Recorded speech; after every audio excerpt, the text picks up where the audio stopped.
Hey guys, this is Fiction Life. How are you all? Please support to subscribe this channel for watching new interesting stories. So in this video, we will see what if Harry Potter was saved by his ancestor. But before we start, if you want more stuff like this, then be sure to subscribe and like this video. And if possible, share this video with your friends. Now let's start the story. Here is short summary. During the summer after his 5th year, a long-forgotten ancestor intervenes to save Harry from his cruel fate, changing his destiny, and the wizarding world, forever. The elderly wizard was the headmaster of the Hogwarts School of Witchcraft and Wizardry, the supreme mugwump of the International Confederation of Wizards, the chief warlock of the Wizengamot, and was widely recognized as the most powerful wizard of his time. He was as well known for his unruffled good humor as for his garish apparel, and rarely permitted others to see him as anything other than pleasant, optimistic and determined. As he listened to the soothing trill of the phoenix, his grim expression caused the other members of the Order of the Phoenix to become increasingly apprehensive. Severus Snape stormed into the tension-filled room, his black robe billowing behind him and an expression of distaste on his sallow face. He inclined his head slightly to those present, then gave his attention to the headmaster. "Albus, what has that done now that required me to put my potion in stasis at a critical point in the brewing?" The headmaster turned and nodded to the tall taciturn potions master without his normal smile of welcome. That alone caused the latecomer to pause in sudden uncertainty. "Thank you for joining us, Severus. I wouldn't have summoned you if it weren't important. Harry Potter is missing." Missing? Obsidian eyes narrowed. "For how long? I thought he wasn't allowed to leave his relative's yard." "No one has seen him for nearly a week." "Who interviewed his relatives?" Nymphadora Tonks, the young metamorphagus Auror, spoke up. "Moody and I spoke to them this morning after I realized that no one had seen him outside all week. Considering how Harry performs all their yard work, we should have seen him every few days. The Dursleys were reluctant to speak to us at first, but Moody, persuaded them it would be in their best interest to answer our questions." She paused to send a half-hearted grin towards the older and scarred former Auror as she remembered the scene. The huge Muggle man had blustered indignantly at the 2 Order members on his front step and attempted to slam the door in their face after declaring that he had no desire to speak with freaks. Moody forced his artificial right leg into the door to prevent it from closing and then pushed his way into the house, drawing his wand smoothly as he moved. His magical artificial left eye was spinning as he scanned the house and directed the Muggles into their immaculate but nondescript living room. Tonks had to admit that Moody fully earned his nickname, Mad Eye, when he pinned the family with his intimidating glare. The fat teenaged cousin of Harry tried to hide behind his horse-faced mother while his red-faced and hefty father spit out, "Now see here. This is my house and I will not tolerate." His tirade wound down abruptly when Moody fixed the spinning eye on him and raised his wand towards the other man's throat. His voice was dangerously quiet as he hissed, "I will ask only once. Where is Harry Potter?" Shifting his eyes down to the wand, the Muggle answered, "The ungrateful whelp left a note on the kitchen table one morning and disappeared before we were up. He left his chores unfinished and—" Moody stabbed the wand at him and the Muggle found himself silenced. Tonks questioned Harry's aunt. "Do you still have the note? What day did he leave?" Petunia Dursley nodded her head towards her imitation Victorian escritoire. "I put it in the middle drawer. I knew someone would show up eventually after the unappreciative Ed disappeared. He couldn't even be bothered to explain his absence himself to you, people, himself." Tonks quickly walked to the desk, preferring to leave Moody to hold the family in check. A folded parchment was in the desk, wrinkled as if it had been crumpled into a ball and then smoothed out again. "Aunt Petunia, I am leaving for the rest of the summer and taking my things with me. Although I sent a note to my friends, if anyone comes looking for me, please let them know that I am safe and will return to Hogwarts for the start of the term. Thank you, Harry." Moody picked up after Tonks finished her narrative to Snape. "We examined his room. There was no residual magic, dark or otherwise, in his room or elsewhere in the house. The note had Potter's aura on it, so he did write it. Whether under duress or not is unknown. Essentially, he's disappeared without a trace." The potions master scowled his displeasure. "That arrogant idiot. Has anyone spoken with Granger or the younger Weasleys to see if he gave them any information?" He glared at the older red-headed Weasley twins who had only recently joined the order. The headmaster spoke up as the twins vehemently shook their heads. Molly returned to the burrow to talk to young Ron. She should be back momentarily. Even as he finished speaking, there was a whoosh at the fireplace and the auburn-haired matriarch of the Weasley clan stepped out. Brushing off the soot with one hand, she held up a note with the other. Harry's owl delivered a note to Ron 5 days ago. It says only that he's going to be away for the remainder of the summer, will be safe and looks forward to seeing them for the start of the new term. He also asks Ron to please take care of Hedwig until he returns. Mad-Eye Moody growled, should have had a tether spell on the boy, Albus. I know the young folks mock me for advocating constant vigilance, but attention and watchfulness might have prevented this. Molly turned to glare at Moody, as fierce in her defense of the missing boy as if he was one of her own. Harry was not a prisoner, Ancestor.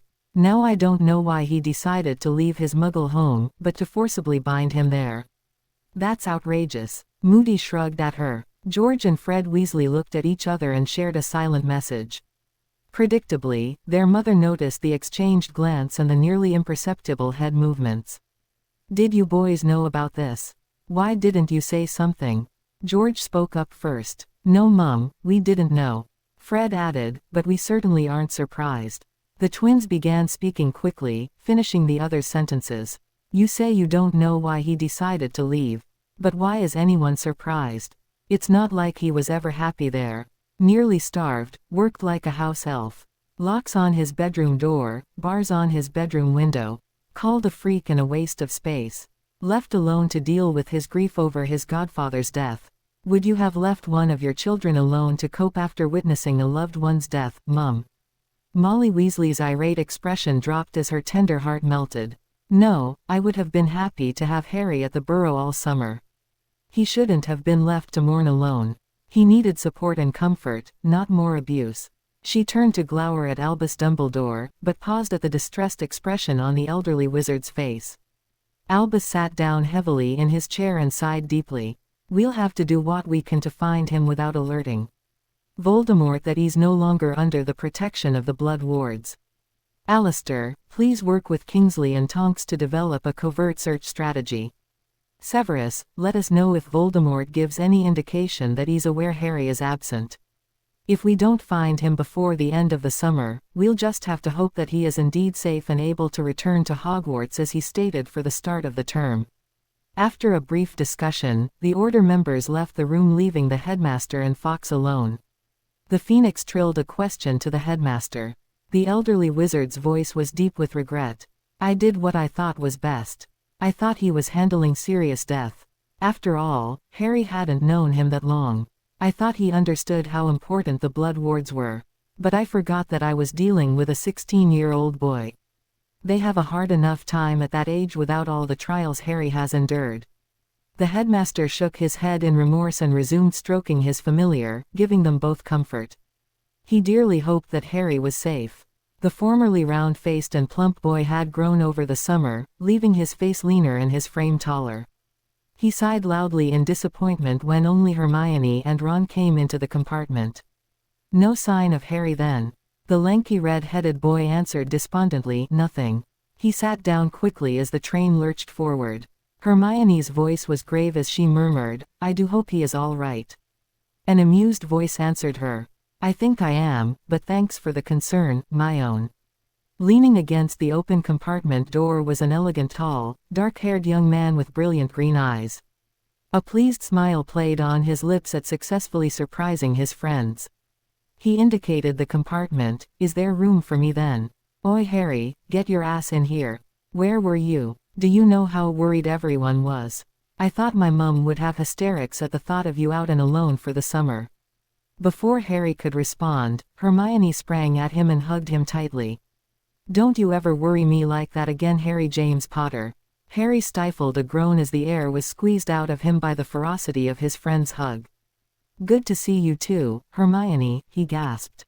Air please. When the bone-crushing hug continued, he added, pretty please with a new book on top. A muffled giggle was heard from the front of Harry's chest where Hermione's face was buried, but she reluctantly loosed her grip. Sorry Harry, but I really was worried. Looking good there, Harry, Neville added. You had quite a growth spurt over the summer, I take it. Harry chuckled as he stowed his trunk. Something like that, Neville. It looks like you did as well.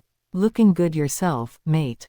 He leaned back in his seat beside Neville, stretched out his legs and crossed his ankles, looking contentedly at Ron and Hermione across from him. I'm sorry if your mother was worried, Ron. That wasn't my intention. I deliberately sent you and Hermione a note to let you know I was safe for the summer. I'll write her a letter when we get to Hogwarts and apologize. Hermione ran appraising eyes over her friend. He had gained several inches over the summer, perhaps more than that even. While he was shorter than her at the end of the last term, he was now at least 4 inches taller. He was dressed in a fitted black shirt and black trousers with black boots. The starkness of his outfit was only relieved by the large silver belt buckle of a dragon in flight with bright green eyes that matched his own. In fact, his eyes. Harry, you're not wearing your glasses. He smiled and she realized what an attractive smile he had. His teeth were straight and white against his tanned face, and the black clothes made his eyes stand out. That's one of the things I have to tell you about. However, I need to tell you that I'm under a wizard's oath not to reveal where I spent my summer or with whom. At his friend's mutinous expressions he chuckled and added, but my oath included being able to tell you if you were willing to pledge to keep the information between just ourselves. He raised an eyebrow inquiringly before turning and casually casting a notice me not spell on the compartment. I can't even tell Mum, Harry. She'll skin me if she realizes I'm holding out on her, you know.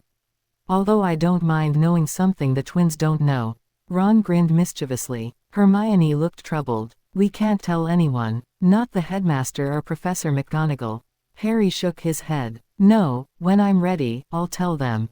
I can assure you though that I was safe and did nothing illegal or immoral during the summer. He gave her a playful wink. Neville snorted and drew his wand, casting a locking spell and then a silencing spell on the compartment. He then held out his wand saying formally, I, Neville Franklin Longbottom, do solemnly swear to hold what Harry James Potter tells me about his summer in absolute secrecy until he revokes my oath. So mote it be. His wand flared as the oath was made. Ron drew his wand and repeated the oath. The 3 young men looked at Hermione. She seemed to be weighing the options and then with a sigh drew her own wand and repeated the oath in her name. At least a wizard's oath isn't the same as an unbreakable vow where someone dies if they break it. No, Neville agreed. Those that make a wizard's oath simply find themselves unable to speak of the topic when questioned about it. All 3 turned expectantly to Harry. He smiled at his friends and took a deep breath. It all started about 8 days after I arrived at the Dursleys. Harry tossed and turned on his narrow bed in the small bedroom at Privet Drive. His eyes were rapidly moving behind his closed lids. Although asleep, he felt as if someone was shifting through his memories, looking at every aspect of his life. Memory after memory was unearthed and reviewed in his dreams.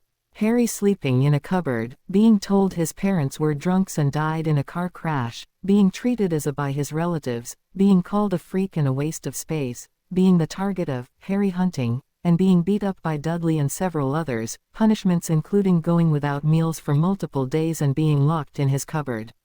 Harry twisted restlessly in his sleep at the glut of unhappy memories and beads of perspiration appeared on his forehead.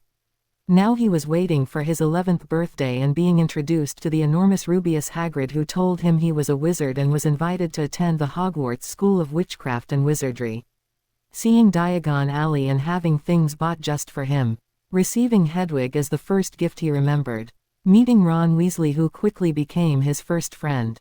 Being thrust unprepared into the wizarding world with no plan or attempt to integrate him into the culture.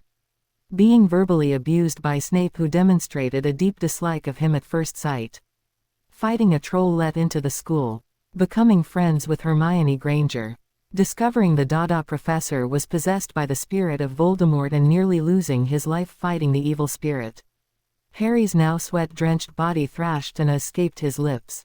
Hedwig hooted softly from her covered cage in response to his movements.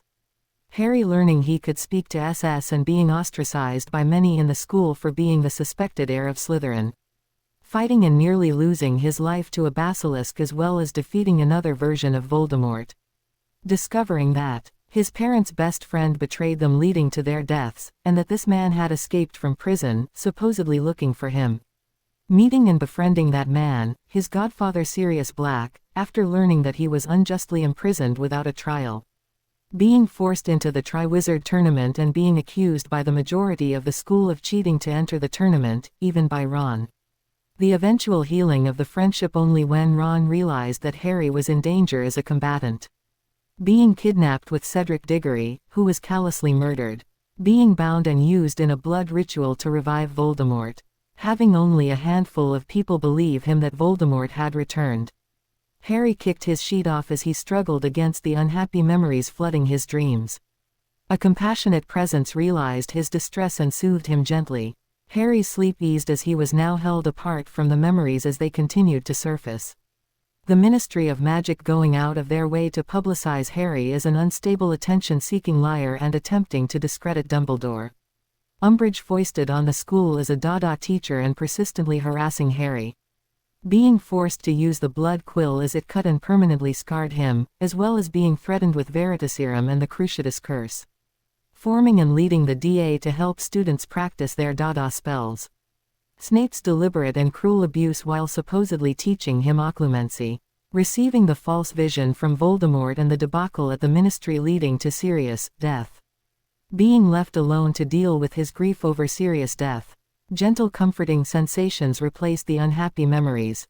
New concepts and visions floated in his dreams, leaving him reassured and intrigued. Finally, the dreams released him and Harry floated back to consciousness as dawn began to break on the horizon.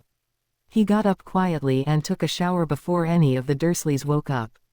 They frequently refused to waste the cost of soap and water on him, so he bathed while they slept. He uncovered and released Hedwig, holding her close and stroking her feathers gently. "What an odd night, Hedwig. I feel as if I relived my entire life." She hooted and nibbled his fingers gently. It wasn't Voldemort, though. There was nothing devious or evil. He frowned slightly and scratched her behind her neck where she couldn't preen easily. It did feel as if there was someone there though. Someone, kind, maybe even sympathetic. I wonder if I should say anything to the headmaster. That is up to you, youngling. Harry jerked in surprise, looking around the room. The voice was deep, melodious, as if it was made out of chimes, but there was no one in the room. Of course not, youngling. I would not enter your room without your consent. I am only accessing the most public part of your mind at the moment. However, I would like to come visit you with your permission.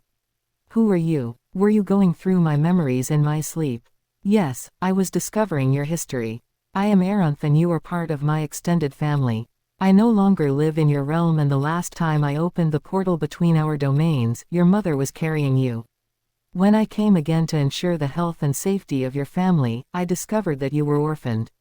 I recognized that you were in a blood relative's home, but still searched your memories to confirm your well-being. To my dismay, I discovered that you were abused instead of loved and sheltered. You are still a youngling and deserve to be protected and cherished, but your memories show you being placed in harm's way repeatedly. I am struggling to understand how sentient beings could so mistreat a youngling, barely over the hatchling stage. Harry, will you permit me to visit? You may keep your wand pointed at me until you find me trustworthy. Why? Why do you want to meet me? Why did you check on my family? One of your ancestors was adopted into my clan. We open a portal between our realms every generation to ensure our adopted son's descendants are healthy and protected. I would like to introduce myself to you and share your family's history with the clan. You are family, Harry. Family. Could this be a trick? It didn't feel like Voldemort, but that didn't mean one of the Death Eaters couldn't have found a way to contact him mentally. But the idea of family had a strong appeal. Where do you want to meet? Wherever you select. I will appear wherever you are at the time of your choosing. If you prefer to speak quietly in your room, I am amenable. If you prefer that I meet you at another location, I will acquiesce. Harry considered thoughtfully. Voldemort and Death Eaters couldn't pass the wards on Privet Drive. You say you can appear to me here in my room. Yes, youngling. While I perceive the magical wards surrounding your location, they will not prevent me from entering the dwelling or your room. You may keep your wand aimed at me and I will depart the moment you indicate your desire to have me leave. Harry looked outside at the sunrise. The Dursleys wouldn't stir for another hour. He slid out of the bed and placed Hedwig on the top of her cage. He moved to the loose floorboard near the foot of his bed, withdrew his wand and returned to the bed. With a deep breath and wondering just how stupid he was, he said, "Okay, you can visit for the next hour." Immediately, the air shifted in the room and Hedwig hooted softly from her position on her cage. A golden light appeared and quickly solidified into the form of a man. Harry aimed the wand at him but took no other action as he evaluated the man. His first impression was of a golden-skinned demigod. He was tall, well over 2 meters, with golden-ass hair and high cheekbones. He had unusual almond-shaped eyes with the honey-colored iris leaving no white showing, while the pupil was vertical rather than round. Cat eyes, Harry thought. But as striking as the face was, it was the forehead that drew his attention. A large V-shaped bony ridge began at the man's hairline and extended down to the bridge of his nose. Not quite human, then, he thought to himself. But not a species of red either. Eventually Harry examined the remainder of the face. The nose itself was straight and narrow, while his lips were thin, but pleasant. He was dressed in golden brown leather trousers with a buttermilk-colored fitted silk shirt. His form was lean, but muscular with long arms and legs. Harry realized he was staring and flushed slightly. "Aranth, you said." A warm smile transformed the face, although it also revealed rather sharp canine teeth. "Yes, Harry. I am Aranth, also known as Aranth Flamebringer."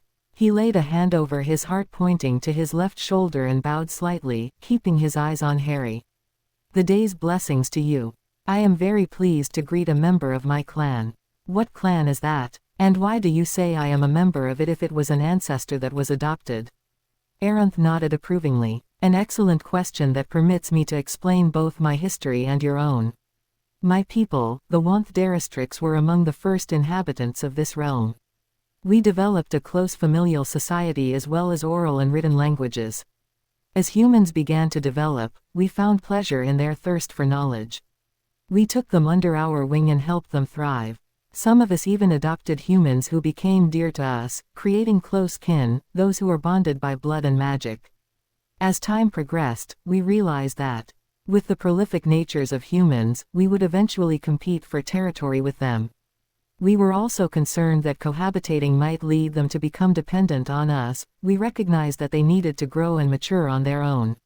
We met as a clan and debated our course of action. Our decision would impact not only us, but our close kin among the other races. Ultimately, we made the decision to remove ourselves from this realm. All close kin were invited to join us, but some chose to remain here. In due course, we opened a portal to another realm and the clan entered into a new world." Harry interrupted, "What about your close kin who were left behind?" Another smile lit the golden face before him.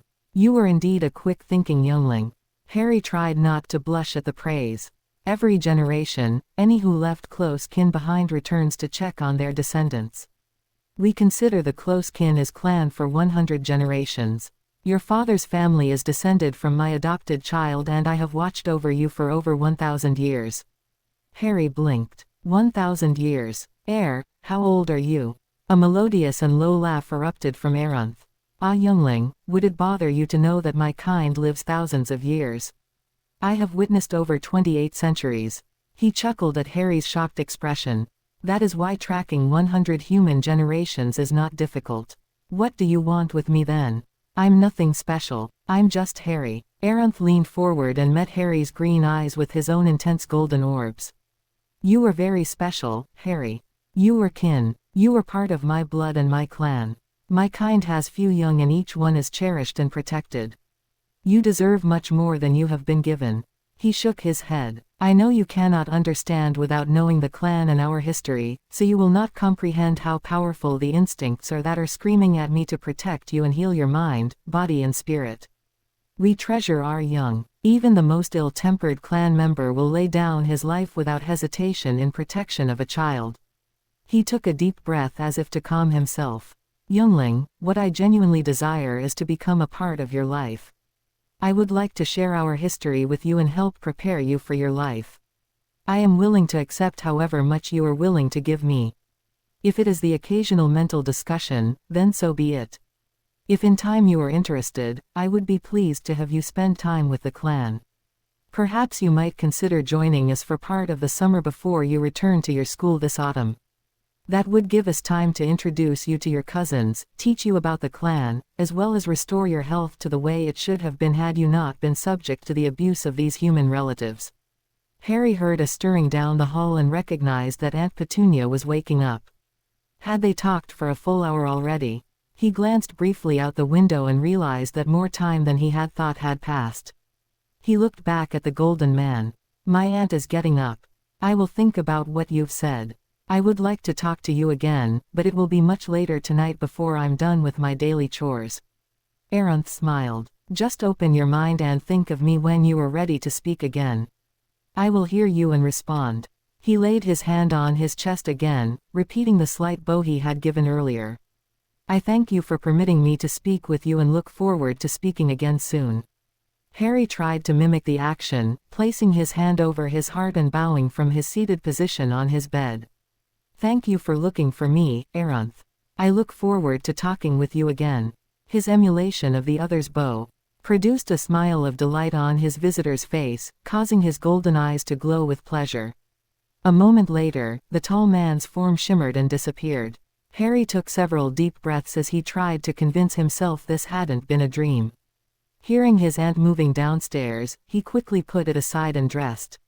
He needed to be downstairs in the kitchen before she arrived or he would be on the receiving end of a 30-minute rant. Harry went downstairs and made breakfast for the Dursleys, including a rasher of bacon, sausages, scrambled eggs and toast with jam. When he was done with the cleanup, he was allowed half of a fruit and a slice of dry toast for himself. Boy, come here. Vernon Dursley stood at the door, briefcase in hand. He was anxious to be on his way. Yes, Uncle Vernon. I want the lawn to look like carpet when I get home tonight. Mow, rake and edge it. Then trim the bushes and weed the flower beds. Be sure to finish weeding your aunt's vegetable and herb garden in the back. It's supposed to rain tonight, so you don't have to wash the outside windows, but be sure those are on tomorrow's list. Don't let me down, boy. Harry nodded, grateful that at least he didn't have to wash the windows 2 days in a row. All right, Uncle Vernon. 20 minutes later, he was getting ready to mow the lawn. Mowing wouldn't be so bad if he would just buy a motorized mower, he thought for the 100th time. But Uncle Vernon had no reason to spend his hard-earned pounds to make Harry's life any easier, so he only had a push mower that meant he had to go over the yard several times. He spent the first hour using a grinding stone to sharpen the blades on the manual mower, trying not to think about how easy it would be to keep the grass at a uniform and consistent height with magic. Once the grass was at a respectable height, he cleaned and stored the mower in the shed and used a rake to clean the clippings until the lawn was smooth. His muscles were already feeling the effort by the time he was finished raking.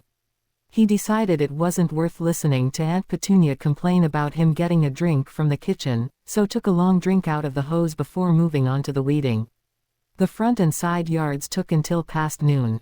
In previous summers, he was limited to 1 meal a day when he was permitted to eat at all, but after Mad Eye Moody's talk with Uncle Vernon at the train station when he returned from Hogwarts, he was reluctantly permitted an apple and crackers for lunch. He listened at the door and heard Aunt Petunia on the phone, so quietly took 2 apples and a handful of crackers to eat outside. The afternoon became muggy and oppressive with the incoming rain, and he was glad for the hose and sprinkler. He removed his shirt and disconnected the sprinkler from the hose and then allowed the water to pour over his sticky body. He spent the next several hours on his hands and knees painstakingly weeding the herb and vegetable garden. His aunt didn't particularly care for the garden, but it had become a point of pride in the neighborhood for each home to be self-sufficient with their herbs and vegetables, so Harry had to till the soil, plant the seeds, water and weed to be sure the Dursleys were meeting the neighbors' expectations. At least the mindless weeding allowed his mind to wander back to Aranth and his incredible tale. By the end of the afternoon, he could feel every muscle protesting and longed for a very long shower to soothe his aching body. However, he satisfied himself with cleaning up with the hose as much as he could and then went into the house to finish the dinner his aunt had started. She had baked the chicken while he was outside, but it was up to Harry to make the potatoes, green beans, salad and rolls. When the Dursleys were done eating, he spent the evening cleaning the dishes, wiping down the cupboards and counters and washing the floor and appliances. By the time he slowly climbed the stairs to his room, he was worn out and sore from all of the physical labor. He threw himself to the bed and sighed wearily. His mind returned to the extraordinary man who visited the previous night. Was his story credible, or was it Harry's own burning desire for a caring family that made him want to believe the man? Was he even a man? The V-shaped ridge on his forehead, golden eyes and cat-like pupils said he was something else. But after meeting centaurs, merfolk and Velas, what difference did it make? He thought about Aeronth and tried to open his mind as the other man had suggested. Aeronth. Evening blessings to you, youngling. How was your day? Okay, thank you. Did you want to talk some more? It would be my pleasure. Would you like me to come to your room? Harry no more than said, sure. Then the golden shimmer appeared before him and Aeronth stood in the room, making it seem smaller than it had before. The other man placed his hand on his chest and bowed slightly, a warm smile on his face. Thank you for permitting me to visit again, Harry. His eyes raked over Harry and the smile slipped a little. You are very tired, as if you expend more energy than you consume. Do you eat well, Harry? Harry shifted his eyes away from the intense golden eyes. I eat enough, he replied finally. More than last summer, so it's all right. Aeronth stared at Harry for several long moments and then smiled again. Perhaps you wouldn't mind sharing an evening snack with me. It would be rude for me to eat alone. He waved his hand and a platter appeared with fruit, cheese and thickly sliced bread. Harry eyed him suspiciously, but when Aeronth picked up a pear and began to eat, he put some cheese on a slice of bread and joined him. I wasn't sure if you did magic or not. He suddenly remembered his manners. I would conjure a seat for you, but I'm not supposed to do magic outside of school for another year. Would you care to join me on the bed? Aeronth tipped his head and decided not to encroach on the young man's personal space, but instead waved his hand again and a large leather-bound chair appeared. He sat down and continued, yes, the clan is familiar with many forms of magic. Much of our magic is elemental in nature, manipulation of the various forms of earth, wind, fire and water, but we are also competent with conjuration, transfiguration and charms. Are you, the clan, what humans would consider magical creatures? He blushed and hurried to add, I don't mean to be rude, but your features are a bit different than most humans and I was just curious. Aeronth chuckled, a deep sound that reminded the younger man of a Lophing's instrument. I take no offense, youngling. The clan is indeed made of what humans perceive as magical creatures. My appearance is only one of my forms. Harry nibbled on a pear, not aware that he had picked it up.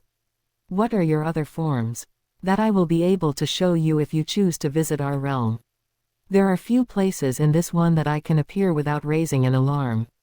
The Wanth-Darastrix is the clan name, but humans called us elder dragons. His smile broadened at Harry's stunned expression.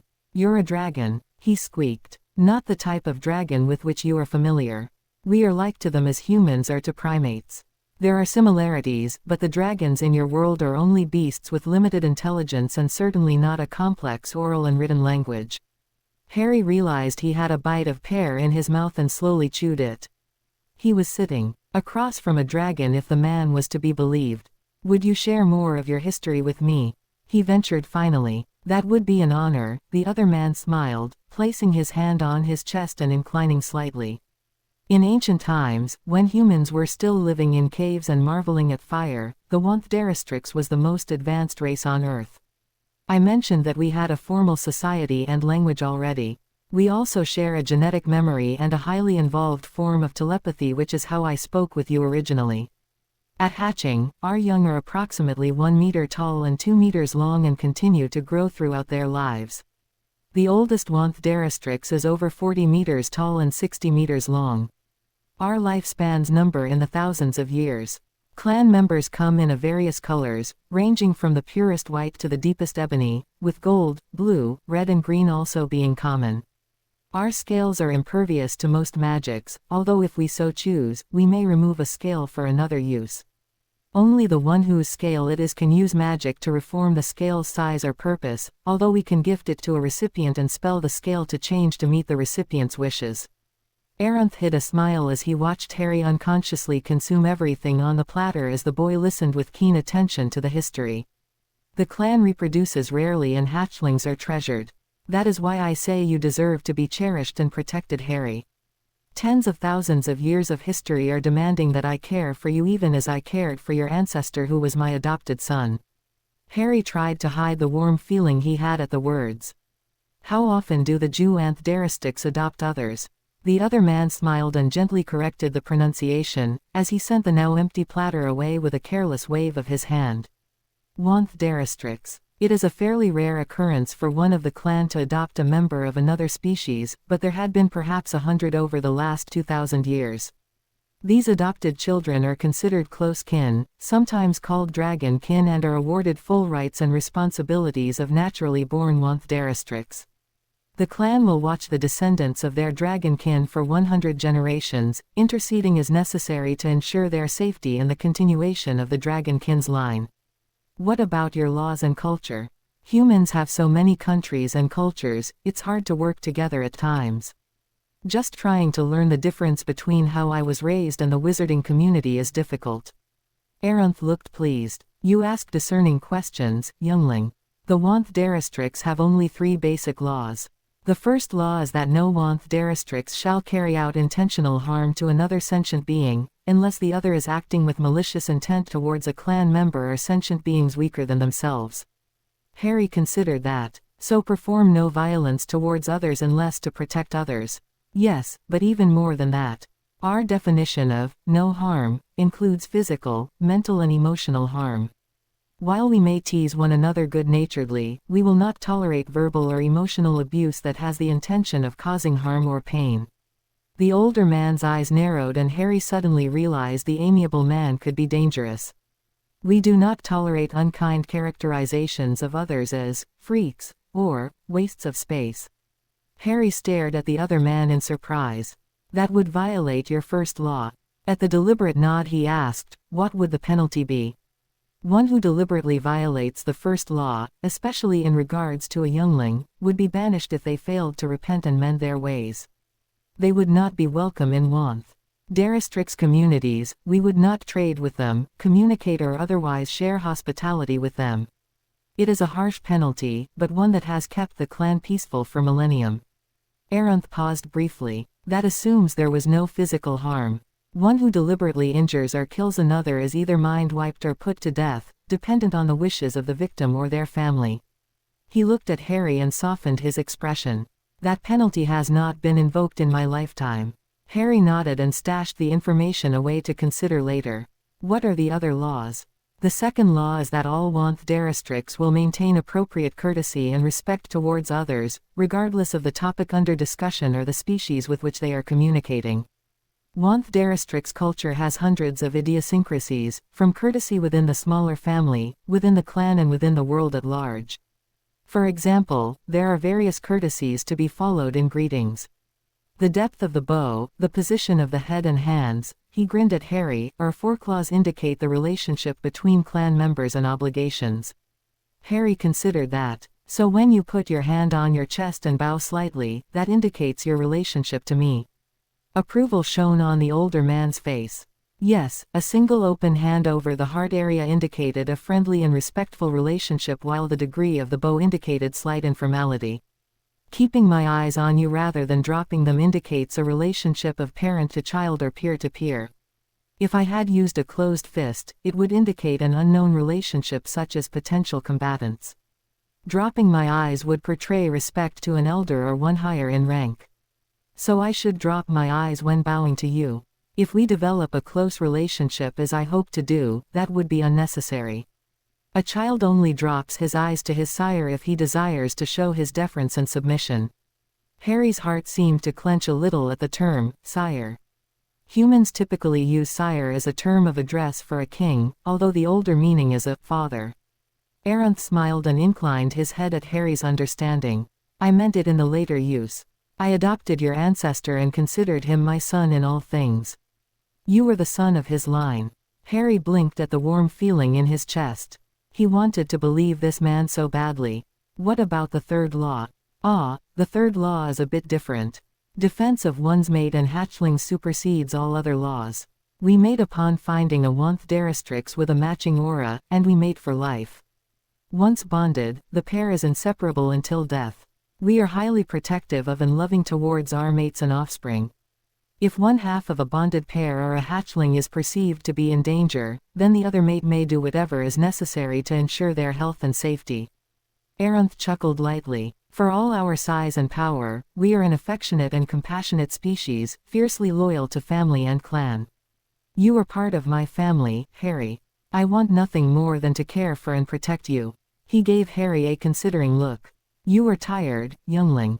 Perhaps you should sleep and consider my words. We can speak again tomorrow, although. Harry gave him a questioningly look at the pause. Although I could share more information while you sleep if you would permit it. What kind of information? While Harry felt remarkably comfortable with the other man, he wasn't sure about allowing unlimited insertions into his mind while he was asleep. Where and how we live. Perhaps it could help you decide whether you wanted to visit us or not. Again the man alluded to an invitation to visit.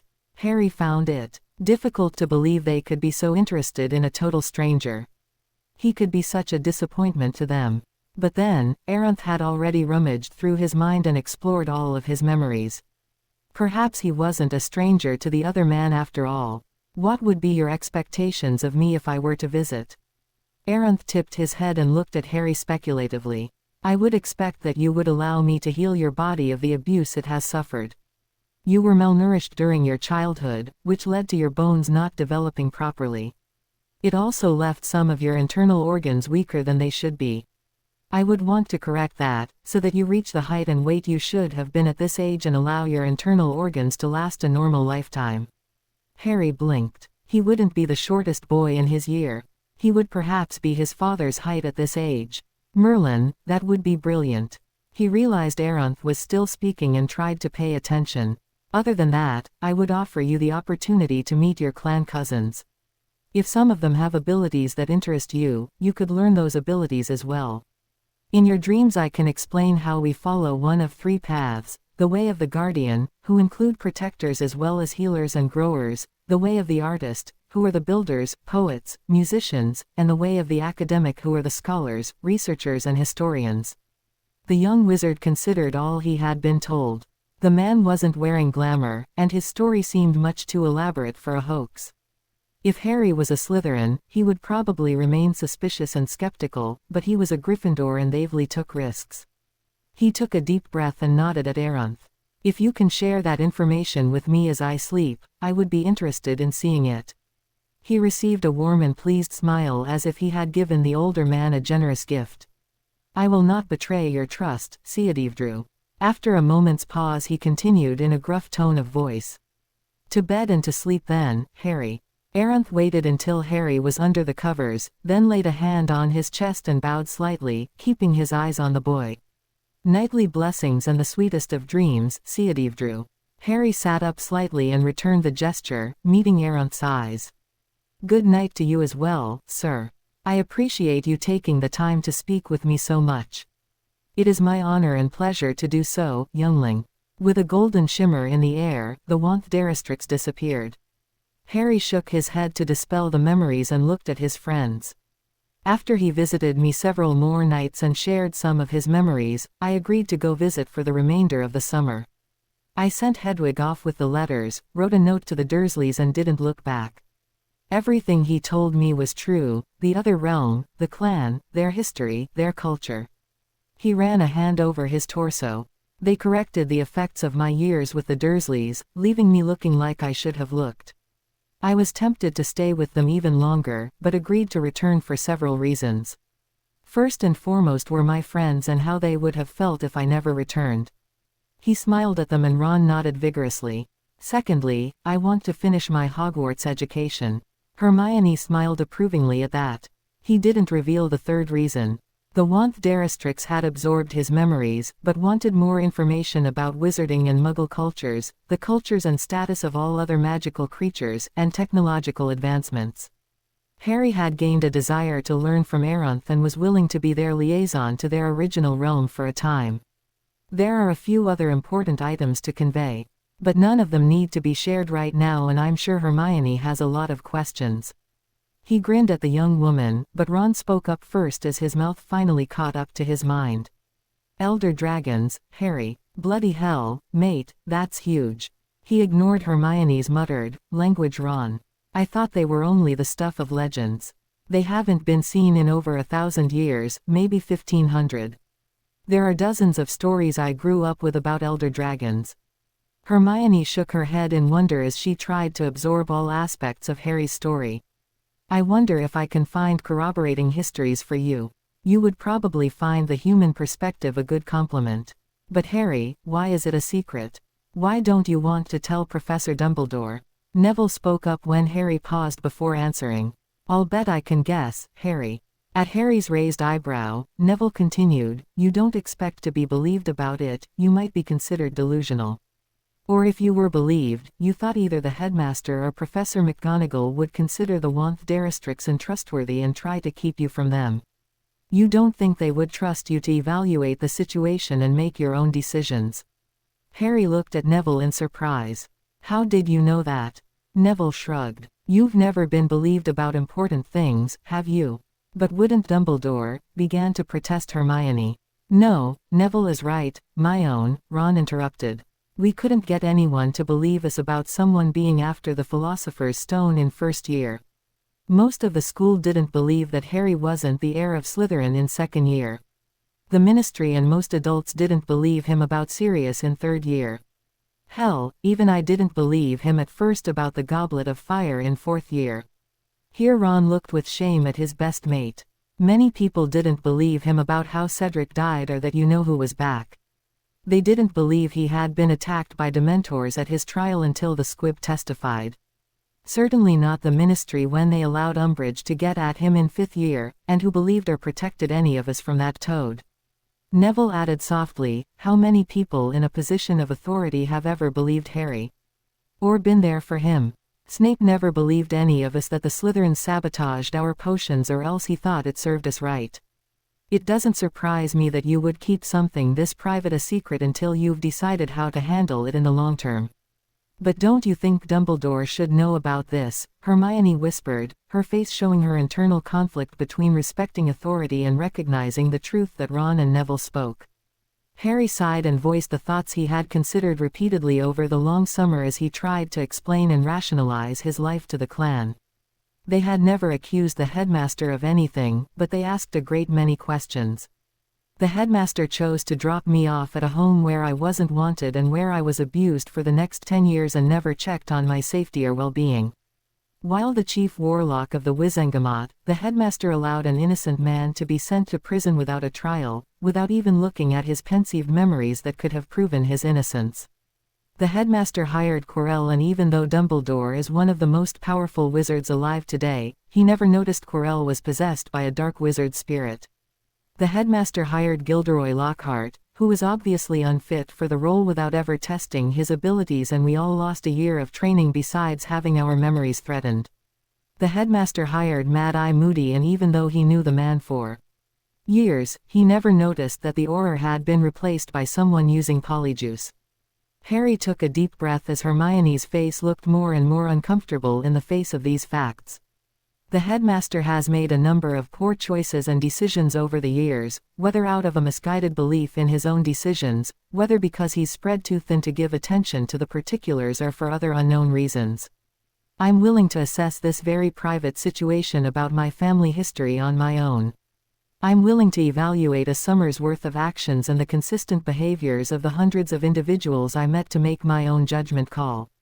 I owe and will give the headmaster the due respect for his position and his accomplishments. But I will make my own decisions about my own life from now on. Harry looked at the three students. The question is, are you willing to support me? Wanthdaristrix, Elder Dragons. Seadivdru, my son. Harry placed his hand on his chest and inclined his head slightly. Of course, Professor. Thank you for letting me know. The stern witch arched an eyebrow but stepped aside and allowed him to continue into the hall. Hundreds of floating candles lit the room, although the ceiling of the great hall added additional light from the stars shining brightly across its surface. Harry quickly moved to the Gryffindor table. Everything okay there, Harry? Asked Ron as Harry rejoined them. Yes, Professor Dumbledore wishes to see me after the feast. Harry tried not to show any emotion over the summons, even though he knew he would be subjected to a fierce interrogation. Seamus Finnegan's Irish lilt rang out. Harry my lad, glad you made it. We missed you on the train. Have you been reading the latest stories about you? Harry groaned audibly and then shook his head resolutely. Good to see you too, Seamus. I didn't see any papers over the summer. What's happened now? Have I been reported to be a vampire? Sprouted fairy wings. Danced down Diagon Alley in a pink tutu. Dean Thomas laughed next to Seamus, although he answered Harry's question a bit nervously.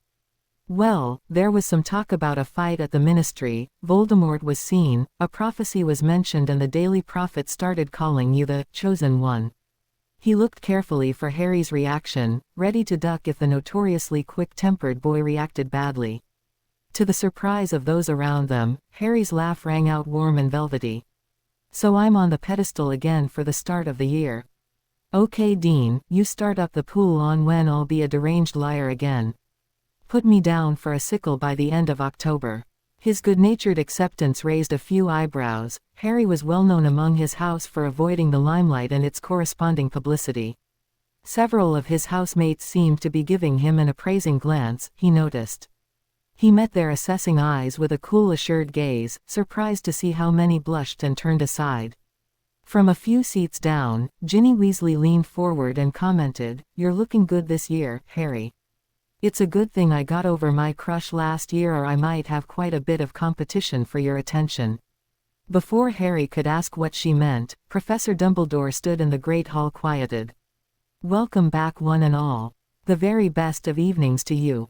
Dumbledore raised his arms and spread them wide in a welcoming gesture, as he smiled broadly at the students. Several gasps were heard from the tables closest to the teacher's dais as one of the elderly wizard's hands was seen to be blackened as if terribly burned. Dumbledore merely smiled and allowed the sleeve of his robe to cover the injury. "Nothing to worry about," he said offhandedly and then proceeded with his welcoming speech. Once the sorting was finished and the feast was completed, Harry separated from his friends. "Good night if I don't see you later this evening," he said with a half-smile. "Good luck, Harry," offered Neville, followed by Ron draping an arm over his shoulders for a quick squeeze. "I'll stay up until you're back, mate." The others agreed and Harry smiled gratefully at his friends. He joined Professor McGonagall at the gargoyle guarding the stairs to the headmaster's office. She nodded solemnly at him and gave the password. The gargoyle slid aside and they climbed the stairs. Harry knocked and opened the door, holding it for his house head. She arched another eyebrow at the courtesy, but proceeded into the room without comment. Professor Dumbledore was seated behind his desk and gave Harry a grandfatherly smile above the silvery waist-long beard. "Harry my boy, you are looking very well. The summer obviously agreed with you. Please have a seat." Harry heard Ordinoth whisper in his mind, "Begin as you mean to go Gurgoyer, but begin with courtesy and respect." Harry placed his hand on his chest and gave a slight bow as he said, "Thank you, sir." He waited for Professor McGonagall to be seated and then took the other chair before the desk. Harry took the opportunity to inspect the headmaster's injured hand more closely. The fingers were black and the flesh appeared withered and dead. On the uninjured hand Harry noticed a ring he didn't remember seeing the headmaster wear before. It was large, made rather clumsily of gold and was set with a large black stone bearing a visible crack down the center. Professor Dumbledore's voice recalled his attention from his inspection. "Now Harry, I'm sure you know why you're here." The headmaster looked expectantly at the dark-haired young man. Harry considered responding with an ingenuous look, but gave a mental sigh and dismissed the idea. "I can't say that I know, sir, but I assume you are curious about my summer." He paused and waited for confirmation. Professor Dumbledore looked over his small glasses at the younger man. "Yes, Harry. I was extremely worried about you after you disappeared. We were unable to find you and didn't know if Voldemort or his Death Eaters had abducted you." "There should have been no need for alarm, Headmaster. I sent Hedwig with a letter to Ron and Hermione to let them know I was leaving, and specifically to let them know I was safe." Professor McGonagall spoke up with disapproval. "Why didn't you tell the headmaster or me, Mr.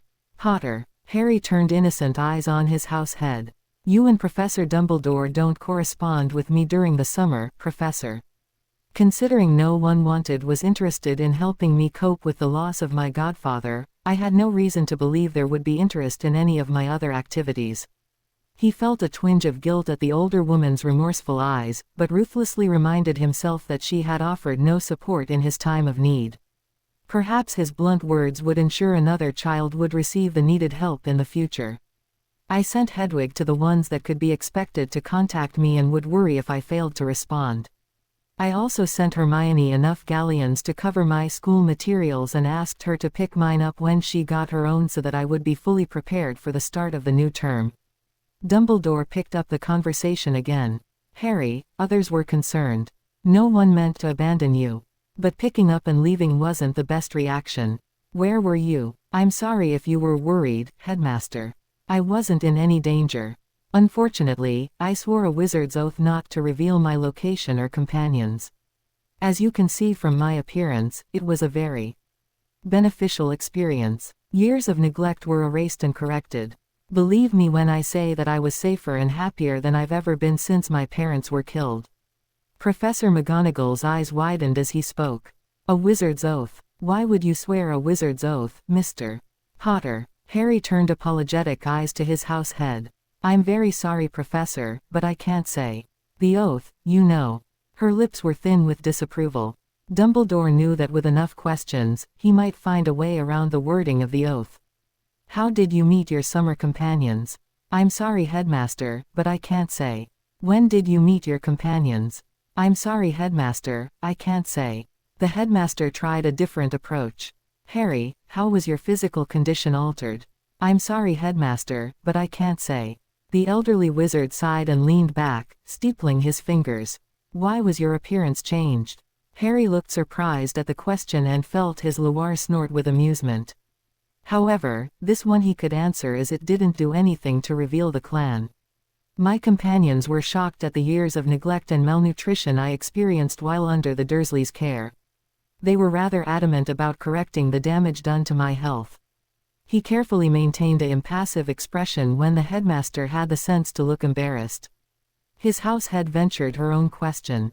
Were your companions supporters of the light or the dark? Harry refrained from rolling his eyes and managed to say politely, my companions have no love of Voldemort or the dark arts. The headmaster looked at Harry with what appeared to be disappointment. Harry, you do realize that the blood wards require you to spend at least 6 weeks in the Dursley house, do you not?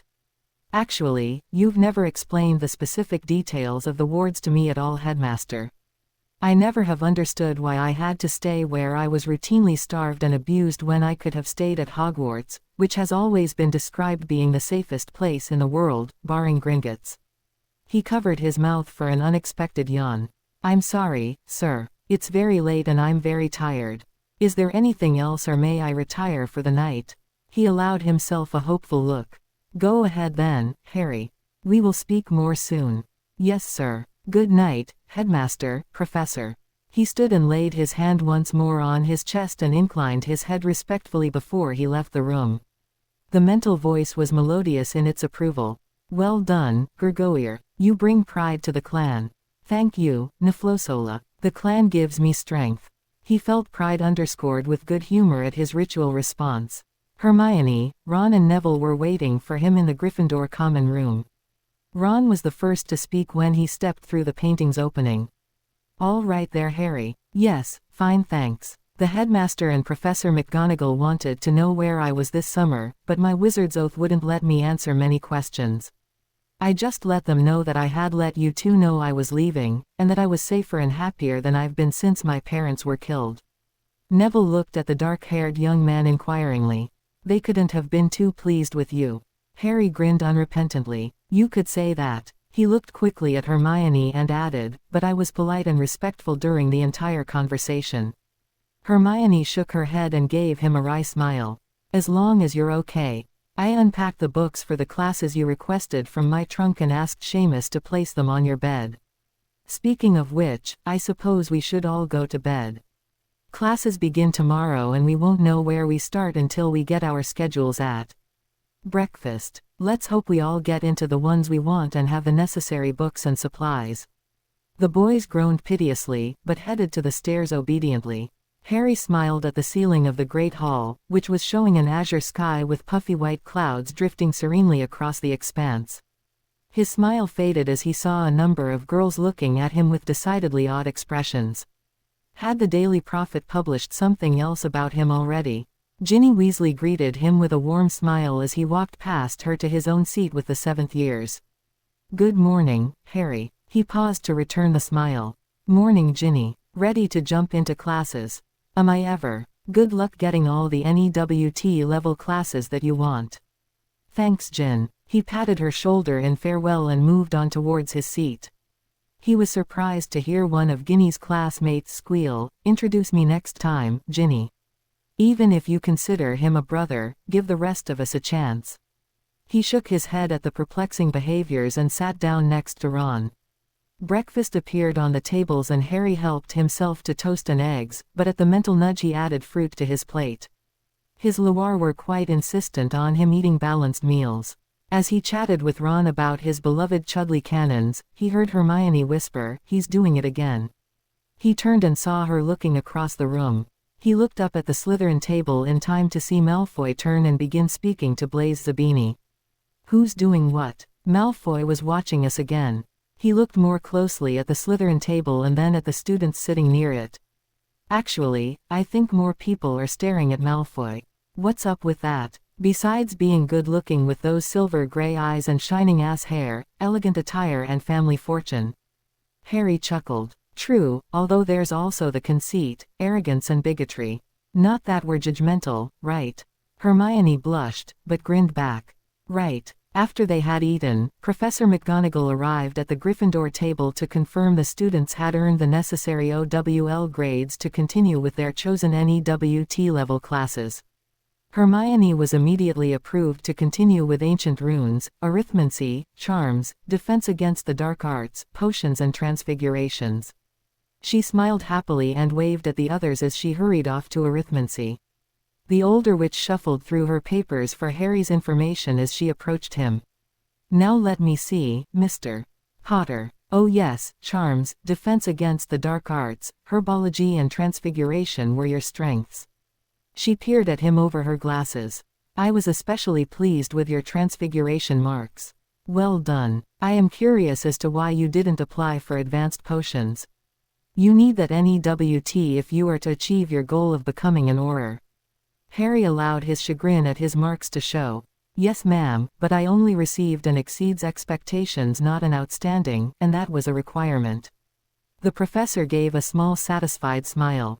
It was at a requirement at end of the year, but over the summer it was determined that an exceeds expectations would permit entry into the class. However, all potion work must be up to standards. More than one failed potion may result in a dismissal from the class. Harry wondered what persuasion the headmaster and deputy headmaster had used to twist Professor Snape's arm. If he accepted the challenge, he knew the potions master would go out of his way to make Harry's existence in class miserable. However, his summer had included a review of many topics under Chiroc's tutelage and he thought he might be up for the challenge. He had even requested Hermione to pick up the NEWT level potion book to study on his own, so he was prepared. "Thank you, Professor. I would like to make the attempt."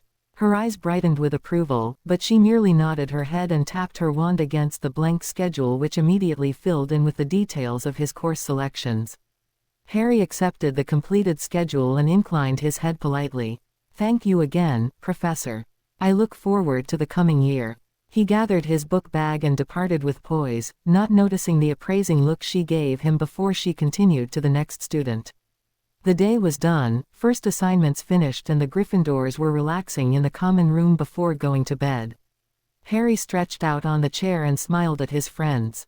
He was pleased with his first day of classes and felt certain that this year was going to be the best ever. Neville glanced casually around and then leaned forward to say quietly, "Was there more you wanted to share about your summer, Harry? You said on the train there were more important items to convey, and I have to admit being curious." Hermione leaned forward with interest and Ron perked up as well. Harry chuckled and motioned them closer, then cast Muffaliato around them. This is still under the oath, you realize. Not to reveal anything about my summer. He waited until all three nodded their understanding before he continued. I told you that Aranth brought me to his realm. He and the clan lived in the caldera of a colossal inactive volcano in the southern hemisphere. There were living spaces built into the cliff faces where both the Wanth-Darastrix and their close kin live. The close kin that elected to move with them have prospered and numbered in the thousands. I lived with Aranth. He kept to his human form most of the time, but his space had an enormous ledge for him to use for landing and sunning while in his dragon form. He paused, remembering the awe he had felt seeing Aranth's true form the first time. His mind had found it difficult to comprehend the sheer size of a mature elder dragon. They need to sun regularly. Once a Wanth-Darastrix reaches maturity, over the course of several decades it changes from eating normally to absorbing sunlight, heat and even cold and converting it to fuel. Quote, my time with them was amazing. They were so open, so welcoming. They truly treated me as if I was a long-lost child.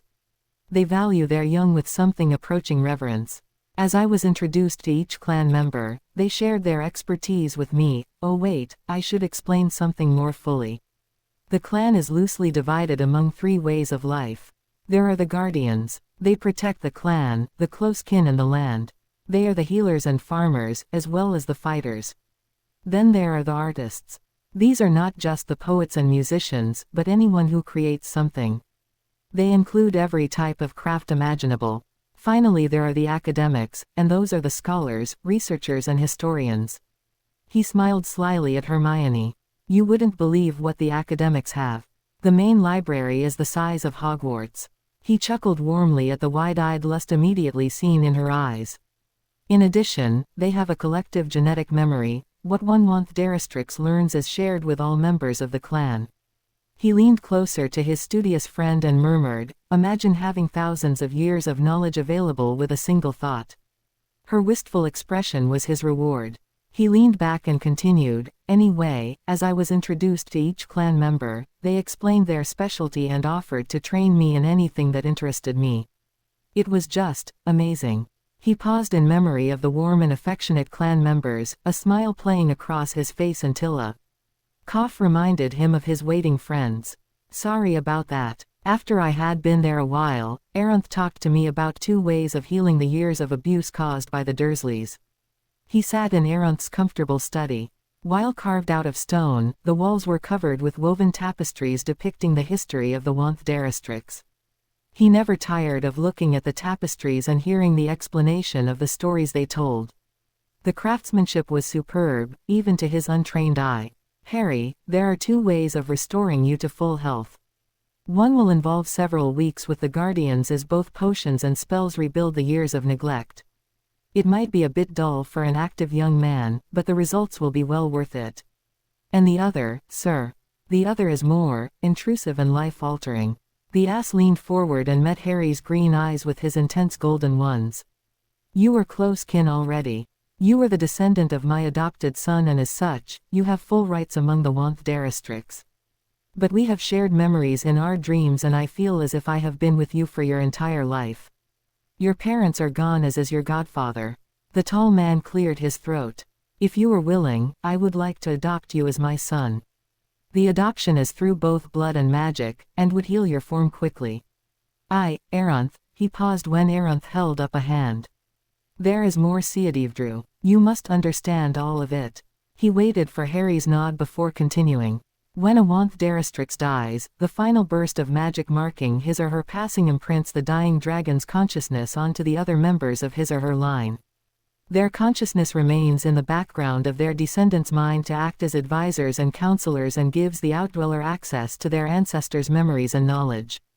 If we were to go through the blood adoption, you would be imprinted with the Loire that share my mind. Harry stopped and looked at his friend's shocked expressions and smiled gently to reassure them. He invited me into his mind to meet his Loire ancestors. There was Ordinoth Flamewing, a guardian, Treath Ice Breather, an artist and spellcrafter, Azrith called the Cunning, an academic, Edraith Trueheart, the only female and a healer, and Chirac Acidtong, who followed all 3 ways. At Hermione's expression he added, "It would be like being a potions master, transfiguration master and charms master. He is remarkably accomplished." Several days later, in a ritual witnessed and shared by the entire Wanth-Darastrix community, Aranth and I shared our blood and blended our magic. He is my Opsola, my father and sire. I am his Iagirdievdru, his blood son. He chuckled in memory. The power of the exchange knocked me out for several days, but during that time his blood healed my body. When I woke up, I was 20 centimeters taller, a good 6 stone heavier and didn't need my glasses. Neville and Ron looked at him with dazed and odd expressions. Ron opened and closed his mouth several times, but no sound came out. Neville finally whispered, "Adopted by the Wanth-Darastrix, Harry, every pureblood family on every continent in the wizarding world would fight for the honor of just associating with you. You would be offered every daughter, Merlin, every son as a potential spouse if they knew." His words died away as he stared at Harry with near reverence and Ron nodded his agreement. Hermione leaned forward. "Harry, did the adoption mean you have dragons living in your mind?" Harry smiled at her. "They are Sauvesi, Loire, the guiding IN dwellers, for lack of a better translation, and yes, they are always with me. With their memories, I was able to absorb all of the Wanth-Darastrix culture. After the adoption, the language, the customs, and the history." He chuckled, a warm and velvety sound. "It certainly helped to learn the 18 different forms of bowing." He gave Hermione a wide smile and said, "They reviewed all my lessons since I started at Hogwarts and have been making me go through revision of every single class until they were certain I had mastered every spell and every lesson. In addition, Chirac had me re-brewing every potion we made since first year and he's a phenomenal teacher." He chuckled at the melodious mental snort from his Loire. "For the rest of the summer, I split my time between revision with my Loire, learning elemental magic with Aranth and several other clan members, and physical training to get me used to my new body." Hermione shook her head trying to take it all in. "Elemental magic, Harry. Control of earth, wind, fire and air. I may never be as proficient as a natural-born clan member, but it will certainly be a surprise to a certain psychopathic madman who wants to kill me." He grinned wickedly as realization raced across Hermione's face and listened to the mental growls of the Loire about the fate of one who would dare to harm a clan youngling. Harry smiled in anticipation as he entered the double potions class after breakfast the following morning, discussing potential potions they might make with the Gryffindors who had been accepted to the NEWT level class. He tried to mask the nervousness he felt regarding Professor Snape's reaction to his being in the class, but at the same time was looking forward to the professor's response to his work this term. Ron glared reflexively at the Slytherins on the left side of the room as he settled at a desk on the right. "You seem too happy to be in potions today, Harry." The dark-haired Gryffindor chuckled warmly at his red-haired friend. "Considering I had the opportunity to review the last several years of potion assignments over the summer, I'm actually looking forward to this term." His chuckle continued as his friend rolled his eyes at him. With the smile still on his face, he looked around the room. He nodded once at the Slytherins, the warmth not leaving his face. He was actually looking forward to one of them attempting to sabotage his cauldron this year. Hermione followed Harry's glance at the Slytherins, wondering why he had a satisfied smile on his lips. She looked thoughtfully at Malfoy before saying quietly, "Malfoy is looking different this year, isn't he? He's not my type, but he seems unusually fit, doesn't he?" Ron grimaced. "Please Hermione, don't use fit and Malfoy in the same sentence." "Well, he is Ron, and he's been watching the Gryffindor table more than normal at the meals. And he hasn't said anything rude yet." Harry shrugged. "Maybe he's growing up. Stranger things could happen." He grinned at the strangeness of his own life over the summer. The door slammed behind them and a cold voice demanded, "Silence." The dark-haired potions master swept to the front of the room and looked over the students with a slight sneer. "Before we begin, I remind you that this is a NEWT level class. Anyone not capable of proving they can learn and apply their knowledge of composition and use of potions has no reason to be in this class." He paused and sent baleful glares at Harry and Ron. "Anyone who fails more than one assignment will be summarily dismissed." He turned his glance towards the Slytherins. "The rest of you will continue to study with me, as only the best will survive." And I do expect appropriate marks or you will suffer my displeasure." Even the Slytherin swallowed at that phrase. Satisfied with the response of his students, he continued. "We will begin the year with a potion you should have learned last year. The ingredients for the draft of peace are on the board, but you should already know the recipe. You will work alone and there will be no conversation. Proceed." Harry collected his ingredients and then quietly cast a ward over his cauldron that would only let him add ingredients. Why he had never thought of this before, he didn't know. Chirrut had been the one to suggest ways to protect his potions. He ground the moonstone into a fine powder and began creating the syrup of hellebore, conscious of the Black Dragon's critical review of the procedure. A sensation across his mind let him know something had brushed against the cauldron and he looked up to see Millicent Bulstrode nearby. He glanced down and saw several hairs on the floor. Hair would have ruined the potion and he was pleased with the ward, sending mental appreciation to Chirrut. He glanced over at the other Slytherins and was surprised to see Malfoy looking at him intently, although he quickly looked away when he met Harry's eyes. Wonder if he was waiting to see the smoke from the ruined potion, Harry thought, then shrugged and returned to his potion. Once all of the ingredients had been added, Harry let it simmer for 7 minutes. He paused momentarily and searched the collective memory on the potion and then stirred clockwise 12 times before a single counterclockwise stir. He repeated this 5 times and smiled at the proper pale green color. He filled, sealed and labeled a vial, then cast an unbreakable charm on it. He carried it towards Snape's desk and abruptly staggered when he tripped over one of the Slytherin's book bags that hadn't been in the aisle a moment before. The vial crashed down to the floor. "Mr. Potter, 5 points from Gryffindor for class disruption. I assume your vial is ruined.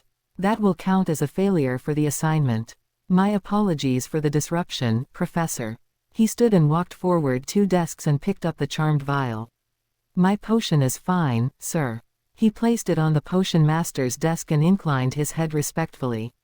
Harry noticed Malfoy looking at him again with an odd expression on his face. It wasn't his typical sneer and Harry couldn't help but wonder whether he was up to something or whether there was another reason for the absence of his normal insolence. He looked away when Harry met his eyes and began bottling his own potion. Once Snape had called time, the class cleaned their tools and cauldrons. Ron was beside Harry, chatting to Seamus on his other side, jostling one another good-naturedly. Suddenly Ron stumbled and spilled Bubo-Tuber pus on Harry's measuring scale. The mixture immediately began to hiss as it dissolved the balancing mechanism. "Ouch, sorry Harry." The redhead pulled out his wand and cast Reparo, but nothing happened. Harry pulled out his own wand and cast the spell with the same lack of success. Hermione noticed the problem and drew her own wand attempting Tergio. The corrosive mixture disappeared, but the balancing mechanism was still ruined. Ron looked at Harry with guilty eyes. "I'm really sorry Harry. We can share my scales for the rest of the term." "Thanks, Ron. I'll pick up another set when I can." He evaluated the scales. "Maybe I can just replace the balancing piece." He had been so focused on the scales that he didn't notice Professor Snape's approach until a black-clad arm reached over his shoulder and picked up the scales. The potions master held them up to his eyes and examined them carefully. "You will need a new set, Mr. Potter." The Bubo-Tuber pus splashed on the scales. It could contaminate future potions. He set down the scales and walked away, tossing over his shoulder, 10 points from Gryffindor for carelessness and another 10 for destroying a student's property, Mr. Weasley. Ron closed his eyes briefly at the point loss and his shoulders slumped at ruining his friend's equipment. "I'm really sorry, mate." Harry shrugged. "No worries. I'll see if Professor McGonagall will let me slip down to Hogsmeade before an official weekend and get another set." He gripped his friend's shoulders and squeezed lightly. "Cheer up and I'll teach you the cauldron ward and the vial charms." Ron perked up immediately. As they walked to their next class, Seamus exclaimed, "Brilliant work on the potion, Harry. I never thought about an unbreakable charm on my vials. I'll begin doing that myself. And you'll teach me the ward for the cauldron as well." Harry chuckled. "Anything to help ensure we all survive another year of potions." Harry drafted a note to Professor McGonagall and slipped it under her office door before he went to the Great Hall.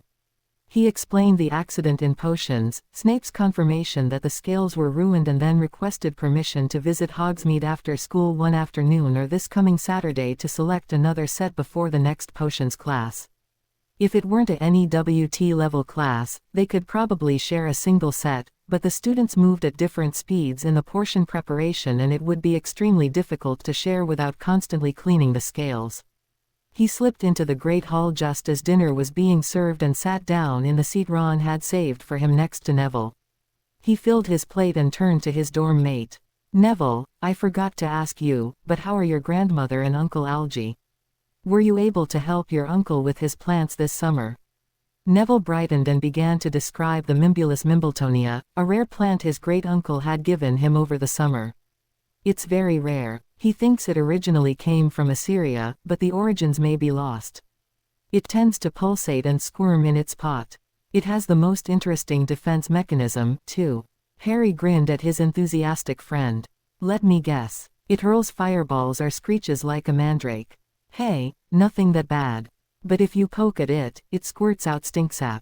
It's the most disgusting smell, almost like overripe manure, really rancid manure. I assume it kept animals from eating the plant." Ron frowned at his plate. "Ew, not while I'm eating, Neville. Although, maybe we can use it to prank some Slytherins." "Well, I don't want to terrorize the poor plant just to prank Slytherins, but if I happen to collect any, I'll save it. When the plant matures, it begins to croon when touched, so I guess it eventually likes people." The boys chatted about Neville's other summer herbology experiments through the meal, pausing only when a sour-faced Professor Snape strode past their table. He paused to snap, join the headmaster in his office after dinner, Potter, before stalking away. Neville tried to suppress a shudder. "I'm so glad I don't have any WT-level potions this year. That man can still reduce me to a quivering idiot with his presence." "He works at it, mate," empathized Ron. "Probably got a NEWT at intimidation." Neville and the other nearby students laughed, obviously cheering Neville. Harry walked with casual self-assurance to the headmaster's office after leaving the Great Hall and gave the password. He climbed the stairs, but before he could tap politely on the door, he heard the headmaster's voice calling for him to come in. Professor Dumbledore was standing caressing Fawkes while the potions master was standing near the fireplace. The latter bore an angry and resentful look, raising a sense of impending danger in Harry. "Harry, thank you for joining us. Have a seat. Would you like a sweet?" Harry sat, declining the offer, and gave the older wizard his attention. "Harry, it's time for you to begin your occlumency lessons with Professor Snape again. He has generously agreed to work with you twice a week on Tuesday and Thursday evenings starting at 8 p.m. It is important that nothing interfere your training this year." Harry smiled politely and inclined his head to the taciturn potions master. "Thank you, Professor. It is gracious of you to agree after I violated your privacy with the pensieve. My behavior was disrespectful and I sincerely apologize." He paused at the surprise quickly masked on the professor's face. "However, I no longer require instructions in occlumency. My shields are strong enough to withstand Voldemort now." The headmaster responded firmly. "Harry, I appreciate that you found the lessons difficult with Professor Snape, but they are critical for your defense. You must continue the instruction." Harry hid a sigh at having his comments ignored or disregarded yet again. He looked at Professor Snape, curious as to whether he believed him. He had no more than met the man's eyes when the potions master snapped, "Legilimens." Harry kept his face expressionless as he felt Snape assault his mental shields. He was pleased to notice there wasn't as much as a flicker in the barriers around his mind. The Loire growled at the discourtesy of the attempted incursion, but Harry could also sense their satisfaction as the potion master realized the futility of his effort. After several minutes, he felt the potions master withdraw. Harry looked at Snape and said mildly, "There was no need for incivility, Professor. I would have given permission for the attempt." Snape raised an eyebrow at Harry's mild rebuke. The young Gryffindor turned to the headmaster. "Would you like to try, sir?" Dumbledore met his eyes, but said nothing. Even so, Harry felt the intrusion and the attack on his shields. The headmaster gradually increased the power behind his assault, but Harry knew that the older wizard found no weakness to exploit and no way into the younger man's mind. Eventually, he felt the headmaster withdraw. The older wizard stroked his beard thoughtfully before saying, "Very good, Harry. You must have practiced quite a bit." "Yes, sir, I have. I'm confident that Voldemort won't be able to trick me again, and I should be able to block any visions he attempts to send me." "Very well. The occlumency lessons are cancelled." "Thank you, sir. And thank you for being willing to give up your free time to help me after our previous difficulties, Professor." Harry nodded once respectfully to the potions master. "Was there anything else, Headmaster?" He made sure his voice was even and courteous. "No, thank you, Harry. Good night." "Good night, Headmaster, Professor." He inclined his head both of them and left the room, not allowing the satisfied smile to appear until he was well away from the headmaster's office. In order of appearance: Gurgoyer equals young one, Loire equals IN dwellers, Niflopsola equals grandfather, Wanth Daristrix equals elder dragons, Siadivdru equals my son, Opsola equals father, Iadjirdivdru equals blood son, Sovesi, Loire equals guiding IN dwellers. Harry noticed several people gathered around the house announcement board when he came down in the morning. He wandered over to see what notice had been posted. Ginny Weasley smiled at him. "Hi Harry, Quidditch tryouts are scheduled. I'm sure you're ready to pick up being the Seeker again." Harry was surprised that he hadn't thought about Quidditch at all this term. Umbridge banned him from flying last year and he hadn't received notice that it had been rescinded. "I'll have to check with Professor McGonagall first to see whether the ban has been reversed. I love flying, but with so much happening, you might be our best hope for the House Cup, Ginny." He grinned at the pleased blush that flooded her cheeks. Ginny tried to shift the focus from herself. "We better hurry to breakfast before Ron eats it all. He left before you came downstairs." On the way to the Great Hall, Harry noticed more of the other students acting oddly. He was used to being stared at as either the boy who lived or as the unstable attention seeker, but many of the looks he was getting were either speculative or downright predatory. Uncomfortable with the scrutiny, he hurried Ginny along. Ron glanced up from shoveling food on his plate as Harry sat down opposite him. "Morning, Harry. Did you see the Quidditch announcement?" Quote. Harry snatched a couple of sausages from the platter before they were gone and reached for the toast. "I'll have to speak with Professor McGonagall about Quidditch this year. But if I don't play, Ginny makes a great Seeker." Ron stopped chewing and looked at Harry with shock. "Not play. But, you have to play, mate. I mean, Ginny's good, but you're our best hope for beating the Slytherins. As much as I dislike Malfoy, he's a bloody good Seeker." "Language, Ron," Hermione muttered without looking up from her textbook. Ron rolled his eyes. "You have to play though, Harry. You would probably make captain this year. Let's see what happens when I speak with Professor McGonagall. No promises. I don't even know what they did with my firebolt after Umbridge confiscated it. Knowing her, she probably burned it." He didn't bother to hide his disgust of the toad-faced woman. Ron stopped midway to his mouth with a forkful of sausage. "Oh blimey, Harry, she wouldn't have, would she? Not a firebolt." "No idea, Ron. I'll speak with Professor McGonagall and let you know." He paused, feeling as if someone was looking at him. He casually glanced around the table and then around the room. He met Malfoy's intense stare before the ass-haired young man turned away and began speaking to Blaise Zambini beside him. "What is with Malfoy staring at us?" he muttered. To his surprise, Hermione heard him and responded.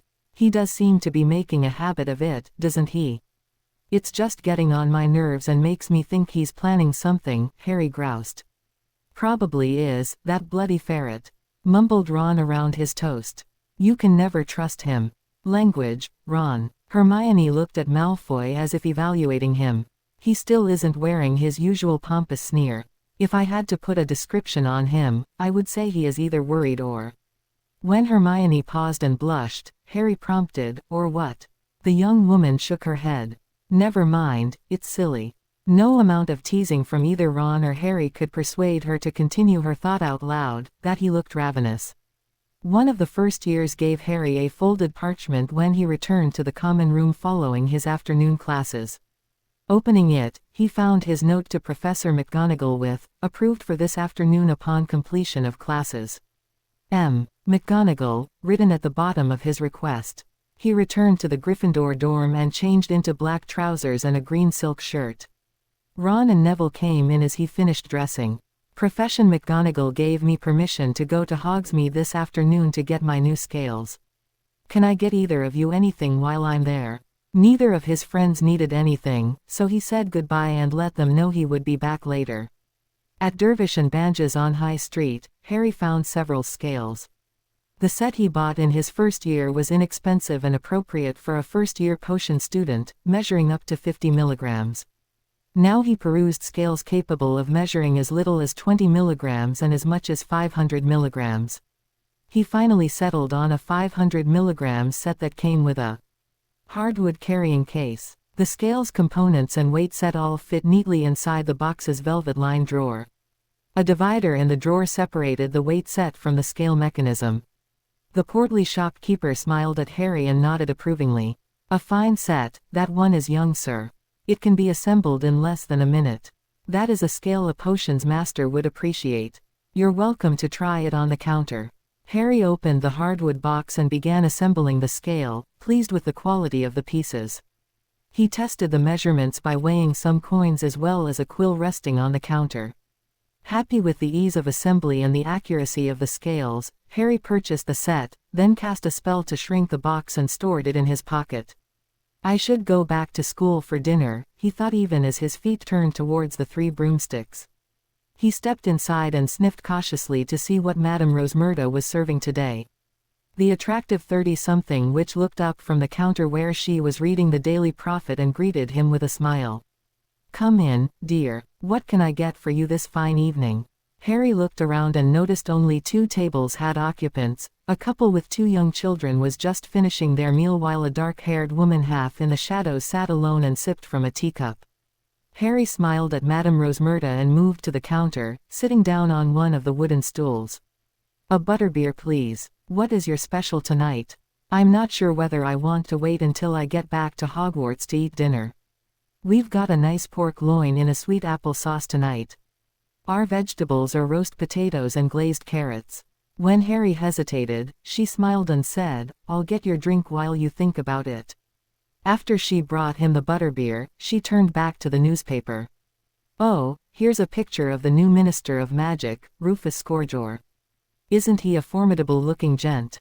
And look at that, he's keeping Cornelius Fudge as an advisor. Harry snorted and then looked embarrassed at Madame Rosmerta's arched eyebrow.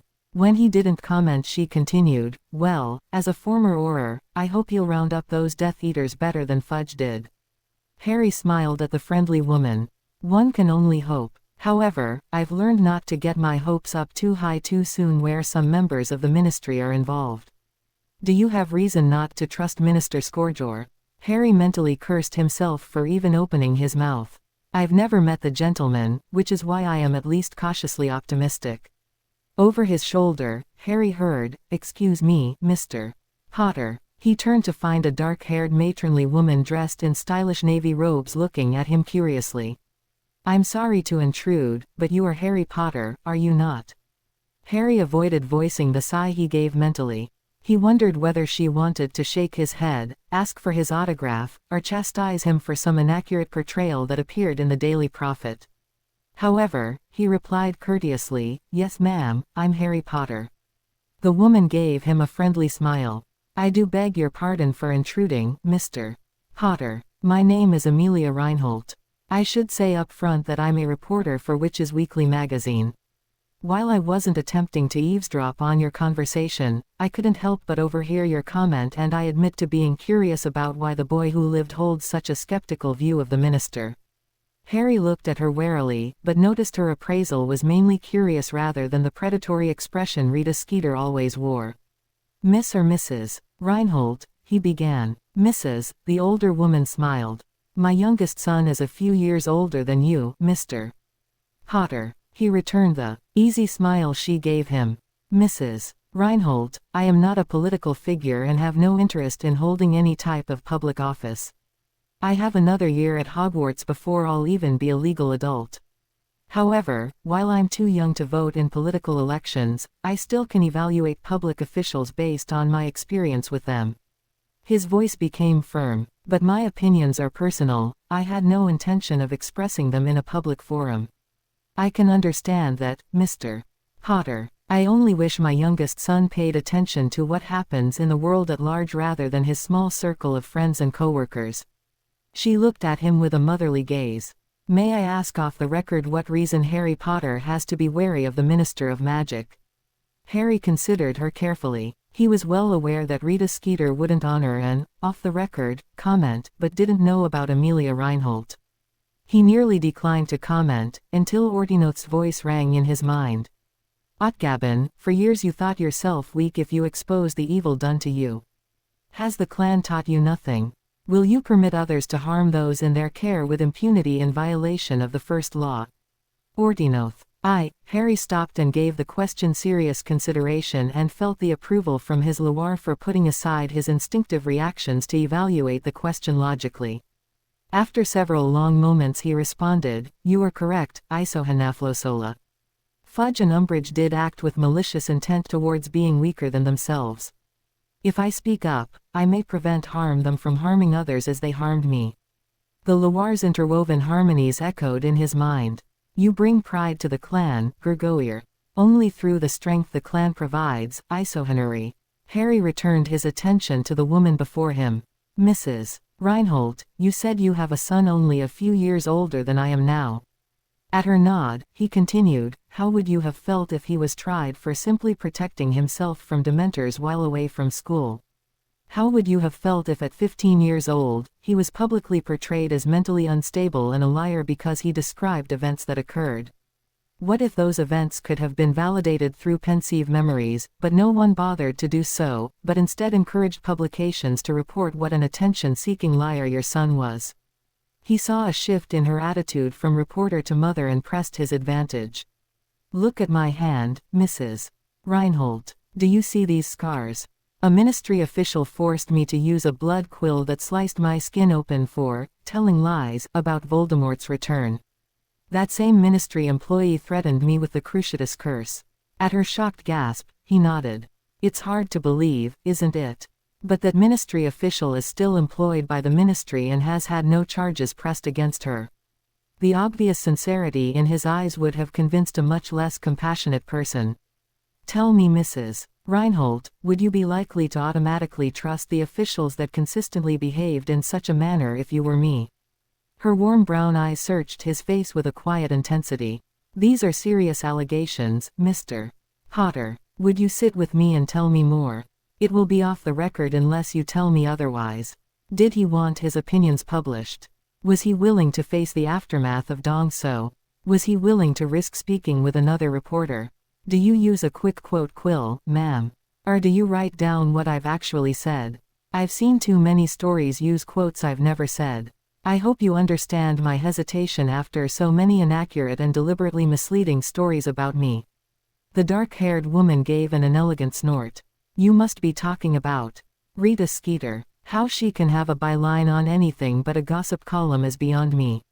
No, Mr. Potter, if you give me permission to tell your story, then it would be in your own words. Harry looked at her thoughtfully. If you would give me the same consideration you would give your own son, then I would be willing, ma'am. He slid off his stool and faced her, holding out his arm politely to one of the empty tables. Why don't we have a seat at one of the tables? It was several hours before he returned to Hogwarts and by then he had given his permission to Mrs. Reinhold. 2 days later, the Morning Mail delivered the latest edition of Witches Weekly along with the Daily Prophet. Mrs. Reinhold had mailed him a copy of the article the previous day, which he shared with Hermione, Ron and Neville. He met their eyes and quickly hid his nervous expression behind his glass of pumpkin juice as he watched Lavender Brown eagerly peruse the publication from across the table and 2 seats down. As she turned the page, she stopped at a picture of Harry. The attractive dark-haired young man's emerald green eyes sparkled up from the page as he stood by a table and chair wearing an obviously silk shirt that matched his eyes. A dragon belt buckle was just visible as he leaned forward in the picture to shake hands with a middle-aged woman and then sat down and offered a pleasant smile. Harry, there's an article about you. He smiled innocently at the excited young woman and turned back to his breakfast, while Lavender shared the magazine article with an equally interested Parvati Patil. Boy Who Lived Repeatedly Wronged by Ministry of Magic. By Amelia Reinhold. The public has frequently vacillated between adoration of Harry Potter and suspicion based on the wildly disparate stories that have been published since he reappeared in the public eye at the age of 11 when he began to attend Hogwarts School of Witchcraft and Wizardry. It is no surprise that Mr. Potter hesitates to speak with any journalist after his experiences over the years. It took some persuasion to convince the handsome teenager to speak to this reporter. What follows is the interview verbatim. WW, thank you for speaking with me, Mr. Potter. HP, thank you for agreeing not to use a quick quill and for understanding my hesitation to speak to journalists these days, ma'am. WW, last year, you were brought before the Wizengamot for underage use of magic. Would you mind describing what happened? HP, it was during the summer before my 5th year at Hogwarts and I was in a Muggle park with my cousin. 2 Dementors attacked us. My cousin is a Muggle with no defense against them. The only way I could drive them off was with a Patronus. I was prosecuted for casting the spell that saved the life of my cousin and my own life. WW, firstly, congratulations on casting a Patronus at such a young age. Secondly, what happened after you drove away the Dementors? HP, thank you, ma'am. I owe the credit to Professor Remus Lupin who taught Dada in my 3rd year. Regarding what happened next, I received a letter stating that I was expelled from Hogwarts and that someone would be arriving shortly to destroy my wand. Interestingly, the ministry doesn't have the power to expel students nor to confiscate wands without benefit of a hearing. I was summoned to the Ministry of Magic and charged before the entire Wizengamot. WW, when my son accidentally used magic outside of school, he was investigated by a single member of DMLE. HP, with a warm chuckle, fortunately for him, his name wasn't Harry Potter. WW, surely Dementors would be considered extenuating circumstances and the underage spell permitted. HP, the prosecutor, and undersecretary at the ministry and Minister Fudge both denied that there were any Dementors and insisted that I was lying.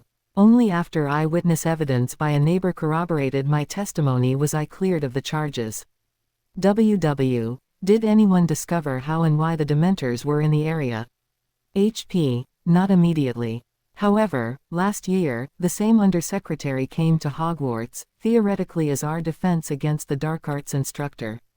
Multiple people heard her admit that she deliberately sent the Dementors in the hopes that they would give me for insisting that Voldemort had returned. She perceived me as a threat for undermining the ministry's official position that he had not returned. WW, why do you say she was, theoretically, the Dada instructor? Which undersecretary was it? HP, Dolores Umbridge by name. She refused to allow anyone to cast any spells in the Dada class. We were only allowed to read the textbook. Considering it was an OWL year, we could all have failed. And considering that Voldemort is indeed alive and active, the consequences are even more alarming for not knowing how to defend ourselves. WW, I noticed that you started to rub your hand as you spoke. Why is that? HP, looking uncomfortable, the undersecretary liked to use a blood quill on students in her detentions. She was trying to force me to recant my statement that Voldemort was alive. My hand is permanently scarred with, I must not tell lies. WW, for our readers, would you describe what a blood quill is? HP, I'm sorry to say that I can describe it. It is an extremely sharp dark arts writing instrument enchanted to use the writer's blood in place of ink. It gouges the words written with it on the hand of the writer. She had me write that sentence hundreds of times. WW, and you were forced to use this quill because you refused to withdraw your statement about he who must not be named being alive and gathering his forces again. HP, a name becomes feared when it is avoided, ma'am. I refuse to give Tom that satisfaction. I will say Voldemort or Tom Riddle plainly. But yes, I was required to use it day after day until I was permanently scarred. WW, what charges have been brought against this ministry official? HP, none that I know of. In a much quieter voice, the ministry doesn't like to acknowledge its mistakes. WW, why do you say that? HP, Sirius Black comes to mind. WW, Sirius Black, the mass murderer who escaped from Azkaban. HP, no, Sirius Black, the innocent man that was sentenced to Azkaban without a trial. He was accused of betraying my parents' location to Voldemort. My parents and a dozen other people perished in the attack, allegedly including my parents' friend, Peter Pettigrew. Sirius Black, the head of the ancient and most noble House of Black, was not even tried.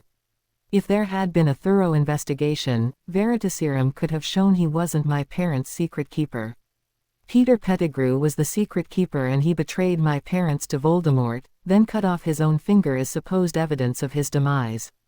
Pensieve memories could also have proven that Sirius didn't participate in the attack and how he confronted Pettigrew. But there was no trial, no investigation, and no opportunity to prove his innocence. He was unjustly imprisoned for a decade, left to rot with the Dementors. Last year, several people saw Peter Pettigrew, but the case wasn't reopened. His voice breaks. WW, are you all right, Mr. Potter? HP, drinks water. Yes, thank you for your concern. Last year, Sirius Black, my godfather, died fighting Death Eaters, so it's too late for him now. He should never have been imprisoned without a trial. He should never have spent 1/3 of his life punished and vilified for crimes he didn't commit. He loved my parents and he loved me.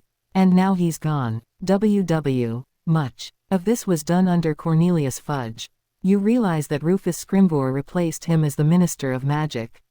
HP, yes, I've heard that. Although I also heard that Cornelius Fudge was kept on in an advisory capacity. The young man sighed deeply. Ma'am, I've learned over the years that words mean little without the actions to support them. Members of the Ministry imprisoned an innocent wizard and head of an ancient house without a trial and did nothing to rectify the situation. Members of the Ministry tried to prosecute me for saving my life and that of my cousin when it was a Ministry official who sent the Dementors to attack me, and they made no effort to investigate how it happened. Members of the Ministry went out of their way to depict me as an unstable liar for relating nothing more than the truth, which was later proven. Their lack of action permitted Voldemort to grow in strength, power and followers. The Ministry sent Umbridge to Hogwarts, who repeatedly persecuted and even tortured the students with no repercussions. Did you know she threatened to use the Cruciatus Curse on students in front of witnesses? Will Minister Scrimgeour turn the Ministry around? I can only say that I sincerely hope that we will see consistently honorable actions from the new administration. WW, have you had good experiences with any officials at the Ministry, Mr. Potter? HP, I have the greatest respect and admiration for Arthur Weasley and Amelia Bones as well as the most of the Aurors have had the pleasure to meet. WW, what advice would you offer our readers if you could suggest one thing? HP, I would suggest that your readers be proactive in protecting their families, friends and neighbors from Death Eater attacks. Brush up on how to defend against curses and hexes and practice as a family. Strengthen the wards around your home. Be aware of your environment. Live safely, but don't permit fear to rule your lives. WW, thank you for speaking with me, Mr.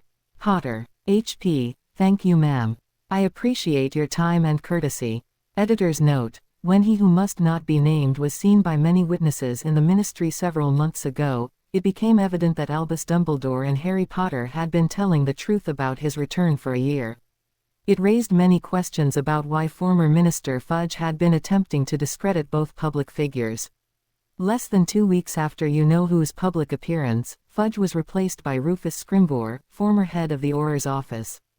Harry expected an official response the following day, so was mildly surprised to be summoned to the headmaster's office during the midday meal. He schooled his face to the impassive mask he had learned to wear as he climbed the stairs, surprised to find the door open. He paused on the landing and heard, 100 howlers so far this morning. It is a distraction when our energy should go elsewhere. Harry smirked and then hid his expression as he entered the room. The headmaster sat behind his desk and an older man stood nearby, evaluating the Gryffindor with shrewd eyes as Harry came into the room. Minister, this is Harry Potter. Harry, this is Minister Rufus Scrimgeour. He wanted to ask for a few minutes of your time. The headmaster gave nothing away with his mild tone of voice. The former head of the Auror office and new Minister of Magic looked a great deal like a dangerous albeit aged lion. He had a mane of yellowish-brown hair that was streaked with gray. Bushy eyebrows topped the tawny eyes clearly visible behind his wire-rimmed glasses. He took several steps towards Harry and offered his hand in a handshake, showing that although he walked with a slight limp, he still had the grace of a predator. "Mr. Potter, it's a pleasure to meet such a well-known celebrity." Harry grimaced slightly at the description, but shook hands firmly, noting that although the other man smiled, it did not reach his eyes. "Minister Scrimgeour, please, let's all sit down," the headmaster said with a genial smile and gestured towards the chairs. Harry motioned for the minister to precede him and then sat down himself. "Mr. Potter, it pains me to admit that you have had a difficult time with the former administration. I wanted to acknowledge that and let you know that I am now leading the ministry." He paused to watch Harry expectantly, so the younger man nodded to indicate that he was listening. It is important for the well-being of the country and the wizarding community that the ministry and prominent figures come together in a spirit of cooperation. The country needs to see harmony among those they look up to. He smiled genially at the Gryffindor. "You are in a unique position to boost the morale of a fearful public, young man." Harry kept his face impassive and his tone civil. "What are you asking of me, Minister?" Scrimgeour smiled at how effortlessly the conversation seemed to be going. "I think it would be in the public's best interests if you published another interview offering a measure of hope and confidence to the general populace, rather than spreading fear and dissension. Public finger-pointing and discord serves no one's best interest except Voldemort's." Harry tipped his head at the older man. "Will the ministry publish a formal apology to the Black family for imprisoning an innocent man without a trial, Minister?" Scrimgeour frowned at the question. "What is past, Mr. Potter. The past cannot be changed." "No, sir, but acknowledgement of past errors and a promise not to repeat them would go a long way towards healing a breach, Minister."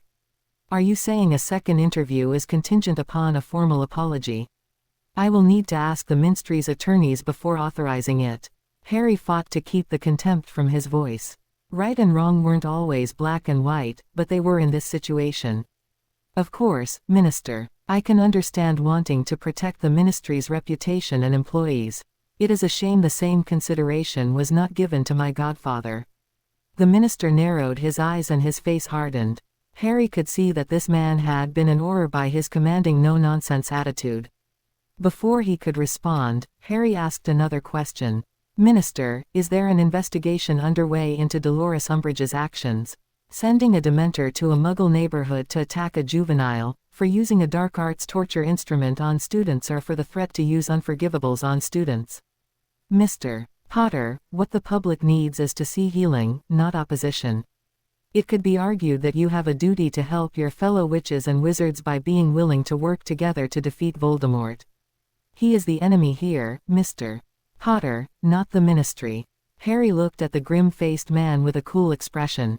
"My duty, as I see it, has to do with honor, with justice and with defeating Voldemort in such a manner that he never returns. I do not find it honorable to pretend appearances are more important than truth. I do not find justice is served when ministry officials use instruments of torture such as blood quills on students and retain their positions rather than being tried for their crimes. I will defeat Voldemort or die trying, Minister. That is my duty." Scrimgeour looked at Dumbledore with disapproval. "Perhaps it's time this school attempted to instill a measure of respect in its students, Headmaster." Harry spoke quietly. "Respect is earned, Minister. When the ministry's actions consistently demonstrate rational responses without jeopardizing the rights of innocents and individuals, I will be pleased to take your request to publicly acknowledge those efforts into consideration." The minister rose and looked balefully at Harry before looking back at the headmaster. "I apologize for disturbing your day, Albus." "Good day." Harry stood and placed a clenched fist on his chest and bowed to the minister. "Good day, Minister." The other man stalked from the room as the others watched, one expression tinged with regret while the other was coldly aloof. "Harry, I understand your bitterness with the ministry, but Rufus Scrimgeour is not your enemy. Would it be so difficult to find some middle ground with him?" The elderly wizard looked at the Gryffindor with faint disappointment. The boy had to learn how to be more tactful and political. I ask for very little, headmaster. I ask for acknowledgement of past wrongs and a promise not to repeat them. If the minister is unable or unwilling to do that, then we have very little to discuss. Now if you will excuse me, sir, I barely have time to eat before my afternoon classes. Harry bowed and left the office, leaving a troubled headmaster behind him. In order of appearance, Otgabin equals grandson, Loire equals IN dwellers, Isohenaflosola equals honored grandfather, Gergoir equals young one, Isohenari equals honored ones. After transfiguration, Harry walked up to Professor McGonagall's desk. She continued stacking her parchment papers, but acknowledged him with a brief, "Yes, Mr. Potter." He offered her his now familiar slight bow. "I wanted to ask if my lifetime ban from Quidditch as applied by Dolores Umbridge has been reversed, Professor." She raised surprised eyes to his. "You did not receive notice, Mr. Potter. There was a sweeping reversal of all of that woman's rules and punishments." "Oh, of course. You were not at your home during the summer to receive the notice." "Thank you, Professor. Do you happen to know what she did with the brooms she confiscated?" "I haven't seen my firebolt since last term." She narrowed her eyes and her mouth thinned. "I will check her former office, Mr. Potter. It must be locked in there. And if it's not, I wouldn't put it past her to destroy someone else's property." A look of pain crossed the witch's face. A professional-grade broom, the cost of a single firebolt is comparable to a complete set of standard broomsticks for a full Quidditch team. Harry met her eyes. "It's not the cost, Professor. Sirius gave me the firebolt. It's one of my few remembrances of him." He felt the interwoven harmonies of the Loire sending him their love and support. The austere woman's face softened. "I will search her former office upon completion of my classes, Mr. Potter. Hopefully, I will return it to you before dinner." Harry nodded and bowed slightly. "Thank you, Professor." It was difficult to keep his attention on Charms, and Ron noticed. "What's up, mate?" he whispered as Flitwick wrote on the board. "Professor McGonagall is going to search Umbridge's old office for my firebolt. What if she doesn't find it?" Ron gripped his friend's arm tightly in empathy. "It has to be there. Even the toad wouldn't dare just destroy something that valuable." By the end of the day, the entire Gryffindor Quidditch team had learned of Harry's missing broom and were waiting in the common room. The picture frame swung open and their head of house stepped through, pausing in the entrance at the many faces turned expectantly towards her. Harry's face froze into an impassive mask when he saw no broom in her hands. The older witch met Harry's eyes and then slowly her normally austere face softened into a smile and she opened her hand. "Engorgio," she cast, and his broom grew from several inches to its full size. Cheers erupted around the room and Harry stepped forward eagerly. His present from Sirius was safe. "It will need a little attention, Mr. Potter, but I'm sure you are capable of bringing it back up to your normal standards." Harry gave a brilliant smile to the older witch. "Yes, Professor. It will be a pleasure." Ginny called out, "Then you'll be at tryouts, Harry." Professor McGonagall interjected with some asperity. "I would certainly expect the Quidditch captain to attend the tryouts, Miss Weasley." Harry looked at his head of house with some surprise as additional cheers and whoops burst out. "Captain," he mouthed. She nodded complacently. "Captain, Mr. Potter, assuming you accept the position." "Yes, Professor. I accept." Katie Bell and Ginny Weasley grabbed him and started an impromptu dance. Their head of house looked on with tolerant amusement before slipping away. Near the end of breakfast the following morning, owls began arriving in ever-increasing numbers. They circled the hall, but the majority seemed focused on the Gryffindor table. Harry eyed the dozens of owls and groaned. "Steady, mate," Ron grinned. Hermione had thought this would happen. Neville, Ron and Hermione stood poised as the owls began dropping their missives. About half a dozen were read and quivered on the table, causing Harry to calmly cast Incendio on them without bothering to check the seal. Ron, Hermione and Neville scrambled to pick up the others as the owls dive-bombed the dark-haired Gryffindor. Neville grinned as he handed a stack of letters to Harry. "You weren't interested in listening to the howlers." Harry chuckled warmly, flashing white teeth against his tanned skin, causing a few of the nearby girls to sigh. Anyone I respect wouldn't have sent me a howler about that Witches Weekly article, so they were either sent by Fudge and Umbridge or their lackeys. The rest all sort out and attempt to respond. It's about time I started to manage my public relations rather than shunning it and leaving all the power in the hands of people like Rita Skeeter. He chuckled again at the dumbfounded looks on his friends' faces. Yes, I know. I hate being a so-called celebrity, but since I'm going to be whether I want or not, I may as well be damned for who I really am rather than who the Rita Skeeters of the world make me out to be. It's about time, Neville said with a grin. Hermione and Ron voiced their agreement as well. Harry had barely entered the greenhouse for herbology, his last class of the day, when a paper dove flew into the room and landed on a bench near Professor Sprout. It immediately unfolded into a parchment. The professor read the missive and raised her eyes to find Harry. Mr. Potter, Professor Dumbledore would like to see you in his office. You may use this note as your pass.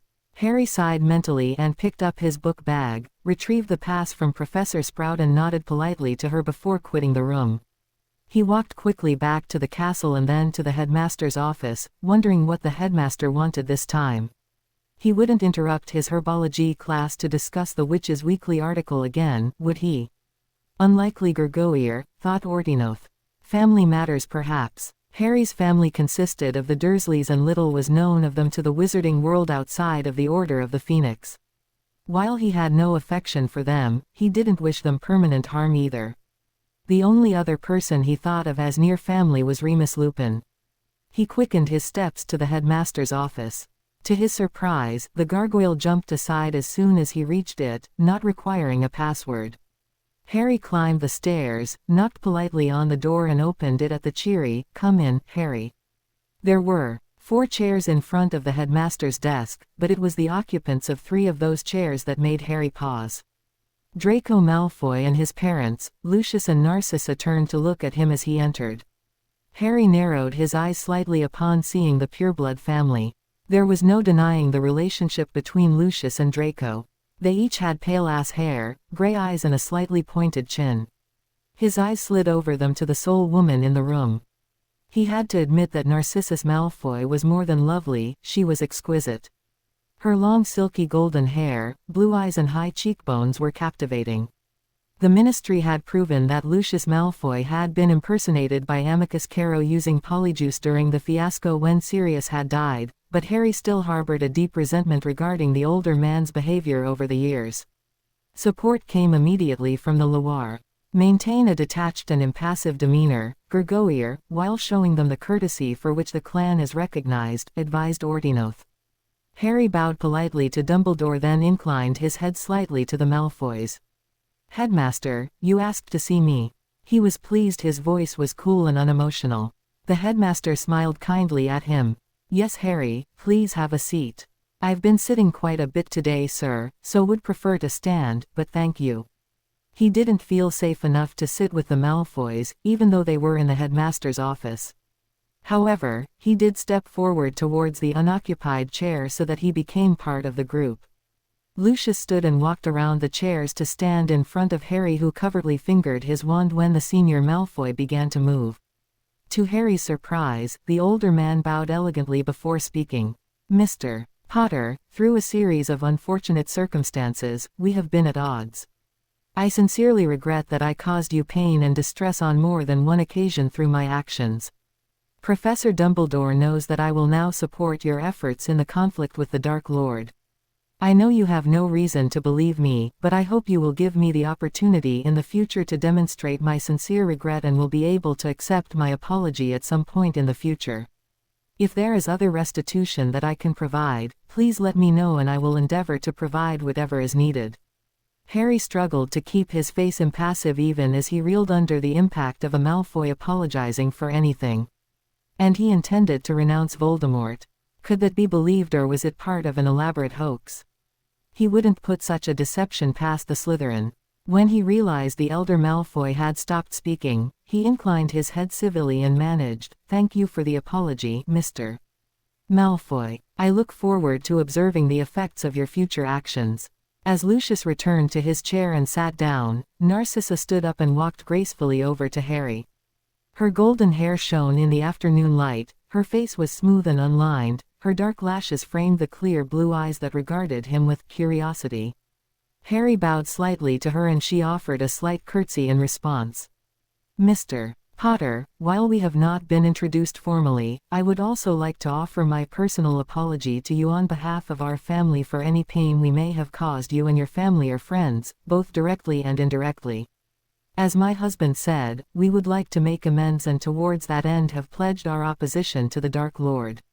We know it will take continued and sustained opposition to the Dark Lord before you will be able to accept our sincerity, and we look forward to the day you will be able to have faith in our words and deeds.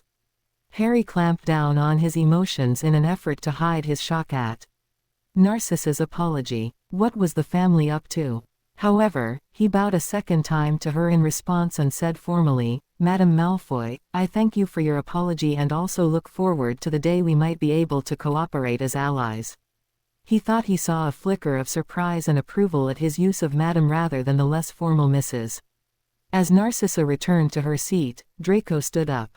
Him too. What is going on here? This has got to be an elaborate ruse, Harry thought. However, he kept his face impassive as Draco came forward and bowed, his face momentarily showing a trace of anxiety. Potter, for the last 5 years I've been a prat to you. I took it personally when you rejected my offer of friendship when we met on the train for our first ride to Hogwarts. I know that my own attitude and behaviors to you and your friends caused most of the animosity between us, and I would like to offer you my sincere apologies. I've written letters of apologies to Granger and Weasley and offered small tokens to help make amends and will follow up with personal apologies. I know I don't deserve your forgiveness, but I hope over time that I will earn it. Harry was quiet for several long moments until he was certain his voice could be indifferently polite. Finally he inclined his head and replied, Thank you for the apology. My own behavior hasn't been blameless over the years, Malfoy. If you will behave civilly going forward, then so will I. He was surprised at the brilliant smile Draco gave him. He realized he had never seen a genuine smile of pleasure on the young ass's face, and it lit up his features. Dumbledore beamed at them all. Excellent, it's good to see such mature and courteous behaviors. Now I'm sure you're wondering what this is all about, my boy. He waited for Harry to acknowledge him and then continued when he received a nearly imperceptible nod. Tell me, Harry, what do you know about the Vila? Vila. Why in Merlin's name would he be called to Dumbledore's office to talk about Vila? Why would the Malfoys apologize before then? He recalled that Fleur Delacour, the Beauxbaton champion for the Triwizard Tournament, had been a half Vila. They had researched the species then, while Hermione had researched them and shared the findings with Ron and him. They were beautiful magical creatures that could breed with wizards and had an allure to ally attract and seduce others. Obviously it had an importance that he wasn't quite catching. He turned to the clan genetic memory and confirmed what he knew, as well as finding additional information. He reviewed it quickly and then focused on one memory. Vila mate for life, and the mate was not necessarily of their choosing, instead it is the most powerful and compatible creature or human available. UAL preferences were not a consideration when the Vila identified its mate. Realization exploded over him and he clenched his jaw in the struggle to maintain the expressionless mask he had learned from his clan. The Malfoys had to be part Vila and one of them had chosen him as a mate. He considered the expressions he had seen on their faces. Lucius and Narcissa had appeared respectful and determined. Draco had looked sincere, hopeful, but also fearful, as if afraid of rejection. So Draco had come into his Vila inheritance and identified him as his mate. Mate with Draco, not bloody likely. He retreated into his mind and screamed his rage. Arg! What deity did I offend in a past life? Why is my life some sort of cosmic joke? Let's rip loving parents away and throw Harry into a cupboard for 10 years, only letting him out to cook and clean.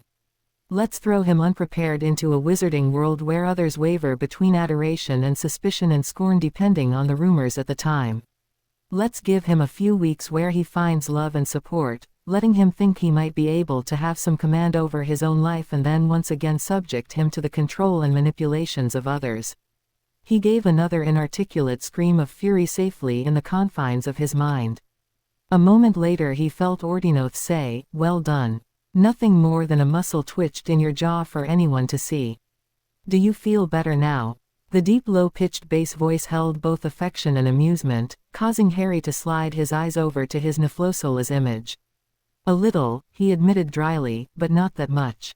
Why is it always me, Niflopsola? And why did Dumbledore blindside me like this? Perhaps the universe gave you a Veela mate to make up for other aspects of your life, Gurgoyer. You did not absorb all of the information about Veela. They offer unconditional love and support to their mate. That type of partner is considered to be an aspiration of most mortals. Harry mentally shook his head. Then it's a punishment, not a reward. This is Draco sodding Malfoy. You know how he's behaved over the last 5 years. You've seen my memories. There is no way I will accept it. Ortinoth rumbled. Is that why he shows both fear and longing on his face? Harry considered. The ass Slytherin had looked fearful when he made his apology, as if afraid of rejection. Oh bloody hell, he thought. What was the impact of his refusal? He scanned his clan memories, but found no information. Apparently refusal hadn't been known to his dragon ancestors. Harry withdrew from his mind, grateful that only several moments had passed. He looked directly at Draco. I don't know the difference between fact and folklore. What is the impact of a mate's rejection? When Harry turned to him and asked the abrupt question, Draco blinked and swallowed.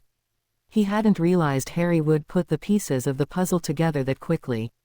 Narcissa Malfoy was the one to answer. If the mate finds the Veela unworthy and rejects them, the Veela has no reason to live. They become severely despondent, frequently leading to suicide or a refusal to eat until they simply wither away.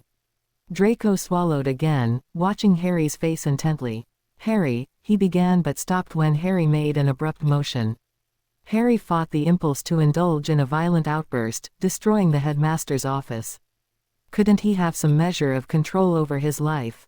The last few months had been heavenly with the love and support of the clan, but apparently that was all he was allowed to enjoy before his life was turned upside down again. You might want to curb your magic, Otgabin, Edraith rumbled. He heard the windows begin to rattle in their frames and immediately pulled his power back. He glanced apologetically at the headmaster and then forced himself to meet Malfoy's gray eyes. Then I do not reject you. However, I need time and information before making a life-altering decision. If you have specific books you would like me to read, I would be pleased to review them. Perhaps in a few days we can discuss what short-term measures are needed before long-term decisions are made. He turned and left the room before anyone could respond. Harry had to work to keep the snarl from his face. Even though the Loire helped him maintain a composed attitude most of the time, right now he really wanted to indulge in a good loud and violent temper tantrum. Draco Bloody Malfoy had chosen him as a mate. After all the vicious comments and hexes. After insulting him, his friends, and his parents. Harry desperately wanted a future with the home life he had never known as a child. He wanted a wife and children, a real family that was grounded on love and mutual respect. Instead he had the ferret.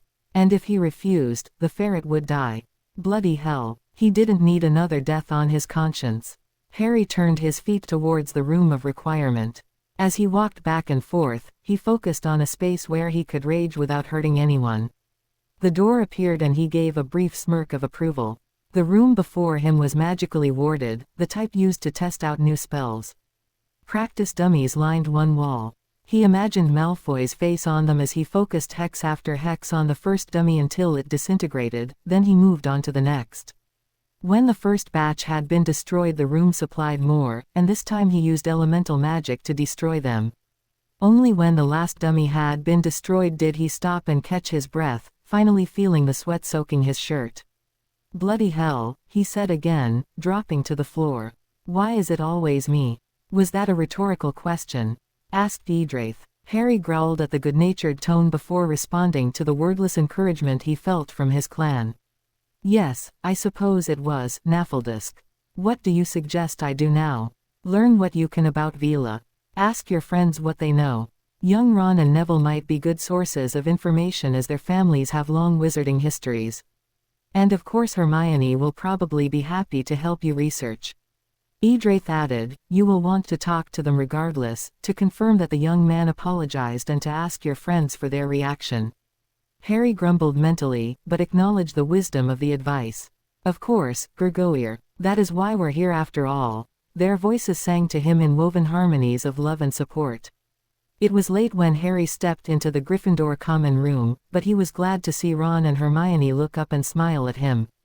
Hermione stood up and exclaimed, "Harry, we've been waiting for you." "You'll never believe what happened, mate," added Ron. Harry joined them and collapsed on the sofa. "I probably could, but tell me." "Malfoy wrote us both letters of apology," began Hermione. Ron interrupted. "Bloody Ferret probably has an ulterior motive. Mine was very proper. He apologized for calling me a mudblood and for offending me and my friends over the years. He accepted full responsibility for his behavior. He included a first edition of Hogwarts, a history, from the founding years as a small token of his regret." Ron grudgingly admitted, "He gave me season tickets to the Chudley Cannons." Both of his friends were watching for his reaction and noted he was not surprised. Hermione asked tentatively, "Did you get an apology, Harry?" "I got one in Dumbledore's office. Malfoy was there with his parents and they each apologized, plus said they were joining the opposition to the Dark Lord. I don't know if that means publicly or as spies reporting to Dumbledore." Hermione was startled. "They're joining the fight against you-know-who. Why do you suppose they're changing and apologizing?" Ron sneered, "It's a scheme, I'm telling you. Just letting us get our guard down and then they'll drop us in you-know-who's lap." The young witch took a good look at Harry and noticed the weariness in his frame. "Harry, what happened? Are you all right?" "After they apologized, Dumbledore asked me what I knew of Velas." He stopped and watched his friends' reactions. Hermione frowned briefly and Harry swore he could almost hear the gears turning in Heron. Her eyes widened and her mouth formed a silent, "Oh." Ron frowned in bewilderment, shifting his eyes between their faces. Harry turned to him. "So tell me, Ron, you're from an old family. What legends and information did you hear growing up about Veela?" Still confused, Ron responded slowly. "Well, many old pureblood families have a bit of Veela blood in them. It was considered pretty elite at one time. Even my family had some a century or so back. Every boy growing up hoped to be picked as a Veela's mate. They love their mate unconditionally, never wanting or desiring another person once they find their mate.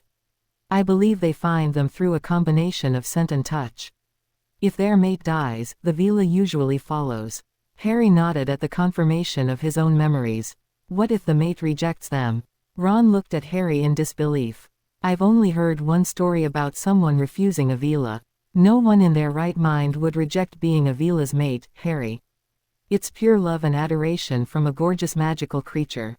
What if the Veela was Draco Malfoy?" Ron stopped and his eyes widened. Emotions chased across his face almost too fast to follow: comprehension, disgust, horror, consideration and finally discomfort. "That's why he apologized," observed Hermione with enviable composure. "He loves his mate unconditionally and doesn't want his mate unhappy. If he was rude to your best friends, you would be unhappy, so he wants to make amends." Harry cringed with each repetition of the word, mate. "I seriously doubt that he loves me, Hermione. I think he doesn't want me to reject him, because he would die," said Harry firmly. "At least that's what his mother said was the impact of a mate rejecting a Veela. I need to hit the library and find out what I can about Veelas and learn whether that's true or not." "I think it might be Harry," said Ron reluctantly. "The story I mentioned was one Mum told me about a man who refused a Veela because he was already married and the Veela died of a broken heart. It was a depressing story." Hermione laid a hand on Harry's shoulder. "I'll help you research, Harry." Ron added, "Me too, mate." He paused for a few seconds while his face contorted before blurting out, "Bloody hell, Harry. It's Malfoy. But you have the opportunity to be a Veela's mate. But the Veela is Malfoy. But you would have the absolute devotion and support you never had growing up. But it would come from Malfoy." Ron's face twisted into a grimace and banged his head down on the table several times. Hermione looked at Harry reproachfully. "Harry, shame on you. You broke Ron." The dark-haired Gryffindor laughed and his mood lightened. "Well, I'm not going to make any decisions tonight. We may as well head to bed." He and Ron bid goodnight to Hermione and went on to their dorm room. They stopped at the sight of several books piled on Harry's bed. Moving closer, they saw a parchment folded on the top book. Harry unfolded it, holding it out so that Ron could read it over his shoulder. Mr. Potter, thank you for speaking with us this afternoon. I am grateful that you did not summarily reject Draco, but elected to consider the matter over time. These are some books on Vila from the Malfoy Library. I hope you find them useful. Sincerely, Lucius Malfoy. Harry sorted through the books, looking at the titles. They included Vilas and Their Mates, The Vila Council, History and Laws, Chosen by a Vila, Prominent Vilas Through the Ages, Vila Inheritance, Fact and Fiction, and Wizard and Vila Culture Concessions. That's a lot of reading, Ron said dubiously after eyeing the multiple volumes. And I thought just the reading for a NEWT year was bad. Harry looked up from his perusal of the books and grinned at his friend. You said you would help, he reminded the redhead with a smirk. He gathered the books and carefully placed them in his trunk, wondering when he would find the time for the added reading. Harry had double charms and double transfiguration the following day. Charms was shared with Ravenclaw while transfiguration was shared with the Slytherins. Harry nodded once to Malfoy as he sat down with the Gryffindors, and made sure to leave quickly afterwards. He studiously used his free hour to work on his charms homework, planning on doing the transfiguration work after dinner. Unfortunately, a house elf brought him a note from the headmaster just as they sat down for the evening meal. Harry, please stop by my office after dinner. Thank you, Albus Dumbledore. Harry grumbled mentally, but folded and put the note in his pocket. Ron noticed the slight frown on his friend's face and paused while filling his plate. Problems, Harry? I don't think so. The headmaster wants me to stop by after dinner. Hermione tipped her head considering. He probably wants to make sure you're not going to blow anything up in frustration over the. She lowered her voice so that only Harry and Ron heard her. Malfoy situation. Ron grinned wickedly. Including Malfoy himself, no doubt. Although that would take care of the problem, wouldn't it?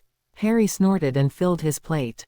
He deliberately kept his eyes from the Slytherin table during the meal, focusing only on his plate or his best friends.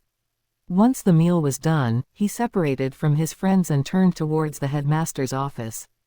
The elderly wizard smiled gently at the young man as he entered the office. Please sit down, my boy.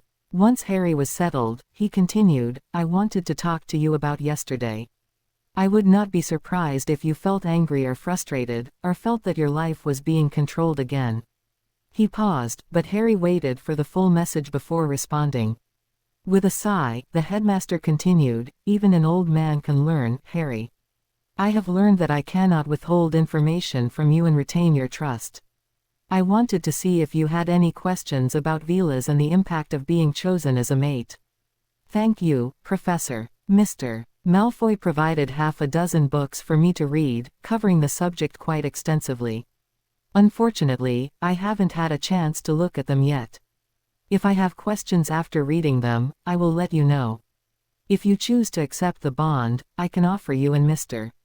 Malfoy new quarters. You would each have your own bedroom, but would have a shared common room, similar to what the head boy and girl share. Mr. Malfoy will have a physical need to spend some time in your proximity daily or will develop both physical and mental withdrawal symptoms. Harry frowned and narrowed his eyes at the headmaster. He was going to have to read up on Vila very quickly. Headmaster, we share several classes a day and eat in the same room. Surely that is adequate, proximity. Dumbledore met his eyes with his own sympathetic blues ones. He is currently experiencing discomfort from not spending time with you.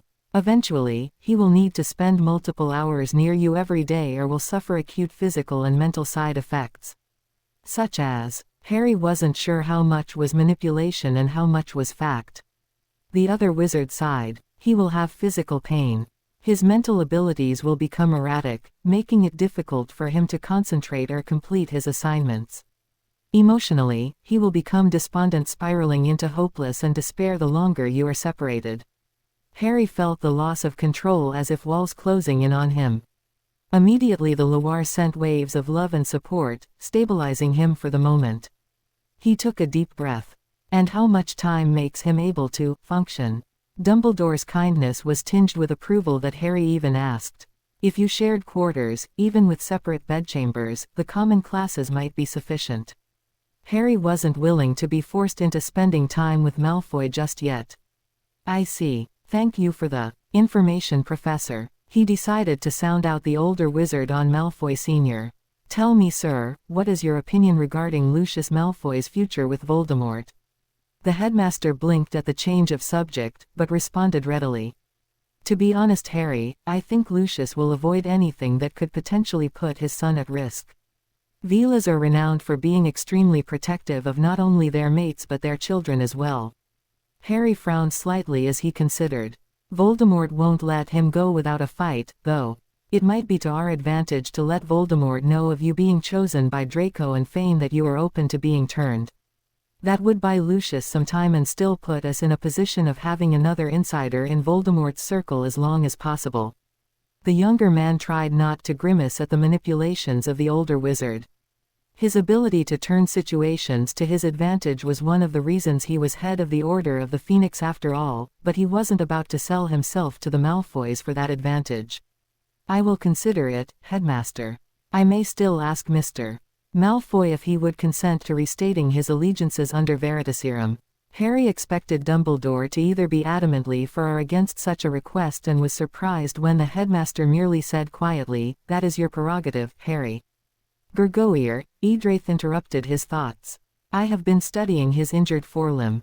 It is similar to a curse seen in our collective memory. It appears to be linked to the ring he wears on the other hand, added Ordenth. Would you ask him about it? Harry considered and decided he wouldn't be revealing his Loire by asking.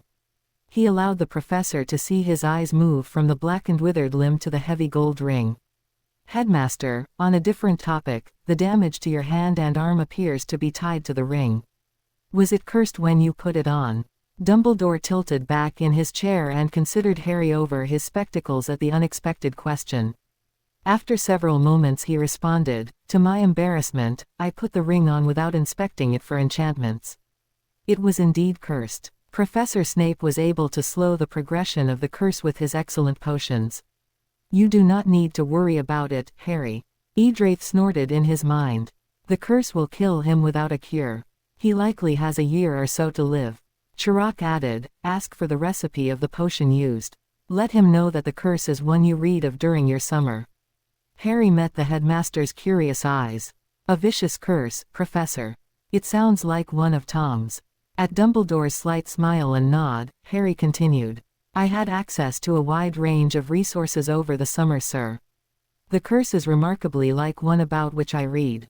I recall a potion recipe that might be helpful. Would you ask Professor Snape if he would be willing to share his recipe with me to see how they compare? The headmaster considered Harry for several moments silently, as if weighing what Harry could have learned and whether this was something he wanted to share with a pupil.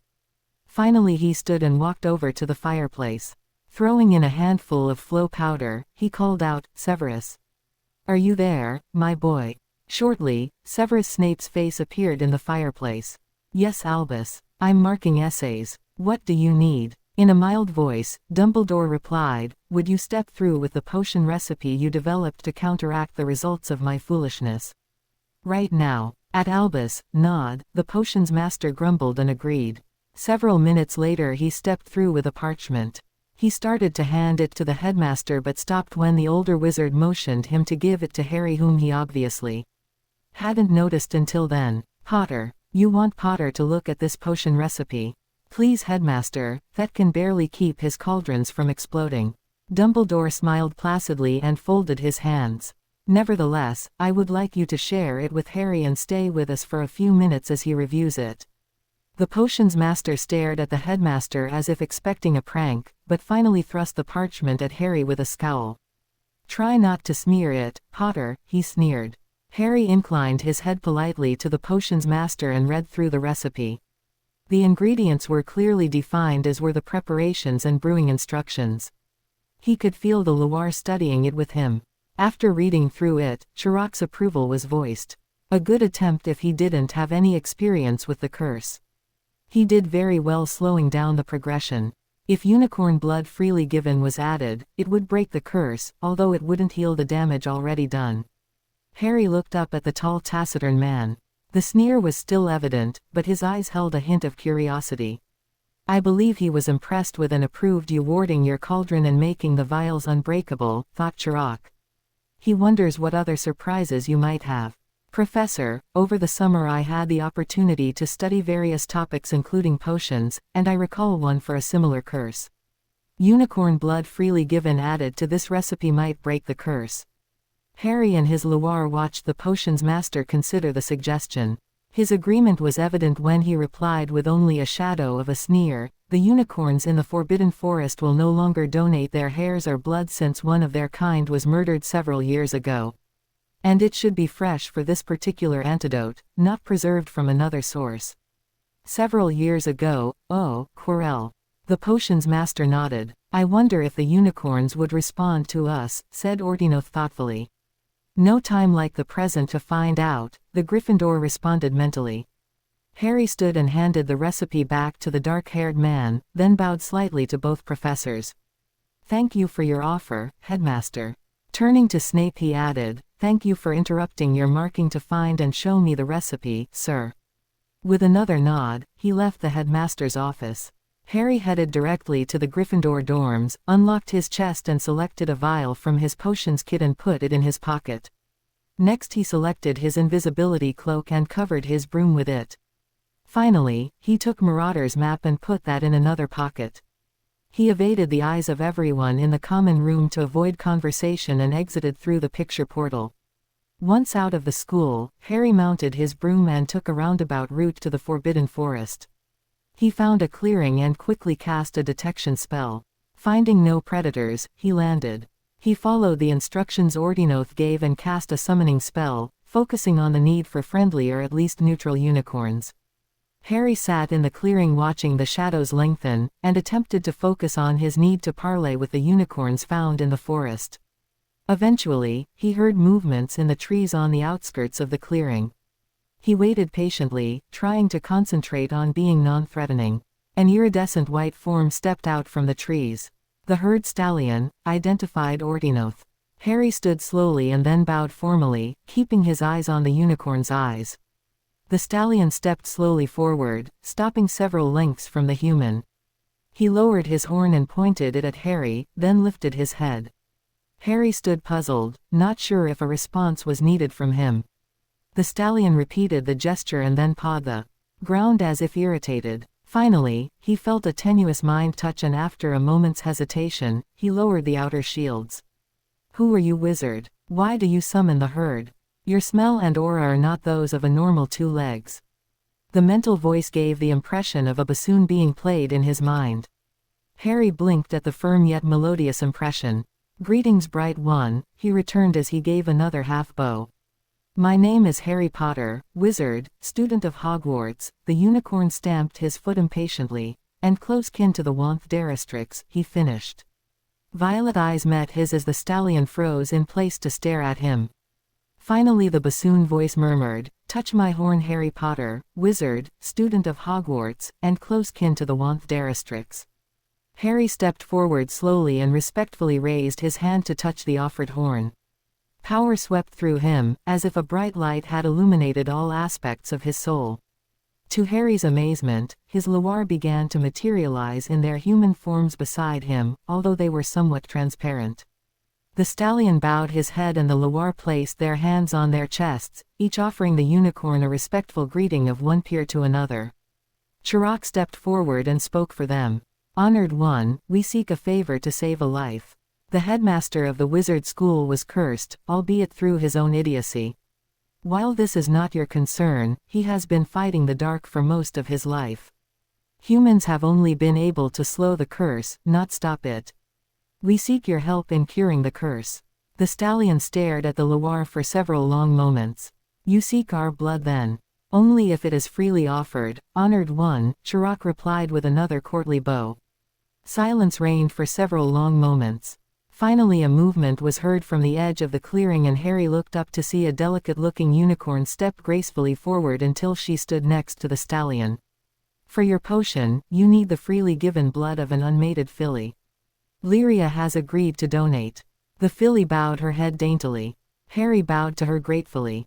What may I offer to you and yours in compensation? The stallion's violet eyes met Harry's and he was surprised to see how cold the liquid pools could appear. Terminate the vile one who slew our brethren and drank his blood. Harry bowed his head, grieving for those Quirrell and Voldemort had slain. I had already planned on that or die trying, honored ones. The stallion inclined his head. Then we will reserve the right to a boon at a later date, dragonkin. Harry withdrew the crystal vial from his pocket and looked at the two unicorns. He was not willing to harm the lovely filly, so wasn't sure how to obtain the necessary blood. To his surprise, the stallion turned to the filly and pierced her shoulder with his horn. Harry stepped forward and quickly filled the vial from the slow trickle. Before he could heal the wound, the stallion touched it again and it faded, leaving no trace. Harry bowed again deeply, first to the filly and then to the stallion. His loir mimicked his movements and then faded away. Thank you. You honor me with your favor, bright ones. He stood respectfully until the unicorns glided back into the forest. After Harry returned to Hogwarts, he headed immediately to the dungeons. He approached the potion master's office and knocked lightly. Enter, came the sharp reply. The dark man looked up from his desk and glared at the Gryffindor. What do you want, Potter? Harry stepped forward and held out the vial to the potions master. Unicorn blood freely given by a filly named Lyria, sir. Snape stared at the vial and slowly reached out to take it. He glanced back up at Harry and narrowed his eyes. How? He snapped. I asked and they responded favorably, sir. Chirac spoke in his mind. The filly was generous, Gurgoyer. He shouldn't use the entire vial. 6 drops should do. I assume you know when it should be added. Harry obediently commented, Professor, the potion should only need 6 drops added after the pulped hellebore but before the dittany. Lyria was generous with her donation, so you might want to cast a preservation spell on the rest if the spell doesn't interfere with its use in other recipes. Snape glared at the Gryffindor for a moment before his voice adopted his classroom interrogation. Why 6 drops and not 5 or 7, Potter? Explain the impact be if more or less is added. Sir, 6 drops is the maximum efficacy. Any additional will not make the potion any more potent or valuable, although any less will produce a weaker curative. Harry tossed a mental smile at Chirac, who frequently tested him this way. And if I added it after the dittany? Then it would be used as a topical potion rather than an ingested one, and I believe it needs to be ingested to properly stop the curse, Professor. Harry made sure to keep his expression both neutral and respectful. The potion's master dark eyes met his own, but Harry felt no attempts on his mind. Finally, Snape said quietly, Why have you never demonstrated an ability with potions before this term, Mr. Potter? A muggle-raised student who was told that magic doesn't even exist has no foundation in the art, sir. What the other students grew up with, such as why one stirs clockwise or counterclockwise, was never explained to me, and asking questions wasn't exactly encouraged. He gave the professor a dry smile. This past summer, I rebrewed every potion we covered from my first year forward under the auspices of a mentor who enjoyed detailed and explicit explanations. Once I had a firm foundation in the basic material, I found brewing to be a most enjoyable pastime. Harry gave the surprised potions master a genuine smile. I look forward to seeing if the new potion will halt the curse, sir. Please let me know if you would like any assistance in prepping the ingredients. Snape snorted and said, That will not be necessary, Mr. Potter. However, his voice was more amused than harsh as he said it. Harry bowed slightly. As you say, sir. Good night. As Harry closed the door to the office and walked down the corridor, Edraith broached the subject of the headmaster's injury. I am uncertain that there is a way to heal the headmaster's withered hand and arm, Gurgoyer. The curse may be broken, but the limb will still be useless. Perhaps healing the limb isn't as important as making the limb useful in its present state, offered Chirac. I will consider it for a time.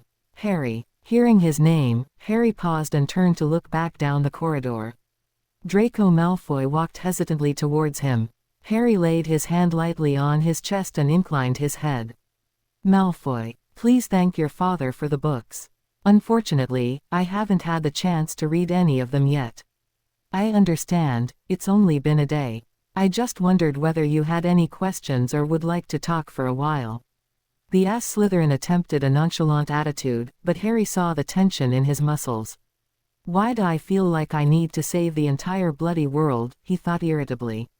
However, after mentally banging his head against a fictitious wall he replied, do you know the room of requirement on the 7th floor? Is that the one also called the come and go room? By the tapestry of the troll ballet. Yes. We could meet there after dinner tomorrow if that is convenient. Draco swallowed, but managed, that would be acceptable. He hesitated and Harry managed to avoid grumbling at the ass Vila for his obvious desire for more.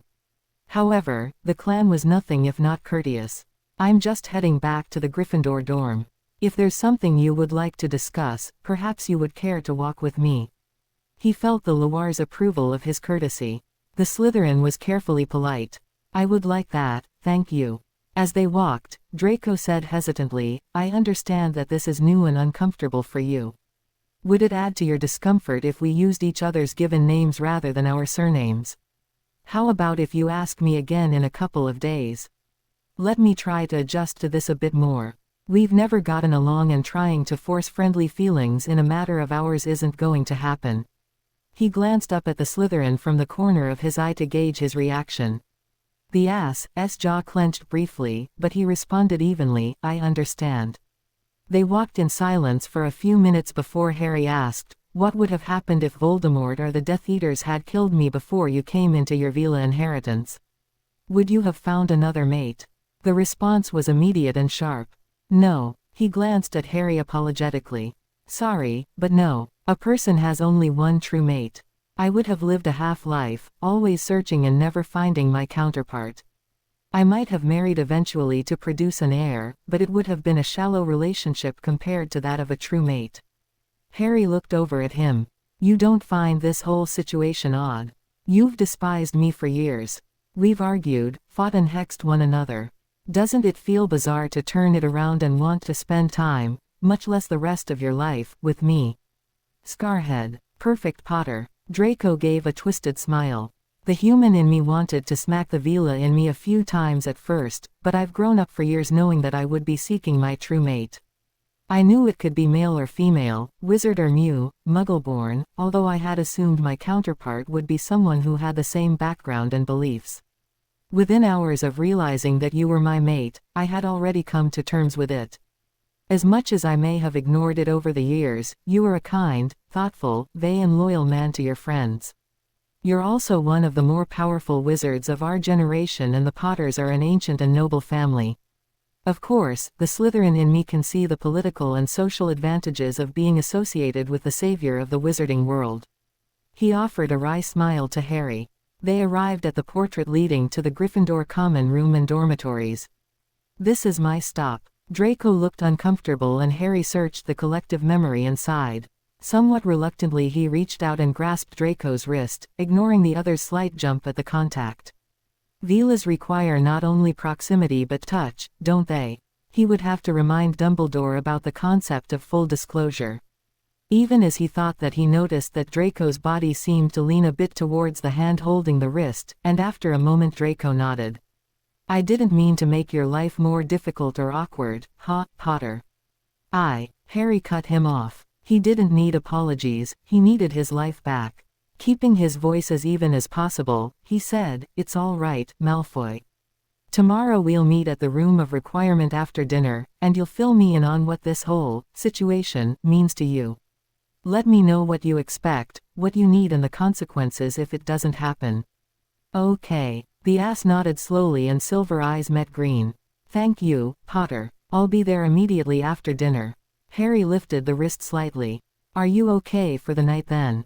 It's almost curfew and you have to get back to your dorm. Draco straightened, attempting to slide his indifferent expression back into place as he removed his wrist from Harry's grasp. The attempt at nonchalance would have worked if his eyes hadn't tracked Harry's hand as it returned to the Gryffindor's side. I'm fine. Good night, Potter. Good night, Malfoy. He waited for Draco to move off a few feet before he whispered the password to the fat lady. The portrait swung open and Harry stepped through, glancing back to see Draco staring at him as the portrait slowly swung shut.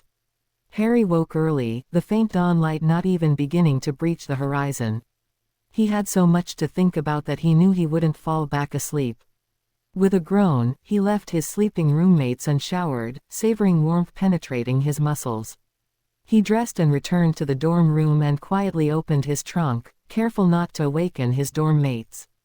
He selected Velas and their mates from the stack Lucius Malfoy had loaned him and then settled back on the bed and drew the curtains. A quiet, Lumos, spell permitted him to read. It was an easy-to-read book, and he couldn't help but wonder if Lucius had selected it for that reason. The first chapter was about the history of the species while the second was on the physical characteristics.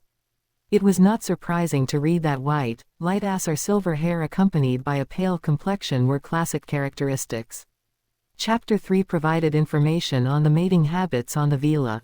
Vela are one of the few species that have a mate counterpart otherwise known as a true mate. If a Vela doesn't find their true mate, they may settle for a lesser compatible person as a life companion, although many search their entire lives for that one counterpart. However, if they do find their mate through a combination of sight, scent and touch, they will never be able to accept a different person. While the chosen is not required to accept the Vela will be forever bound to their mate. Their recognition will quickly turn to affection and the Vela will become devoted to their mate and only that person. The mate is all important to a Vela, a concept many species have difficulty comprehending. Because the Vela has only their mate's happiness in mind, they will only accept a consensual relationship. If the mate rejects them, they will either suicide or sink into an acute depression, refusing to eat or drink until they succumb to death. Velas are exceptionally protective and possessive of their mates and prone to unrestrained jealousy until their bond is complete. Even then, it takes a full year for the bond to mature and the jealousy to wane. If they see someone other than a family member touching their mate, they will issue one warning and then do whatever is necessary to remove the perceived risk to their mate. Harry closed the book as he heard his roommates begin to stir. "Your thoughts are chaotic, Gurgoir," sent Ordinoth. Harry balled his fist and punched his pillow.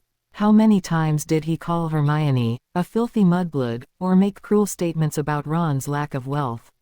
He's insulted practically everyone and everything I've ever cared about.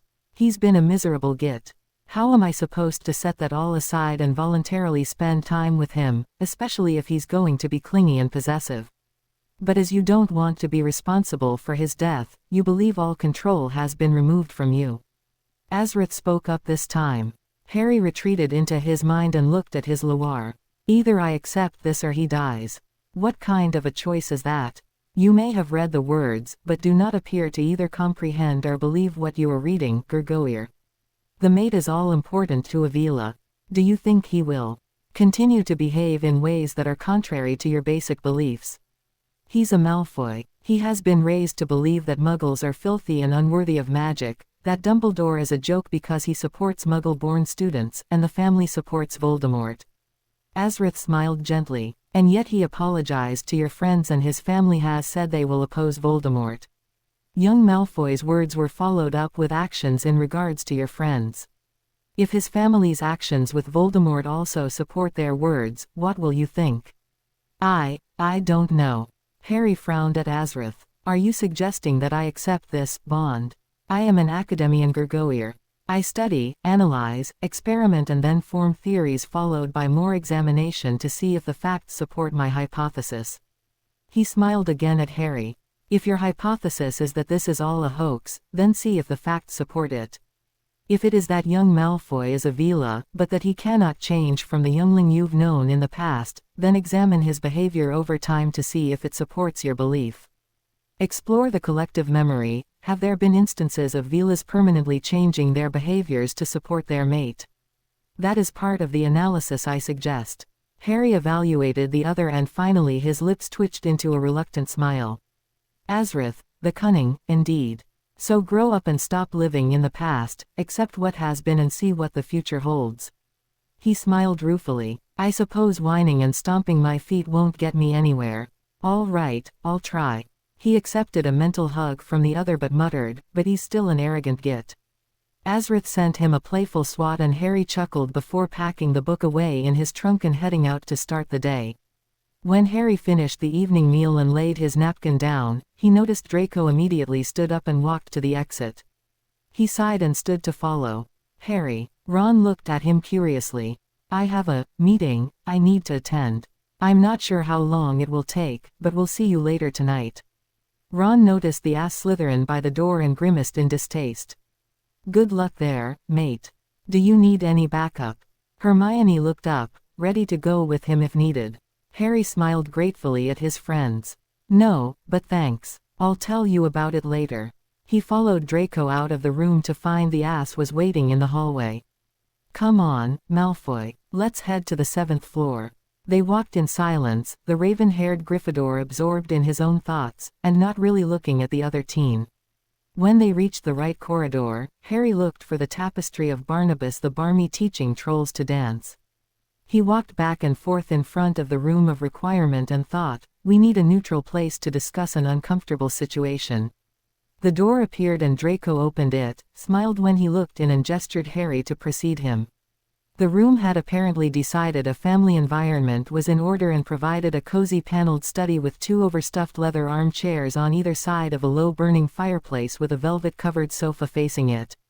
There were no house colors in evidence as the floors were covered in a plush taupe carpet while the chairs and sofa were black with taupe pillows.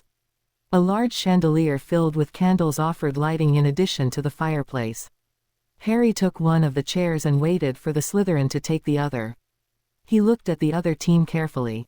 Malfoy's mask was in place, but instead of the arrogant sneer Harry had seen for the last 5 years, the ass had the composed respectful face he usually reserved for those in authority. Draco took the initiative. Thank you, Potter, I appreciate you making the time to talk with me. Harry settled himself comfortably into the chair. It's still a bit surreal, Malfoy, but I'm at least willing to talk about it. Your father left me 6 books, and I skimmed through Veelas and their mates.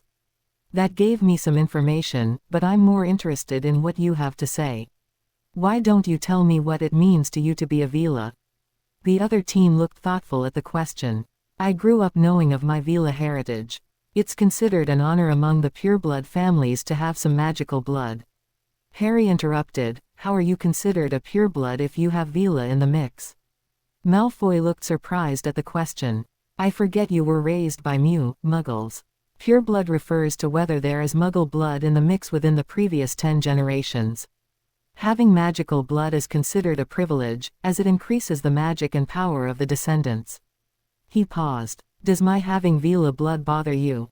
Harry chuckled. Magical creatures of any type don't bother me. I don't consider them good or evil. Remus Lupin is a werewolf, but I consider it an honor to know him. Hagrid is a half-giant, but still a friend. The ass looked slightly affronted to be compared to his former Dada werewolf teacher and the half-giant, causing Harry to hide a grin. Yes, well, Veela have been mating with wizards for centuries. Veela descendants have an increase in magical power when they mature, as do their mates upon bonding.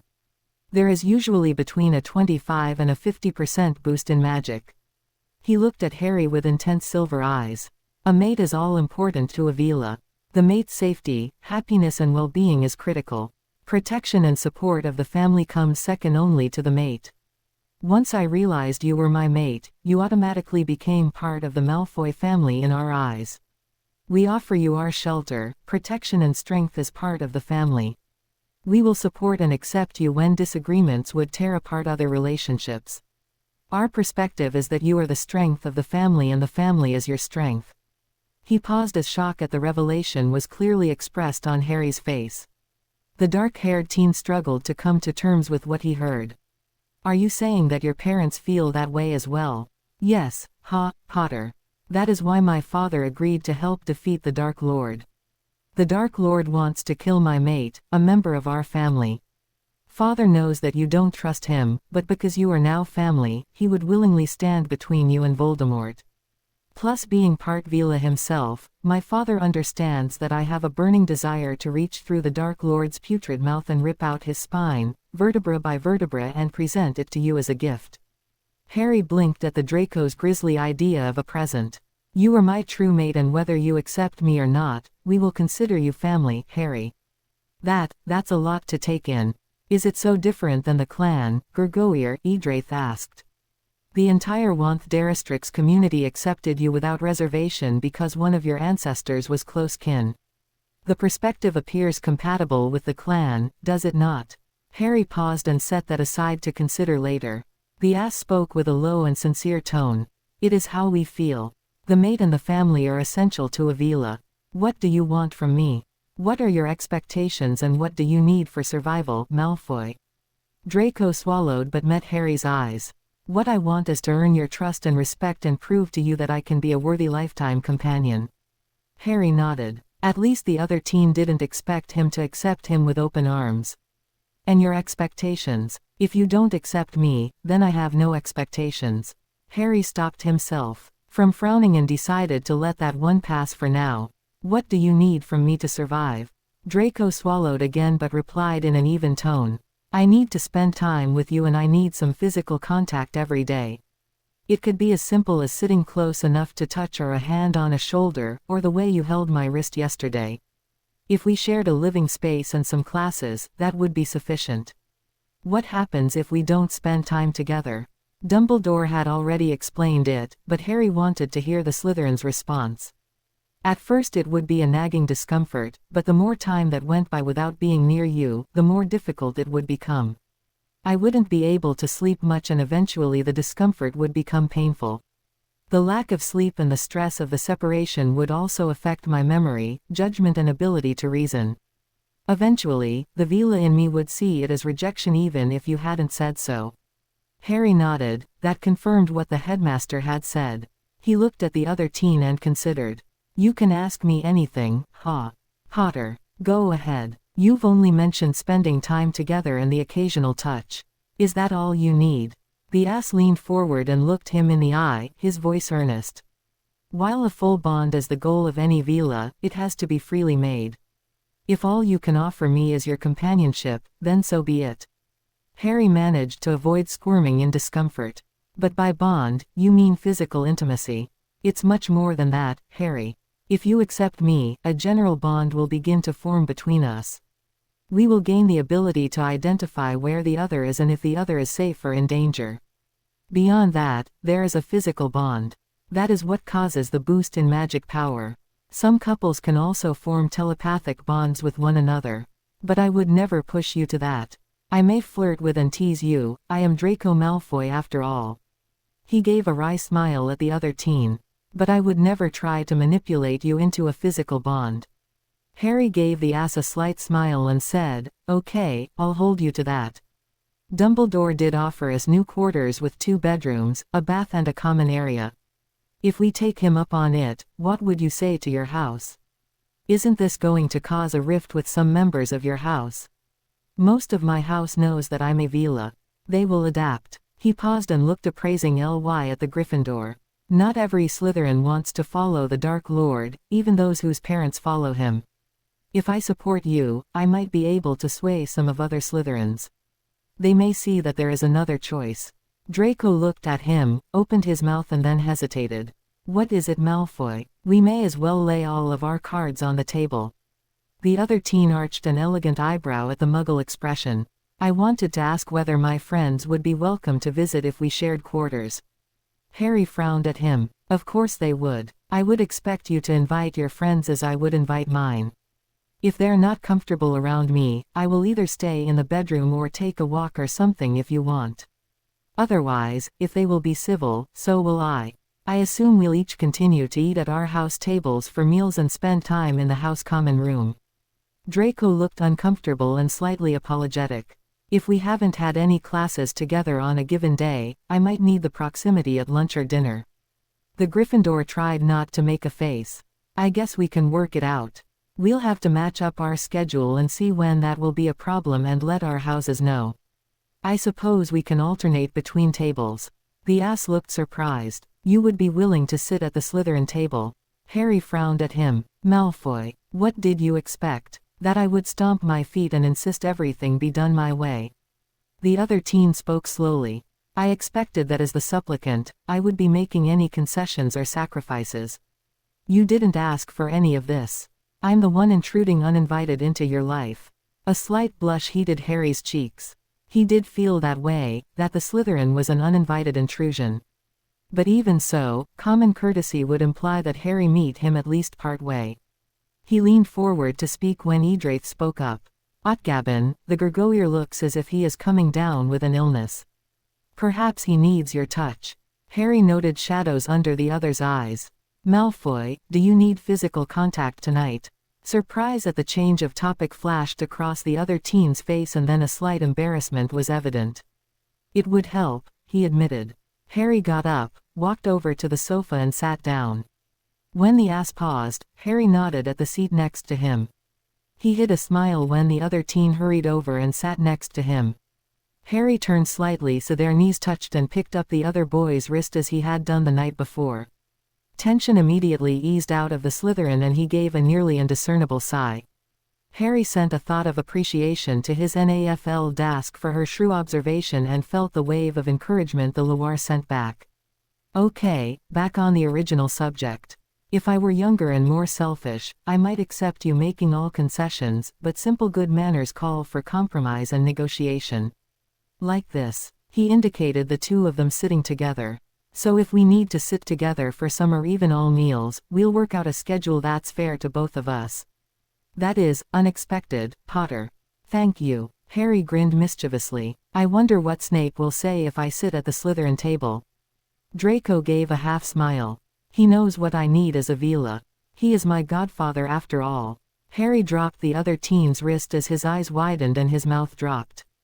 Draco laughed and used his forefinger to shut the other boy's mouth. Nice impression of a guppy there, Potter. The other ran a hand through his dark hair, messing it up even more. Merlin's beard. Snape is your godfather. No wonder he favors you in potions. He reached over and took the other teen's wrist again. Draco affected a pretentious look and sniffed haughtily. Of course he favors me. Who wouldn't? Harry snorted. Does this mean he might visit us if we shared quarters? The ass gave a mischievous grin. What do I get if I talk him into staying away? The Gryffindor pushed the Slytherin with his knee. The question is what will happen to you if I come home and find Snape there? He shuddered. Hey, he's not that bad once you get to know him. He's always been kind to me. And from the first day I met him, he's gone out of his way to treat me as something unpleasant he found on the bottom of his boots. He's insulted me in every way possible. Draco frowned. I will speak to him. That will stop. Yeah, sure he'll stop. I'm his favorite target. He takes sadistic pleasure in flaying me with his words and mocking me before others. The Slytherin's voice became distinctly chilly. You are my mate. His behavior insults you and makes you unhappy. I will not tolerate it. Harry took in the ass's icy expression and rigid frame. He seemed to be getting angrier by the second, as if he was about to charge out of the room and hunt Snape down. Hold on, Malfoy. There's no reason to get angry. He let his voice become soothing and rubbed his thumb across the wrist he was holding a few times. Take a deep breath. It will be fine. He was surprised when the stiffness in the ass's frame released with his words while the silver eyes dropped to the thumb rubbing his wrist. Better now. The ass nodded slowly and he looked a bit self-conscious, an expression Harry hadn't seen on his face before. Sorry. If I didn't mention it, Avila puts their mate's happiness above all else. That's the first time I really felt it though. The idea that Severus had insulted and upset you made me want to defend you. He gave a wry smile. It was quite the odd feeling. Harry rubbed the other teen's wrist a couple more times and then continued to hold the wrist loosely. Seeing the Slytherin ready to defend him against his godfather and head of house was startling. His response had been too abrupt and sincere to be a trick. It's true, he realized pensively. Merlin, Draco Malfoy puts my happiness first. The concept was hard to comprehend. But they had held 2 civil conversations. Maybe sharing quarters wouldn't be impossible after all. So, regardless of whether your godfather visits us, we probably need to take Dumbledore up on his offer to give us family quarters. Silver eyes met his. That would make my life more comfortable, but not yours. Green eyes examined Draco's face closely, noting slight shadows under his eyes, remembering the tension that was released as soon as they touched. Malfoy, when did you figure out I was your mate? A faint blush appeared on the Slytherin's pale cheeks. I caught your scent on the train, although I didn't know it was yours. I couldn't find where it was coming from. Harry nodded. Ron, Hermione, Neville and I needed to talk privately, so we warded our compartment. I wasn't sure who it was, but then caught it again at the welcoming feast. I knew it was coming from your table. I had it narrowed down to you, Granger, Weasley or Longbottom. You were together so much of the time, I wasn't sure, so I had to touch each of you. That wasn't the easiest to accomplish, but I finally was able to touch each of you either in the hallway or class. There was nothing from the others, but I felt a sharp jolt when I touched you and I knew it was you by the third day of school. I sent an email to my parents, they came and we talked.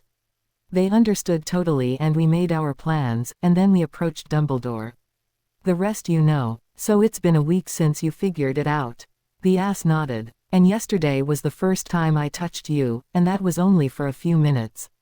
Have you been uncomfortable? Draco's face became expressionless. There is some discomfort, but it is tolerable. The brunette tightened his grasp on the other's wrist and Silver Eyes looked down at the wrist then up at his face. Let's start out as we mean to go, okay? I propose being candid with one another about this. You don't look like you're sleeping well. Has it already started getting more difficult? Draco raised his free hand and tiredly rubbed his eyes. Candid. Merlin Potter, I'm trying not to send you running away screaming into the night about this. I know you don't want anything to do with me. But yes, to be able to function, I need to spend 6 to 8 hours with you every day. I don't see how that will be possible unless we share every single class every day or share quarters. If I slept 2 hours the last few nights, I would be surprised. Not only was there the physical ache but the Vila in me is terrified that you're going to rightfully reject me for the prat I've been over the years. And the Vila doesn't care that I die, it cares that you will find me unworthy. He refused to meet Harry's eyes after that statement and kept his face covered with his hand. Harry was stunned to see and hear Draco Malfoy be that open and honest. He was sure the other teen had been raised to show no weakness, to always be assured and in control. This whole situation, even if he grew up expecting it, must be uncomfortable and embarrassing. What other Slytherin ever showed so much emotion? A warm chuckle erupted from Harry and the ass's head snapped up in surprise. It must have been almost as painful to be that honest as a Slytherin as the separation is for the Vila. But this Gryffindor says thank you for being that open. Harry unconsciously rubbed Draco's wrist with his thumb again. So, we'll tell Dumbledore that we're going to accept his offer to share quarters. I'll talk to my house tomorrow. It will be too late tonight. Perhaps we could move in on Saturday, but spend an hour or two working on our assignments in the library at night until then, and our friends can join us if they want. Silver Eyes darkened to M.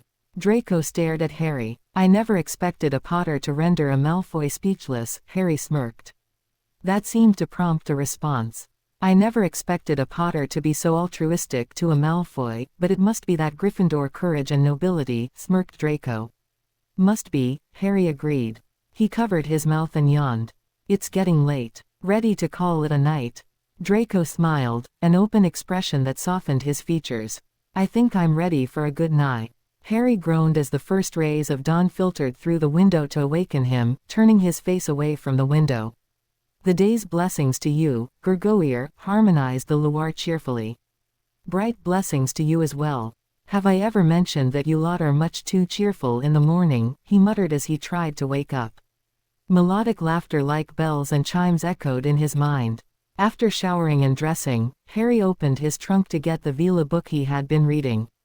How am I ever going to read all 6 books, plus my class reading and the supplemental reading, plus Quidditch practice and take time for my elemental magic lessons when no one is looking? There just aren't enough hours in the day. I guess I can try to get along on 4 or 5 hours sleep for a while. Ordinoth spoke somewhat guardedly to him. Gurgoyer, Harry withdrew into his mind and looked at his Loire curiously. You are aware of the shared clan memory and that we, he motioned towards Edraith, Azrith, Chardic and Treeth, are here to advise and guide.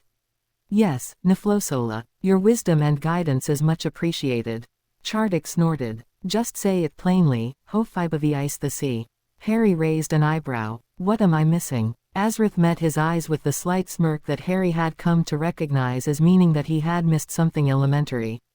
Why do you think Ordinoth would bring up the clan memory in us in response to your concern regarding reading the additional books? Harry tried to think it through. Because once I read the material, the information will be available to all clan members, and you'll be able to evaluate it with me. Azrith's continuing smirk let him know he hadn't found the right answer. Otgabin, you are not alone any longer. The clan will always be available to encourage and support you. Harry nodded, still not finding the connection. Ordinoth again gestured towards himself and the others. While you read at one speed, we read at another. Emerald eyes blinked as his mind raced. Just how fast do you read?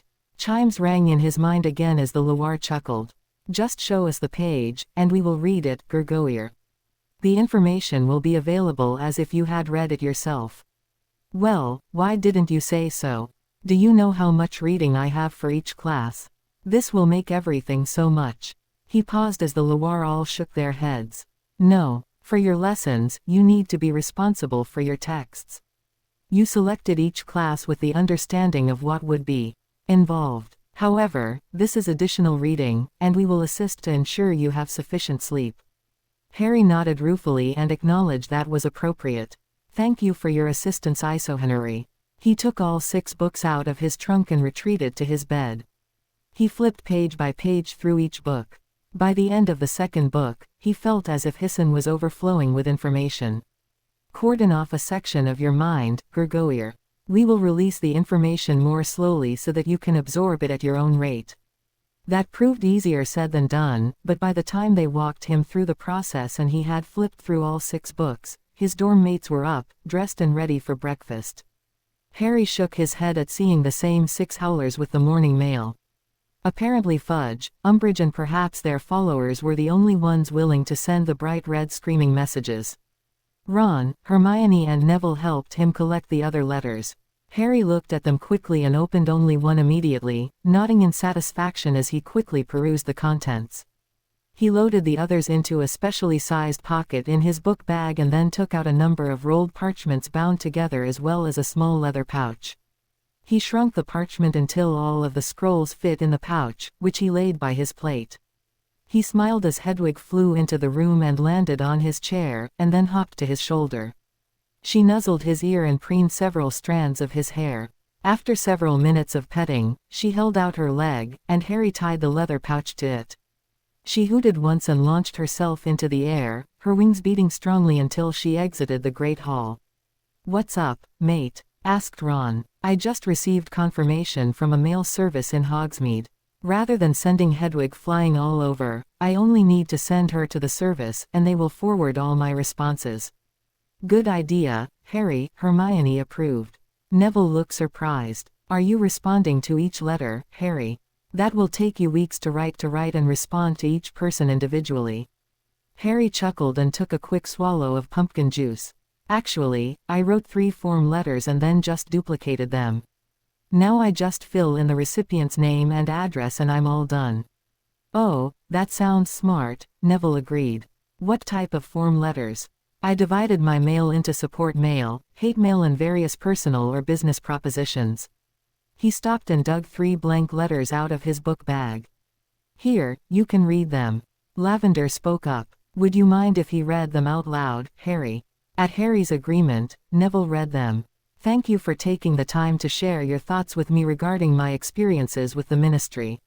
I understand that your opinion differs and respect your right to disagree. Sincerely, H.P." "That's for the hate mail. You were much more courteous than I would be," Lavender commented. Hermione looked at the other witch. "Harry might be able to persuade someone to his side if he's civil, don't you think?" "Oh, I didn't think of that," Lavender said softly. "What about responses to letters of support?" Neville read, "Thank you for your recent letter. Someone pointed out to me that silence can imply consent or approval, and therefore my honor wouldn't permit me to remain silent any longer regarding my experiences over the years. Your note of encouragement was sincerely appreciated on a difficult day. With gratitude, Harry J. Potter." Neville nodded appreciatively. "Very nice, Harry. What did you say the last one was for?" "Propositions." Harry grimaced as he chewed his eggs and swallowed before answering. "I get rather interesting personal propositions as well as Proposals to go into business with various people. I wrote a short all-purpose letter to decline whatever the proposition was. Thank you for your recent letter. Although flattered, I must decline your proposition. Best wishes, Harry Potter. Concise without being offensive, so you just fill in the writer's name on any of them and send them off to the mailing service. That's not too bad, and then those people will receive a reply and be able to see that you respond civilly in spite of the provocation. Harry grinned. Everything except the howlers. I just burn those before they start screaming. Harry stopped at his head of house's office and knocked on the open door. The Transfiguration teacher raised her head. Come in, Mr. Potter. What may I do for you today? Thank you, Professor. He gave her the bow appropriate for a respected senior. Has the headmaster shared the situation with Draco Malfoy? The witch returned the quill to its stand and gave the teen her full attention. Yes, Mr. Potter. He discussed it with the staff this morning. I was going to speak with you this evening. What are your thoughts about the situation, as you described it? Harry allowed his impassive expression to drop enough to show dry amusement. Let's just say it wasn't what I was expecting to happen this year, Professor. But then, my life never seems to follow my expectations. The woman pursed her lips briefly. You and Mr. Malfoy have never been the best of friends over the years. Harry allowed himself a grin. That's a bit of an understatement. We've loathed and despised one another for years. While I haven't accepted the bond, I am going to agree to the headmaster's offer of family quarters to lessen Malfoy's physical discomfort. If that's not enough, we may sit at each other's table at meals or spend time in one another's common room. Will that be a problem? He smiled at the woman's surprise. You would be willing to sit at the Slytherin table or spend time in their common room, Potter? Malfoy was surprised as well. He expected to make all concessions, but basic courtesy demands I at least meet him partway. I must admit that I did not expect you to adapt to the situation with such equanimity. I'm not going to come across Mr. Malfoy bound, gagged and hexed somewhere, am I? Harry gave a rich velvety chuckle. Not by my hand, Professor. He smiled and added, I was going to tell the rest of the house this evening after dinner and wanted to ask if you would like to attend. Yes, I think I should just in case house rivalries start to get out of hand. Thank you, Mr. Potter. I will be there. I will also ensure the rest of the house will be there, barring those that have detentions. Thank you, Professor. If you will excuse me, I need to let the headmaster know that Malfoy and I will accept his offer of shared quarters. He gave a slight bow to his head of house and left, leaving the woman looking after him with a slightly curious expression. Harry wrote a note to the headmaster and asked Dobby to deliver it. It stated simply, Headmaster, Mr. Malfoy and I have agreed to share quarters. Depending on whether the quarters are available immediately, we will announce it to our houses this evening and move this Saturday. Please let us know. Quote, the first shared Slytherin, Gryffindor class after he agreed to share quarters with Malfoy was potions. Harry was also curious about whether Professor Snape had already made a new potion to attempt to break the curse on the headmaster, so was looking forward to it. Ron and Hermione entered the potions classroom while Harry stopped to answer a question from a fourth-year student about Quidditch tryouts outside in the hall. Pansy Parkinson and Blaise Zabini paused before they entered the room. The girl gave Harry an intense speculative inspection before saying curtly, Potter. Harry inclined his head politely. Parkinson. She sniffed and entered the classroom. Harry looked at the tall dark-skinned boy and arched an eyebrow. Zabini, he said with a nod. Potter, the other acknowledged, looking at Harry through his long slanting brown eyes. He smiled as if amused and entered the classroom. Harry finished providing Quidditch information to the younger student and entered the classroom. Two large bodies blocked his way. He looked up and raised an eyebrow. Crabbe, Goyle, Potter, they each said, then stepped aside. He hid his amusement and headed to this seat. Good morning, Potter, Draco Malfoy said quietly. Morning, Malfoy, he responded, nodding politely to the other teen. Harry felt warm approval from his Loire for maintaining clan courtesy and sent affection back to them. He began setting out his equipment as Snape entered and began talking the moment he set foot inside the room. The lecture continued unabated for 20 minutes, before he set the class to brewing. The time passed quickly, and Harry found no interference with his potion. Obviously, Malfoy had already spoken to his house, or at least to his year mates. After the class completed, Harry said quietly to Ron and Hermione, "I'll be along shortly. I want to ask Professor Snape something." They nodded and headed out. Harry walked to the front of the room as the professor began examining the students' vials. Without looking at Harry, he asked curtly, "What is it, Potter?" "I beg your pardon, Professor. I wondered whether you have had the opportunity to brew the new potion for the headmaster. Considering the unicorn blood would have been ruined if I hadn't given up a night's sleep." "Of course I did," the potions master sneered. "And considering the source of those potions, 20 points from Gryffindor for violating school rules to visit the Forbidden Forest." Harry tightened his jaw to avoid showing any reaction other than inclining his head in acknowledgement. With deliberate politeness he asked, "Was there any noticeable reaction from the headmaster, sir?" The sallow face turned to Harry, and for a moment the teen thought he would refuse to respond. Well, perhaps it was a confidential matter. To his surprise, the man spit out, "He took it this morning and the curse was broken, Potter." Harry smiled and sent joyous congratulations to Chardic, then inclined his head to the potions master.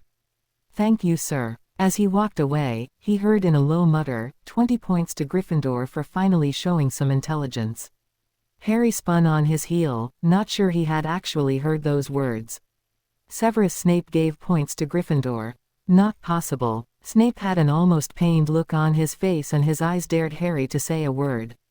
Harry flashed the man a brilliant smile and bowed, then hurried out of the classroom and on to next class. "Thank you, Chirac. Your expertise with potions has once again proven valuable beyond measure." The Black Dragon smiled and bowed to his outdweller. "I am considering what can be done for the withered hand and arm. Without something special, it will be useless. I have some thoughts. It may require some consultation with other clan members." Harry looked up as his head of house entered the Gryffindor common room. At his nod, she touched her wand to her throat and cast, "Sonorous." In a voice that resounded throughout all dormitory rooms, Professor McGonagall said, "All students are asked to come to the common room for a brief discussion. I repeat, all Gryffindors please report to the common room. Thank you." She touched her throat again and cast, "Quietus." Students came spilling down the stairs and arranged themselves around the common room, many standing or sitting on the floor when all chairs and sofas were filled. They quieted down when the older witch raised her hands. "Thank you. I asked everyone to come to a brief meeting to discuss something regarding one of our house members. I expect each of you to lend your support and encouragement during the coming months." She looked at Harry and raised an eyebrow, asking whether to continue or turn it over to him. He stood, indicating he was ready. "Mr. Potter, will you please continue?" Harry moved to the fireplace and was immediately flanked by Hermione, Ron and Neville. Curious faces looked at the four friends. "Stand tall and proud, Gurgoyer. You are wanth Darastrix," Ortinoth commented. Harry straightened his shoulders and looked calmly at his housemates. He was unaware of the image he presented as he stood in front of his housemates with elegant poise and calm assurance. Some of you may or may not be aware of magical creatures known as Vila. In the past, it was considered a benefit to wizard families to have Vila blood in the lineage because of the boost to magic powers in the Vila descendants. Vilas are one of the species that have a single mate to whom they are faithful their entire lives. He paused as many purebloods nodded their heads. Harry heard second-year Andrew Kirk whisper to his Muggle-born friend, "Being a Vila mate is quite an honor. Every boy hopes to be chosen." He smiled at the two whisperers. "It's funny you should say that. One of the students at the school is a half Vila and has chosen me as his mate." Remilda Vane threw her long dark hair over her shoulder.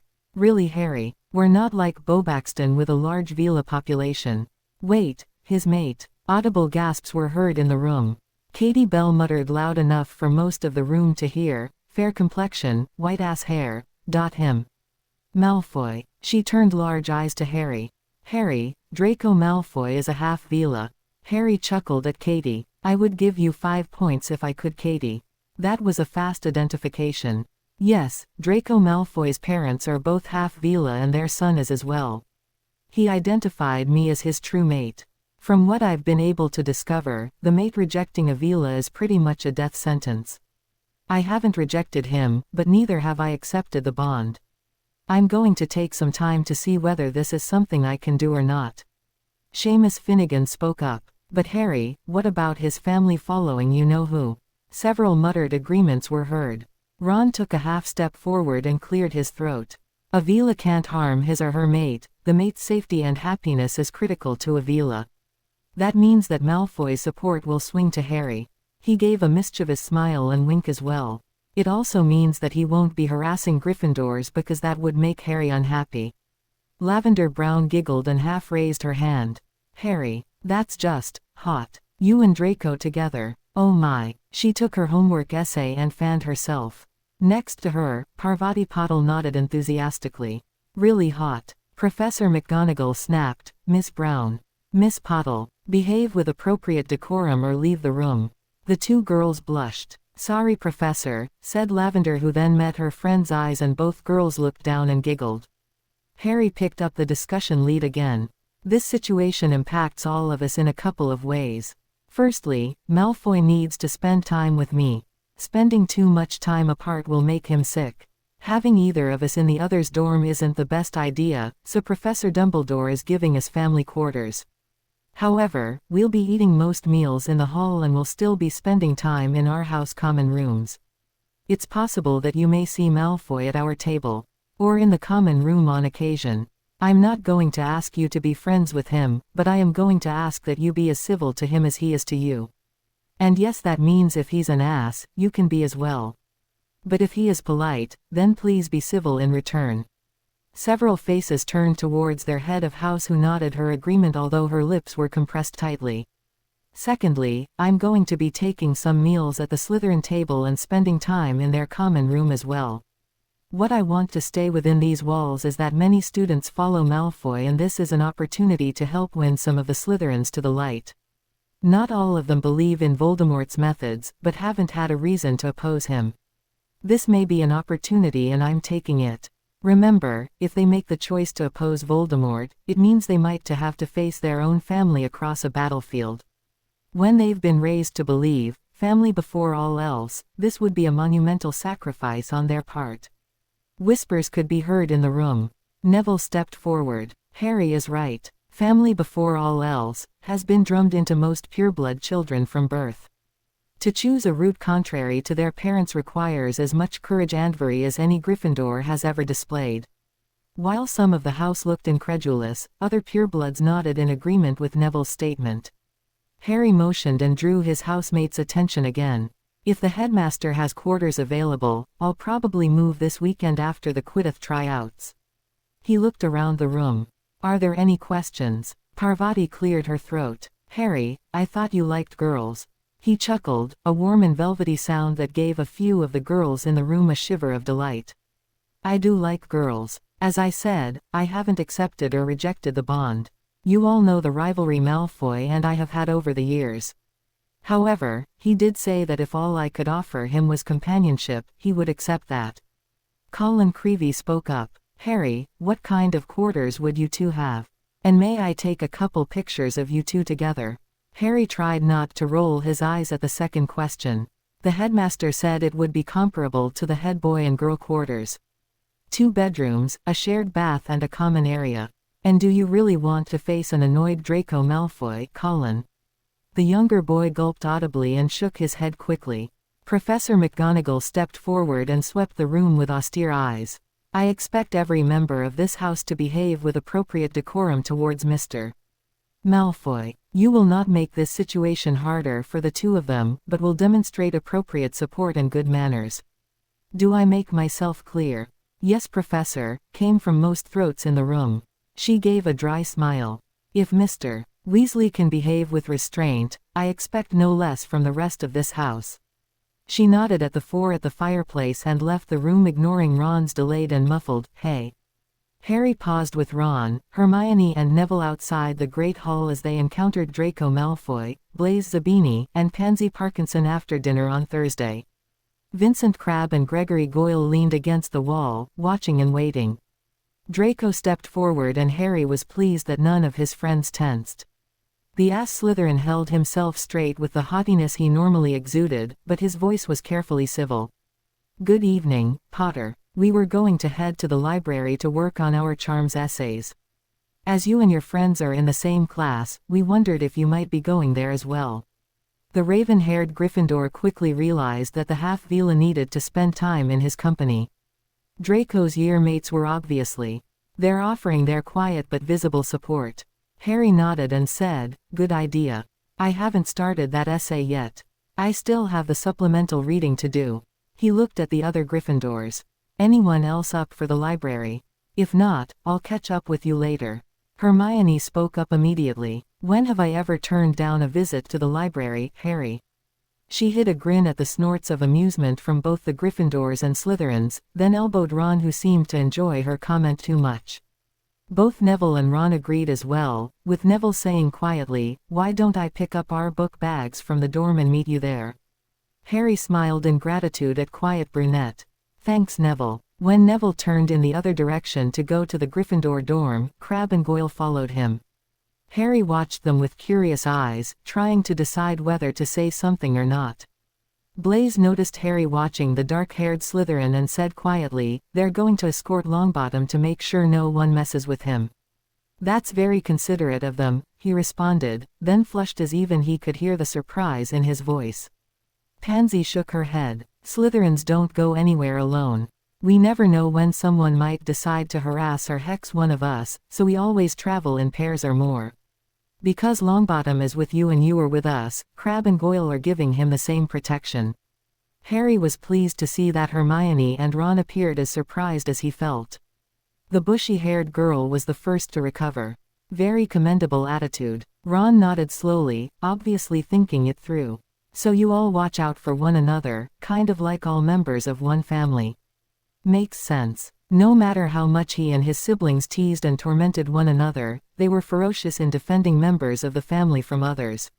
The remainder of the students walked quietly to the library, the Gryffindors considering the new concept. Harry wondered how Crabbe and Goyle really felt about the changed dynamics between Draco and him. Were they really as slow as they appeared, or were their dim-witted behaviors masks they had donned? The group found a large unoccupied table for 8, but pulled a chair from another table to the end for their 9th. Harry sat down and smiled as his friends stayed back until Draco sat next to him on his right, and then arranged themselves around the table. He slid a few inches closer to the Slytherin, until their legs were touching, and noticed an almost instant release of tension in the ass. Crabbe and Goyle returned with Neville, who looked a bit nervous with the oversized boys. He handed the other Gryffindors their book bags and sat down himself. They all pulled out books, parchments and ink. Harry pulled out the assignment and reviewed it. "Select 3 charms and explain and describe how they can be blended to work together." He looked at the index of charms in his textbook. Perhaps he would focus on healing and write about an apneo to clear the blocked airway of a target, along with a pisky to heal moderate damage to a body part, and then tergeo, to wipe or clean a target substance. He began outlining his essay as Azrith and Chardic had taught him. Before his introduction to the Wanth Darastrix, he had no idea how to develop and write a proper essay, and that was reflected in his grades. The 2 Academian Loire had quickly taught him simple steps that made his writing assignments much more straightforward. He had no idea why the basic structure wasn't taught to all first years. He began with a horizontal link in the center of the parchment and wrote his topic. From there, he drew 4 lines out into the page, ending them with additional horizontal lines. These were where his main ideas or points would go. If he was trying to explain a process, like brewing a potion, he would write out the steps. As he was attempting to persuade the best uses for the 3 charms either separately or together, he needed to write his best arguments. From the lines with the points, he drew another line where he would write the facts and arguments that supported the main idea. He felt Malfoy press against him and thought he felt tension in the other teen. Edraith took a healer's perspective. "Gurgoyer, while your legs are touching, they are separated by your clothing. He may need a more immediate touch, especially as you were apart for the majority of the day." She brought passages from Veelas and Their Mates, Chosen by a Veela, and Veela Inheritance, Fact and Fiction, to his mind. With a mental sigh but an outwardly impassive face, he put down his quill and brought the text closer as if looking up his facts. Once he was no longer writing, he slipped his right hand down and then he quietly laid it palm up on Malfoy's leg. The other boy jumped slightly, but almost immediately laid his hand on Harry's before moving it up until his wrist was across the palm. Harry closed his fingers and clasped the other teen's wrist, even as he turned a page with his other hand. Within moments, he felt the tension begin to ease out of the half-vela. He smiled at Edraith. "Thank you, Naffledisk. I might not have noticed." She sent him a mental smile and he turned his attention back towards his essay. His reading was interrupted by a curious Blaise Zabini. "What's the diagram, Potter? It almost looks like a family tree." Harry looked up at the Slytherin and down at his line-filled parchment and chuckled, a rich and vibrant sound. "You're right. I hadn't noticed that. Actually, it's a method for organizing my thoughts. See, this line is my topic and these are where my main points will go, and then here are the facts to support them. Once I fill in the diagram, the rest is much easier. My thesis comes from the topic line while the body of the essay comes from the facts which I elaborate to support the main points. Then all I need is the introduction and the conclusion where I summarize the points and I'm done." Ron leaned over to look at the diagram. "Good idea, Harry. I don't think I've seen you use this before. Mind if I copy the layout?" Harry met his eyes, aware the other teen felt left out of a method of writing an easier essay. "It's just something I learned this summer. And you're welcome to try it, Ron." The redhead's eyes widened with understanding and he nodded. Harry looked around the table, making sure to include the Slytherins.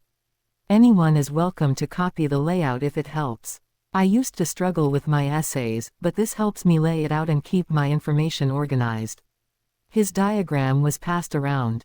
Pansy and Hermione apparently found it simplistic, but the other teens took the trouble to copy the format for their own use. The assignment session between the two houses went remarkably well, considering the teens had clashed for the last several years. They were rigidly polite with one another, no one wanted to break the fragile truce. As they began gathering their books and papers at the end of the night, Draco pulled out a slip of paper and slid it over to Harry. A quick glance showed it was his schedule. Harry pulled his own out of his book bag and laid it next to his. "Tuesdays and Thursdays," he murmured. "No classes together." He looked up at the ass. "Do you prefer to swap tables entirely for one day or different tables for different meals?" He didn't notice the Slytherins watching the exchange closely. "Either one will be fine, H. Potter." At Harry's arched eyebrow, he added, "I honestly have no preference." "Okay, Tuesdays at the Slytherin table and Thursdays at Gryffindor." "That would be fine. Thank you, Potter." Harry nudged the other teen with his shoulder and said with good humor, "Just common courtesy, Pratt." He gathered up his bags and then looked around at both the Slytherins and Gryffindors. "Thanks everyone. I do appreciate your efforts." They left the library together, separating when the corridor escaped off with civil farewells being called.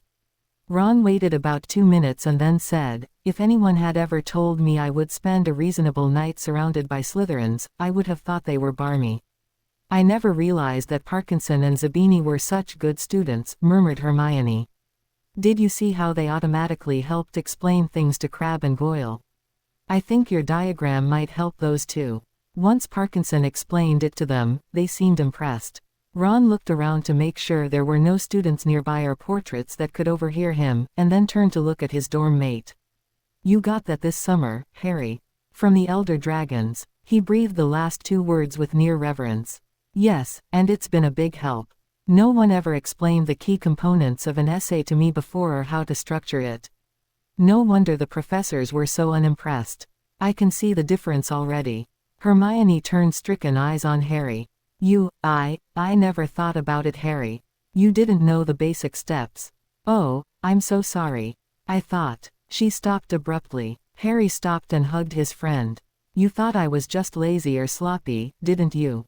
As her face flushed and she dropped her eyes, he chuckled and added, "No worries, my own. I never knew what I didn't know, if that makes sense. But I expect to see a big difference this year. I'm almost looking forward to the first potions essay." "Steady, Harry, no need to go off the deep end there." Ron grinned and punched his shoulder as they reached the portrait of the fat lady just before curfew. Harry frowned at the sign-up sheet he was reviewing in between bites of his breakfast on Saturday morning. The trials are going to take hours with all people that applied. Why is Quidditch suddenly so popular? Hermione shook her head at him. Oh come on, Harry.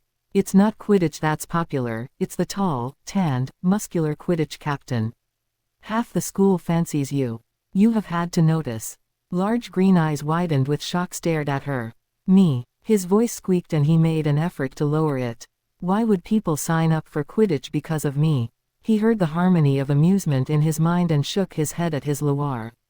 Ron snorted as he bit into a kipper. Let's see, you've been proven right about old Voldy being back, which means you were telling the truth over the past years as well. That means you've survived fighting him 3 or is it 4 times now? The Daily Prophet is calling you the chosen one. Plus after your... He looked around and dropped his voice. Your experiences this summer, you move with a confidence you never displayed except in Dada classes before and you look better than you ever did before. Harry groaned and dropped his head to the table. I thought they were staring because of whatever article was the latest flavor of the week, and I'm used to that. I'm not used to them looking at me. Better get used to it, mate. I think it's likely to continue. Hermione giggled suddenly and Harry looked at her suspiciously. What, my own? Quote, I just thought that perhaps Malfoy might be useful after all. You can claim to be Avila's mate, and a lot of them will leave you alone. Harry gathered his papers. Not helping, my own. I'm going to the pitch and try to figure out how to handle this. Fine mist drifted down over the Quidditch pitch, layering tiny drops over the field and stands like shimmering crystal beads. In spite of the weather, it seemed as if half of Gryffindor had signed up for the tryouts, from first years who could barely sit on a broom to 7th years that towered over the younger students. He looked around and blinked at some of the students. With a sigh, he shouted, if there is anyone here who is not from Gryffindor, please leave now. A group of Hufflepuffs and Ravenclaws giggled and left the pitch to watch the tryouts, or perhaps the captain, from the stands. He dismissed anyone who didn't have a broom in good working order, explaining if they weren't motivated to care for the broom prior to their tryout, he couldn't expect them to care for it during the season. He advised those disappointed students to think about it and try again next year. The returning players from the previous year all volunteered to try out, but Harry also asked for their evaluation of the new hopefuls. At the end of 2 hours, he had 3 chasers and 2 beaters. The chasers included returning Katie Bell and Ginny Weasley, although Ginny had been the seeker the year before. They all agreed that Demelza Robbins dodged bludgers as if it was second nature and made their third with Dean Thomas the backup chaser. Although they were no Fred and George Weasley, the team agreed on the beaters, a third-year named Jimmy Peaks who managed to hit Harry and Richie Coote who had a great aim. Harry took to the sky with 3 other seeker hopefuls, but it was quickly apparent that Harry's skills far surpassed theirs. He gave each of the candidates tips and then watched them chase the snitch again while the beaters flew across the pitch and tossed the occasional bludger in their direction. Finally, he asked Ginny Weasley to join them. The remaining team members agreed that she outflew the other candidates and she was named the reserve seeker. If Harry was unable to play, then she would play seeker and Dean would step up as the reserve chaser. Harry deliberately kept the keeper position for last, hoping the pressure would be less. Unfortunately, those that didn't make the team stayed in the stands and heckled those trying out for positions. Even though Ron had won the final match last year, he was looking decidedly green. Harry tried not to be nervous for Ron when he lifted off for his tryout, but there was no need. He saved all 5 penalties in a row, including a couple of difficult ones, and Harry had to admit to being relieved that he could offer the position to Ron. Now the team was set and all they had to do was reserve the pitch for practices and train. Ordinoth rumbled in his mind, well done, Gurgoyle. You handled today calmly and treated everyone with courtesy and fairness. You make the clan proud. Harry smiled at his Loire. I succeed only through the strength the clan lends me. Showered and refreshed, Harry looked around the dorm room. There was surprisingly little for him to pack. He had thrown out all of Dudley's old and worn-out clothing before coming to school that year. The clan had gifted him with many welcoming gifts, including a change of clothing for every day. He now boasted both lightweight and heavier trousers in black, charcoal gray and a summer tan. 7 shirts of either linen or silk in various jeweled tones accompanied them. He had a pair of ankle and knee-high boots. One of his favorite gifts from an artisan clan member was the dragon belt buckle, which Harry loved. A book bag with multiple compartments, charmed to be lightweight with more space inside than out, was another gift. The clothing was now folded neatly in his trunk and the book bag lay on top. The drawers of his nightstand were empty of the treats he normally stored there. Seamus came up and laid an arm around his shoulders. "We're going to miss you, Harry. It won't be the same without you." Dean nodded. "We've shared the room for 5 years, it will seem odd." Neville smiled at him. "At least we're in the same classes and it's not like you won't be with us at meals or sharing the common room. Even so, it will seem a bit empty now." Ron frowned at his dorm mates. "Now come on, it's not like he's moving out of the castle. And you said we can stop by, right mate?" Harry grinned at his friends. "Right. In fact, I'll be looking for you to do just that. Malfoy and I already agreed that members of both houses can come visit. Just remember to be civil if there are SS also calling. Those will be the house rules. Outside rivalries drop once you cross the threshold." A light pop announced the presence of a house elf. "Good morning, Mr. Harry Potter, sir. Dobby is here to help the great Harry Potter sir move to his new room." Harry smiled at the small and eager face. "Good morning, Dobby, and thank you for helping. I've got everything packed into the trunk and book bag, so there isn't much to move. I was just going to levitate it behind me and walk it there." The house elf looked appalled. "Dobby will be moving it for Mr. Harry Potter, sir." He snapped his fingers and disappeared with the trunk and book bag. "Well, that was easy," Harry chuckled. "Hey Dean, are you taking bets on how many trunks Malfoy has?" "Ooh, good idea, Harry." Harry let the other teens argue among themselves whether Malfoy's trunks would number in the single or double digits and made his escape. Hermione smiled at him in the common room. "All set, Harry. Do you need any help?" He smiled and held out his arms and she stepped in for a tight hug. "You better meet us for breakfast every morning so we get our Harry fix to start the day," she whispered fiercely. "No worries, Hermione. I'm not planning to give up that much time with my best friends." Ron escaped from the bedroom and joined them. "Come on, mate. We'll walk you to your new rooms." Dumbledore had selected family quarters midway between the Slytherin and Gryffindor dorms. "Slytherin Gryffindor," Harry muttered to the portrait guarding the room. He and Draco would need to agree upon a new password. Hermione and Ron looked around the room with interest. There were 2 brown stuffed chairs flanking a fireplace with a brown sofa facing the hearth. Empty bookshelves lined the wall on either side of the fireplace. A round table with 4 wooden seats made up the rest of the furniture. A door on the right wall was labeled Potter, while a door on the left wall was labeled Malfoy. On the far wall was another door, presumably to the shared bathroom. He led them to the right door, which was warded to his magical signature. Inside, the stone walls were painted a warm gold. The 4-poster bed was the same type as the dorm rooms, covered in a cream spread accented in crimson and gold. A crimson rug covered much of the stone floor. A wooden desk and chair were against one wall, and a standing wardrobe stood open, already filled with Harry's clothes. His trunk was at the foot of his bed. It was a little more obnoxiously red and gold last night, but I toned the colors down a bit after Dumbledore showed them to us. Hermione smiled and nodded. "This is very nice, Harry. And not so large that the other students will be envious, plus it uses the same type of student furniture." Dumbledore was making sure you weren't targeted by jealousy for the private room. Ron looked at her surprised. "I don't think that many people would be jealous of a Gryffindor and Slytherin sharing quarters.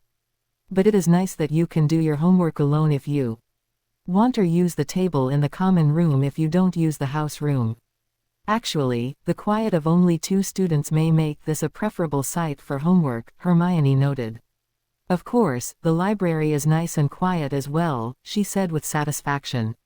Ron stepped through the connecting door and inspected the bathroom. 2 sinks, but only 1 shower and bathtub. So you'll have to coordinate when you shower, but that's not too bad. Although knowing Malfoy, you'll probably want to go first. He snickered. I'll bet he spends an hour getting ready every day, the ponce. Harry chuckled warmly. I'll let you know. He looked around the room. I think I'll add some bookshelves above the desk to make homework a little easier. Other than that, I'm satisfied. Noises from the front announced that Draco had arrived. The Gryffindors stepped out into the common room. Draco was accompanied by Pansy Parkinson, Blaise Zabini as well as Crabbe and Goyle. Welcome, Harry said, inclining his head. I was just showing Ron and Hermione around. Potter, Draco said with a slight smile. The smile remained, but his voice cooled slightly as he nodded to Ron and Hermione. Granger, Weasley. I was doing the same. Oi, Malfoy, out of curiosity, how many trunks did you need to move? Draco arched an elegant eyebrow. 3. I still need to pick up a trunk that uses wizarding space. Why? Just curious. Harry fit everything in one trunk and book bag. Only one. He shook his head. Obviously, someone needs to take you shopping, Potter. Pansy perked up. Shopping. She evaluated Harry with renewed interest. Now that might be fun. Harry chuckled good-naturedly and held up his hands as if warding off danger. Oh, why'd I suddenly have visions of being a dress-up doll? Pansy grinned at his tone while Zabini snorted. Run while you can, Potter. I take it you speak from experience. In that case, I will politely decline, or is that run like hell? He winked at Pansy. But thanks, Parkinson. As Harry walked Ron and Hermione to the door, the Gryffindors missed the surprised look on the Slytherin's face before they turned to enter Draco's room. Ron, I'll see you later to talk about some practice strategies. Keep your fingers crossed that our new beaters work out. Ron nodded. See you, mate. Good luck. Hermione gave Harry a hug and whispered, come see us if it gets tough. They stepped out through the portrait and Harry returned to his room. He considered transfiguring something to be shelves but decided to call for Dobby instead. The house elf popped in with a smile.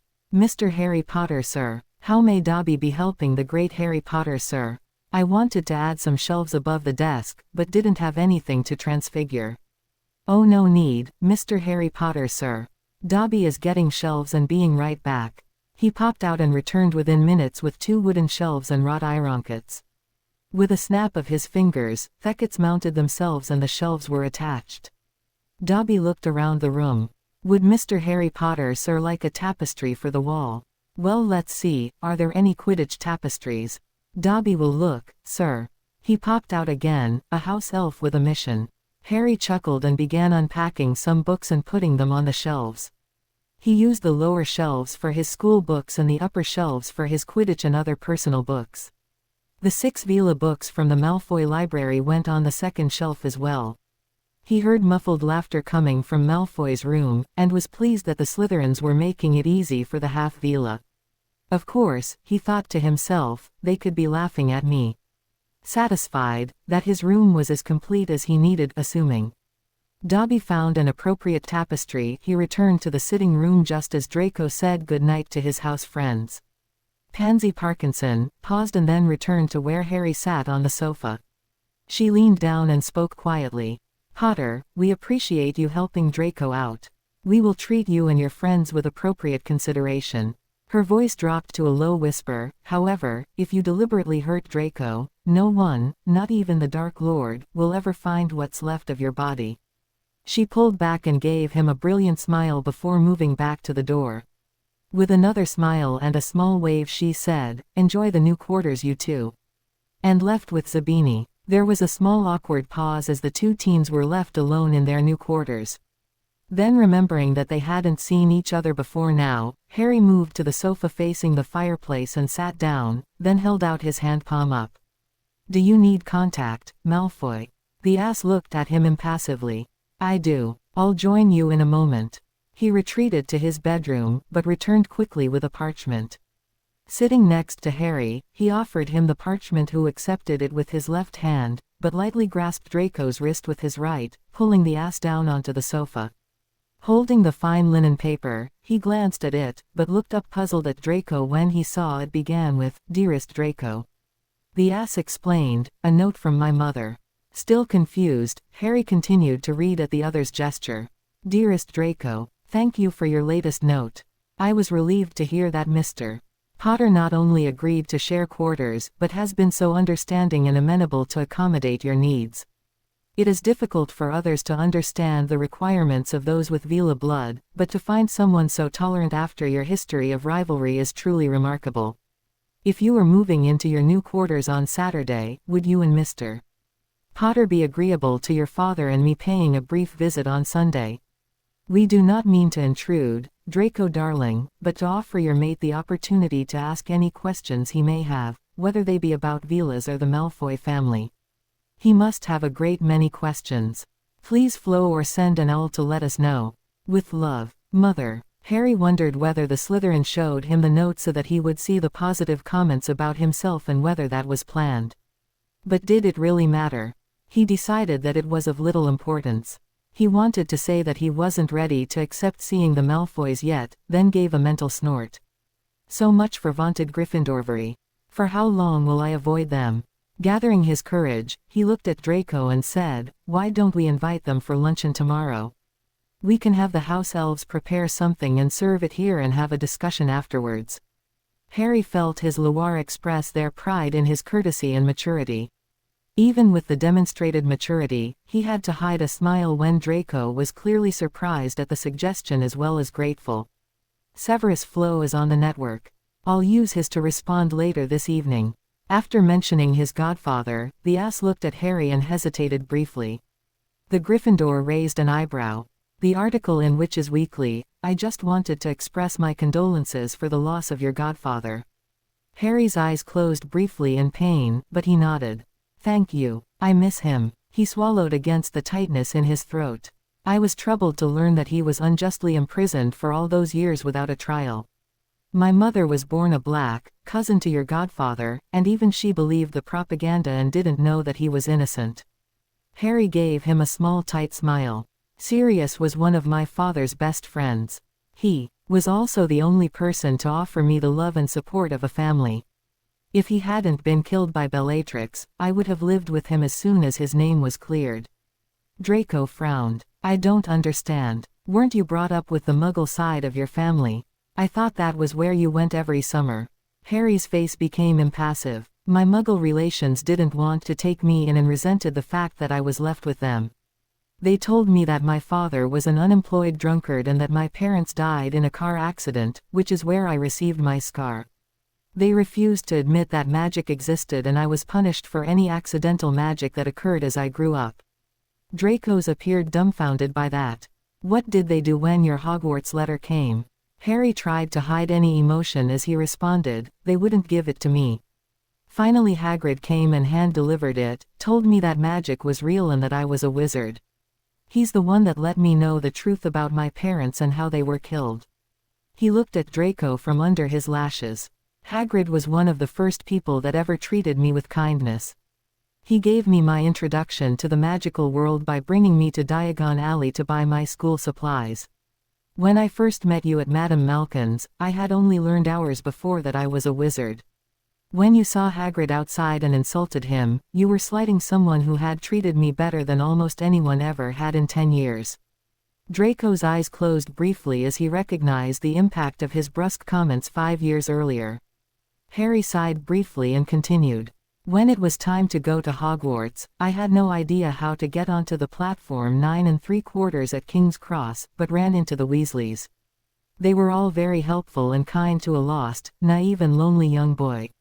The twins helped me get my trunk onto the train, and Ron became my very first friend my own age. Later when you came into the compartment and offered me your friendship, your contemptuous attitude towards Ron reminded me of my bully of a cousin. That's why I turned you down. Draco's face twisted with regret. So if I had shown a little tolerance towards Weasley that would have made a difference. The raven-haired teen considered. It depends on whether Ron would have shown the same tolerance, and he was still several years away from learning self-restraint. He offered Draco a wry grin. I may love him like a brother, but I'm not blind to his faults. I can say that I would have been civil myself if you had been. He gripped the ass's wrist more tightly. We can't live in the past though, can we? What's done is done, and we go forward from here. So you invite your parents for luncheon tomorrow, and we'll ask the house elves to make something nice. The sun had yet to peek over the horizon when Harry awoke. "The day's blessings to you, Gurgoir," chimed the cheerful Loir. "Bright blessings to you," Harry thought as a yawn claimed him. He groped for his glasses and stopped when his hand didn't find them where he expected. He grinned to himself as he remembered he no longer needed them and instead reached for his wand as the Loir sent him gentle reminders. Oh, he realized. New room, sharing quarters with Malfoy, right. He controlled his irritation with effort and stared at the ceiling. "And his parents are coming," he groaned and pulled a pillow over his face. "Gurgoir, I know we agreed to defer continuing your elemental magic lessons until you were settled into your new term, but perhaps those exercises would calm your mind and burn off your nervous energy," suggested Ordinoth. The other Loir crooned their agreement.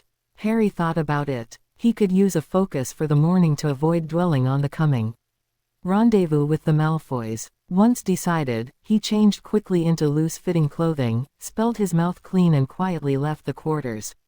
The room of requirement had proven that it could handle his magic and he made it his destination. Once on the 7th floor, he concentrated on the training room with the dummies he had used the day he had learned of being Malfoy's chosen, and smiled when a warded room with practice dummies was provided. As a guardian protector, Ordinoth led the instruction. "You are most comfortable with Ixen or fire, Gurgoir. Most fire users find Thray or air a compatible magic. Let us see if you can summon it to your hand." Harry stood straight and focused on his hand, imagining a small whirlwind in his hand. With only a tendril of thought, the air over his hand began to spin. He increased the speed until he could see the miniature funnel the rotations caused. He looked at the practice dummy and sent the whirling air over to it. The dummy twisted as the air hit it but was not destroyed. "A good first attempt, Gurgoir," praised Ordinoth. "Over time, we will work with both rotating Thray and downburst damage in addition to using the Thray to either lift a target or to cushion a target as it falls." The next hour was spent forming the air around the raven-haired teen into various forms. He also summoned fire and used the air to both spread the fire and then shield an area and remove the air to suppress the fire. Wouldn't firefighters the world over like to learn this, he thought with a grin of success. "Ixen and Thray are your obvious strengths, Gurgoir," rang the bass of Ordinoth. "We will work on Idar and Heshing or earth and water once you have mastered your control of the other two." As for now, Harry dove into his mind in time to see Ordinoth's teasing grin. "As for now, I will step aside for Chirok." Harry raised an eyebrow as Chirok's ringing baritone advised him to begin his stretching exercises. While Chirok taught him potions and good study habits, he was also the Loir that was training him in transformation. He felt a slight flutter in his stomach as he obediently began a full-body stretch. Standing straight with his feet shoulder-width apart and knees slightly bent, he bent forward at the waist and inhaled as he reached down to touch the floor. After he counted to 15, he exhaled as he returned to the standing position. He repeated that until Chirok called for the second position. He widened the distance between his feet, but kept his knees flexed, then rotated his waist and touched his left foot with his right hand. He returned to the standing position and repeated the motion by touching the left hand to his right foot. Chirok had him repeat the stretch 20 times, alternating the sides until he deemed Harry ready. "Now Gurgoir, stand tall and proud, remember that you are Wanth Darastrix. Picture your Opsola in your mind in his natural form. See the sun play across his scales, the ridge on his skull, the muzzle, the powerful jaws." The black dragon's silky baritone had a soothing, almost hypnotic effect on the teen as he visualized Aeronth in his natural form. "Look at him closely and see his eyes, with the golden iris filling the eye except for the vertical pupil. He showed you his eyelids. Look at each one carefully. See how the clear innermost lid protects the eye during flight, while the other two inner lids help keep the eye clean and protected." Harry felt the love he had for Aernoth surround and infuse him and sensed the devotion and encouragement of the Loir in his mind even as he continued to hear Chirok. See the wide flaring nostrils above his long powerful jaws filled with keen-edged fangs and teeth. Chirok's silky voice whispered, "Let your magic flow, Gurgoir, join your Opsola in his form." Tendrils of light, color and power played over the human eye Edgirdivdru of the Wanth Darastrix. He felt immersed in a warm, constantly swirling pool of sensations. He had been focused on Aeronth's fierce and formidable head at Chiroc's words, but his mind continued to play over his Apsola's form. The deep chest rippling with muscles, the powerful shoulders leading into the smooth and supple wings tipped with claws, the strong haunches that launched him into the air and the beautiful golden scales covering all but his wings. Harry stumbled slightly at the increased weight on his back and face. "Well done, Gurgoir. This is the farthest you have come," praised Chiroc. Harry conjured a full-length mirror and stared at himself. His face was no longer human, but Deristrix in appearance, with a bony ridge on the upper part of the skull followed by a long muzzle set with wide nostrils. He attempted to grin and watched his mirror counterpart open a jaw of sharply pointed teeth. He opened his mouth wider and felt his jaw dislocate and drop open even wider. He closed it with an audible click as the jaw realigned itself.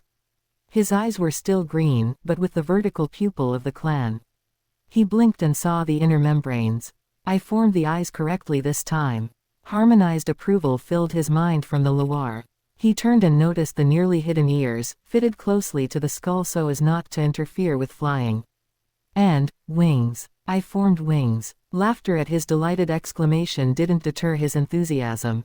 His shoulders seemed much larger and heavier, which he knew was needed to support the large wing muscles needed to fly. The wings were close to his body and with a few twitches and a little concentration he was able to unfurl them. He reached out a hand, claws. "I was able to form the claws as well," and gently stroked the wings. They were smooth and flexible, but felt curiously impervious, perhaps not quite invulnerable, but close. Chiroc let him look his fill, which took close the better part of an hour, before starting the transformation back to his human form. Under the Black Dragon's instructions, he again allowed his magic to saturate his body and felt the warm pool swirl around him, restoring his human form. "Very well done, Gurgoir. I am pleased with your progress," rang Chiroc's warm baritone.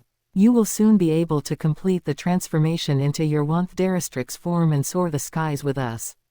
Has any close kin ever reached beyond the size of an adolescent, Isohanir?" "Not yet, Gurgoir, not yet." The silky baritone carried overtones of both amusement and promise. Harry looked into his mind and gave a deep bow of respect from child to elder, his hand pointing up to indicate the depth of his gratitude to his Loire. Harry whispered, "Slytherin Gryffindor," to the painting outside the entrance and made a mental note to discuss changing it with Draco.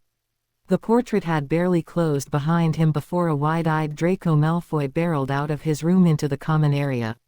"Where in Salazar's name have you been?" Harry raised an eyebrow at the anxious and accusatory tone. "Good morning, Malfoy. I'm surprised to see you up so early. I woke and found myself alone, with no idea where you had gone, if you were in danger, if you had." The ass abruptly snapped his mouth shut.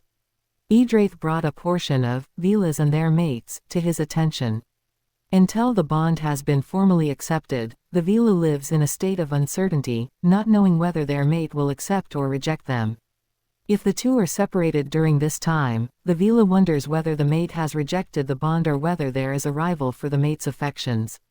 "Thank you, Naffaldisk." Harry tried to control his irritation and understand that Malfoy wasn't necessarily in command of his emotions. But still, wasn't it enough that he had to live with the Slytherin without catering to his moods? He took a deep breath and tried to release his irritation. "I should have left a note. I apologize." He laid a hand on his chest and gave a bow of apology. "I frequently use the early morning hours for my exercises before anyone else is awake. I was not rejecting you with my absence, nor was I with anyone else." He offered an apology for the half-truth to his Loire, who returned harmonies of understanding and acceptance. "I thought I would return before you even awoke." The Slytherin's eyes ran over Harry, and the dark-haired youth was conscious of his wrinkled sweaty clothes, grateful that Chiroc had spelled the jumper away when he transformed. He wouldn't want to explain how wings had shredded it to the anxious Vela. The ass ran a hand over his face and straightened. "My apologies as well, Potter. I'm still not used to the Vela impulses and emotions." Harry felt a prodding from his Loire and hid a grumble, but acquiesced. "Let's go ahead and use our given names, if you prefer. We are roommates after all." He was rewarded with a brilliant smile by Draco and saw much of the tension ease from the slim frame. "Thank you, Harry." "No problem." Do you mind if I take the bathroom first? I can be out in 10 or 15 minutes and would like to clean up. Draco seemed to swallow hard before replying evenly, be my guest. Would you like me to plan a menu for lunch? Harry stopped on the way to his room and gave the ass a cheery smile. Please do. I would probably put food groups together that don't belong and ruin everyone's meal. A long hot shower relieved the few aches the transformation had left. Harry was surprised that changing bones and muscles had only left a few twinges, nothing more than a hard Quidditch workout left. Edraith spoke up as the healer. You shared blood and magic with Aeronth during the adoption, Gurgoir. Both his power and your own combine to help you change forms with minimal effort and pain. Harry smiled and felt a flush of both wonder and pleasure at how the Wanth Deristrix did everything possible to help and support him. Did every child have such physical, mental and emotional support? Did every child feel so loved and treasured as he did? He stood still and basked in the waves of affection and encouragement that rolled over and through him from the Loire. After a few minutes, Edraith prodded him with, dry off and dress, Gurgoir. Your roommate will want the bathroom as well. Harry chuckled and quickly brushed his teeth and ran a comb through his hair. He wrapped a towel around his waist and hollered, I'm done with the bathroom. And headed back to his room, closing the door as he heard Draco open the door on the other side. He dressed in black dragon hide trousers, formed from the shed skin of young Deristrix before they formed their scales in adolescence. Many of the close kin made attire from it, as it was naturally heat, cold and magic resistant. He added the black dragon hide boots and the green dragon hide tunic with a stiff collar and silver embroidery. The tunic emphasized the broad shoulders he had acquired over the summer.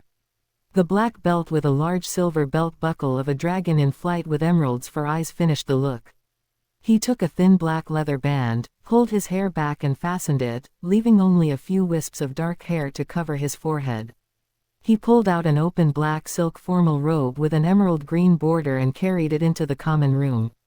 He assumed Draco would know whether it was needed or not. He noticed a parchment on the table in Draco's handwriting and realized it was his proposed menu. It began with stuffed artichokes topped with an Asiago sauce for an appetizer, portobello mushroom soup, followed by grilled salmon fillets with roasted redskin potatoes and fresh vegetables. Draco apparently recommended a Vosna Romane wine to accompany the main course. He had a couple of different desserts written down including champagne and strawberry mousse, treacle tart with clotted cream, and a warm cinnamon and vanilla bread pudding. Looking behind him to make sure Draco was still in the bathroom, Harry summoned a flame to his hand and tossed it into the fireplace. He adjusted the flames until a low and cozy fire created a soft ambience. He took his herbology supplemental reading and sat in one of soft leather chairs flanking the hearth, and became absorbed in the uses of those plants. He didn't notice Draco return to the room until he heard, "Does the menu agree with you, Harry?" He looked up, trying to pull his mind away from the methods of growing the Argentinian Terry's plant to find the ass leaning against his bedroom doorframe, his arms crossed lightly. He was in charcoal gray trousers with a very pale silken shirt that shimmered as the light caught it. His silky white ass hair was flowing freely, no longer gelled into submission away from his face as he used to wear it. Harry stood and the ass's eyes widened slightly. Harry nodded to his robes over the chair. I didn't know whether formal robes would be needed or not. I see you're not wearing them. If we were dining at the manor, I would recommend them, but since this is a Sunday luncheon at the school, I think we can forego them. You look fine as you are. Does the menu suit you? It looks delicious. Harry gave a sly look at the Slytherin. I noticed 3 desserts. Do you have a sweet tooth, Draco? I've always been partial to sweets, but since I gained my inheritance, I've noticed I practically lust after them. Harry chuckled and picked up his robe, returning it to the wardrobe in his room. When he returned, Draco was giving the menu to Dobby. He paused to watch their interaction, curious about why Dobby would respond to his former owner's son. The house elf was smiling in delight. Yes, Master Draco. Dobby is pleased to be having the kitchen prepare a special meal for you. The ass grinned. Thanks, Dobby. The small house elf bowed and disappeared with a small crack, leaving Harry curious about the visible positive relationship between the two. Draco checked the time with a quick tempest spell. My parents will be here shortly. I'll head down to the apparition point and escort them back. At Harry's nod, he smiled encouragingly at the dark-haired teen.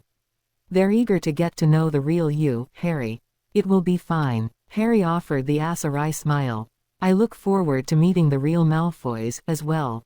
After Draco left, Harry tried some meditation exercises to calm himself. He wasn't going into battle, nor was this supposed to be a luncheon of tricks and traps. And it certainly wasn't a meet the future in-laws luncheon. As he waited, he thought about Dobby's pleasant interactions with Draco versus the angry and malicious relationship he remembered with Lucius Malfoy. In fact, the elder Malfoy's treatment of the small house elf was part of the reason he felt so much animosity towards the man. Harry heard a mental snort from Azrith. The family were all in the Slytherin house, were they not? Yes, Iosta. Why do you ask? Is not the Slytherin house where those with cunning and ambition land? Azrith's mental voice carried overtones of amusement, causing Harry to reconsider what he had seen and been told.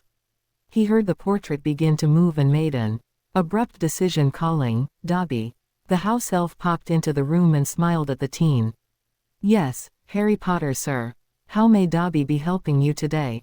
Draco and his parents entered the room, both poised and elegant with their ass hair and aristocratic features, and Harry pointed towards them.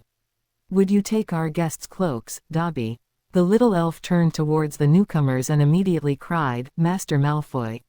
Madam Malfoy. Dobby is so pleased. His voice faltered and he looked over his shoulder at Harry, who raised an eyebrow at him. I mean, the house elf folded his arms and began in an altogether voice, you will not harm Mr. Harry Potter. His words halted again at Harry's snort of amusement. He looked at Harry and back at the Malfoys with wide eyes. Ignoring the house elf for the moment, Harry laid a hand on his chest and bowed in the manner of the clan, giving respect from one younger to those older. Welcome Mr. Malfoy, Madam Malfoy. The day's blessing to you both. Lucius inclined his head graciously. Good afternoon, Mr. Potter. We are pleased to be here. His wife stepped forward and dipped in a slight curtsy. The day's blessings to you as well, Mr. Potter. Thank you, Madam. Please, Harry gestured towards the seating area, make yourselves comfortable. The formalities completed, Harry dropped his eyes back to Dobby and fought to keep his face stern. So, is there something of which I should be aware, Dobby? Dobby turned wide-eyed between the Gryffindor teen and the Malfoys, his face anxious. Before he could inflict any harm on himself, Lucius Malfoy chuckled briefly. No harm done, Dobby. You were excused. Relief clearly visible on his face, Dobby gratefully said, Thank you, Master Malfoy, and disappeared with a loud pop. Harry saw Draco grinning from his peripheral vision and shook his head slowly. I was played like an ignorant yokel, wasn't I? More like a Gryffindor, but yes, Draco admitted. Harry sat in one of the wing chairs while Draco took the other. The senior Malfoys were already seated on the sofa facing the softly glowing fire. Harry raised an eyebrow at Lucius. So you sent Dobby to me that year. He wasn't abused. Or freed. Lucius Malfoy reclined gracefully on the sofa, his white-ass hair was pulled back and tied with a leather band, his slightly triangular face appeared composed and slightly amused. In a silky tenor, he said approvingly, Bravo, Mr. Potter. There is a rather lengthy story to tell about that period. Harry inclined his head politely. Perhaps it should wait until after luncheon then, sir. At the other nod of agreement, Narcissa asked about their first week of classes and they continued with bland topics until luncheon was ready. The house elves had performed admirably, delivering a meal that even the Malfoys seemed to enjoy. Narcissa continued to be the one to lead the conversation. She smiled at the Gryffindor as if she shared a meal with former enemies regularly, asking, What are the goals of your studies, Mr. Potter, as they enjoyed the grilled salmon entree. Harry paused and took a drink of his ice water to gather his thoughts. What did he want? He had agreed with Professor McGonagall to pursue the courses necessary to enter the Auror program the previous year, but was that his lifelong ambition? While trying to explain the difficulty he had experienced adapting to the wizarding world to the clan, he had become interested in making sure other children didn't experience the same problems he had. He carefully returned his crystal goblet to the table. I am currently taking courses that would permit me to enter the Auror program, ma'am, although that may be simply because it is expected of me. One of my friends says I have a saving people thing, which would be satisfied with that career. To be honest though, over the summer I became interested in how Muggle-born or Muggle-raised witches and wizards are introduced to the wizarding world and may want to focus my efforts on improvements there. Lucius raised a refined eyebrow. Indeed, Mr. Potter. What are your thoughts about the wizard-Muggle state of affairs? Harry met the older man's eyes squarely. I think the wizarding world has failed to an unprecedented degree, sir. Lucius' mouth twitched. What led you to that conclusion, Mr. Potter? Harry took a bite of his grilled salmon and chewed slowly to give him time to consider his words. I am a prime example, sir. I was raised with no knowledge of magic or the wizarding world. At the very least, there should have been some form of annual contact, no matter how circumspect. Children's books, such as The Tales of the Beetle Bard, should have been provided as a fictional but important introduction to the concept of magic and the wizarding culture. Once Muggle-born or Muggle-raised children reach Hogwarts age, I firmly believe that they should go to the castle 1 month before the start of the term and be immersed in what I would call wizard studies, providing a background in the customs, money, banking and government of the world they are entering, and a supplementary course should be provided for their first year. He took another sip from his crystal goblet. Where I grew up, we wrote with different tools. I had no idea how to hold or trim a quill and no one explained or demonstrated it. I had no idea why one stirred a potion clockwise or counterclockwise. I didn't know the basic ways one could use magic in everyday life. I had never seen flow travel and didn't know about apparition. I had never even heard of house elves. Harry met the older man's eyes again. All of that could have been explained with children's books and a special introductory class before the term began. Instead, the Muggle-born and Muggle-raised are tossed out of the nest and the best they can hope for is not to crash too spectacularly. He took another bite and chewed delicately, swallowing before speaking again. Is it any surprise with such a lack of information that children expect the wizarding world to operate the same as their own and to fight against the unfamiliar when it doesn't? So many problems could be avoided with prudent intervention in their formative years. Lucius' eyes played over Harry's face for several long moments. Mr. Potter, you surprise me. Many purebloods are offended by the boorish criticisms and perceived insults that we experience from Muggle-raised individuals.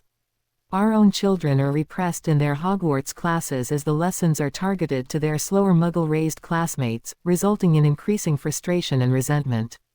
You suggest that it is primarily a lack of understanding and preparedness that produces these rifts. Harry nodded cautiously. For the most part, yes sir.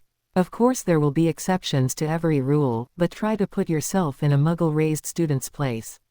Or imagine what it would have been like if your son had been introduced to a non-magical world at the age of 11 and expected to excel with no foundation upon which to build. Would he have been like my friend Hermione, memorizing copious amounts of information without necessarily understanding it? He offered a silent apology to Hermione. Draco gave a visible shudder. I would prefer to forego that experience, thank you. Harry nobly restrained himself from sticking his tongue out at the Astine. Every culture has both advantages and disadvantages. Muggle-born have walked upon the surface of the moon and are exploring distant solar systems with their spacecraft. Wizards know how to heal what would be fatal injuries to a Muggle. Both wizard and Muggle cultures have great value. Harry leaned forward towards the older man. Mr. Malfoy, I am certain Malfoy Manor houses some incredibly beautiful and valuable tapestries. At the other man's nod, he continued. Think of life as a rich, colorful and very valuable tapestry. Doesn't every thread woven into it add to the overall image and value? The colors of each thread may differ, the origin may vary, but when the artist blends them together, the overall image is improved. Try to imagine your most valuable tapestry heirloom as if it was created with only 1 or 2 colors. While the threads may be uniform and consistent, the overall tapestry wouldn't be nearly as valuable as the one woven with differing or even conflicting colors. It is the blending of the threads that creates the tapestry's beauty. Deciding that he had offered enough of his thoughts, he turned to Narcissa. I understand that you help oversee a variety of charities, Madame Malfoy.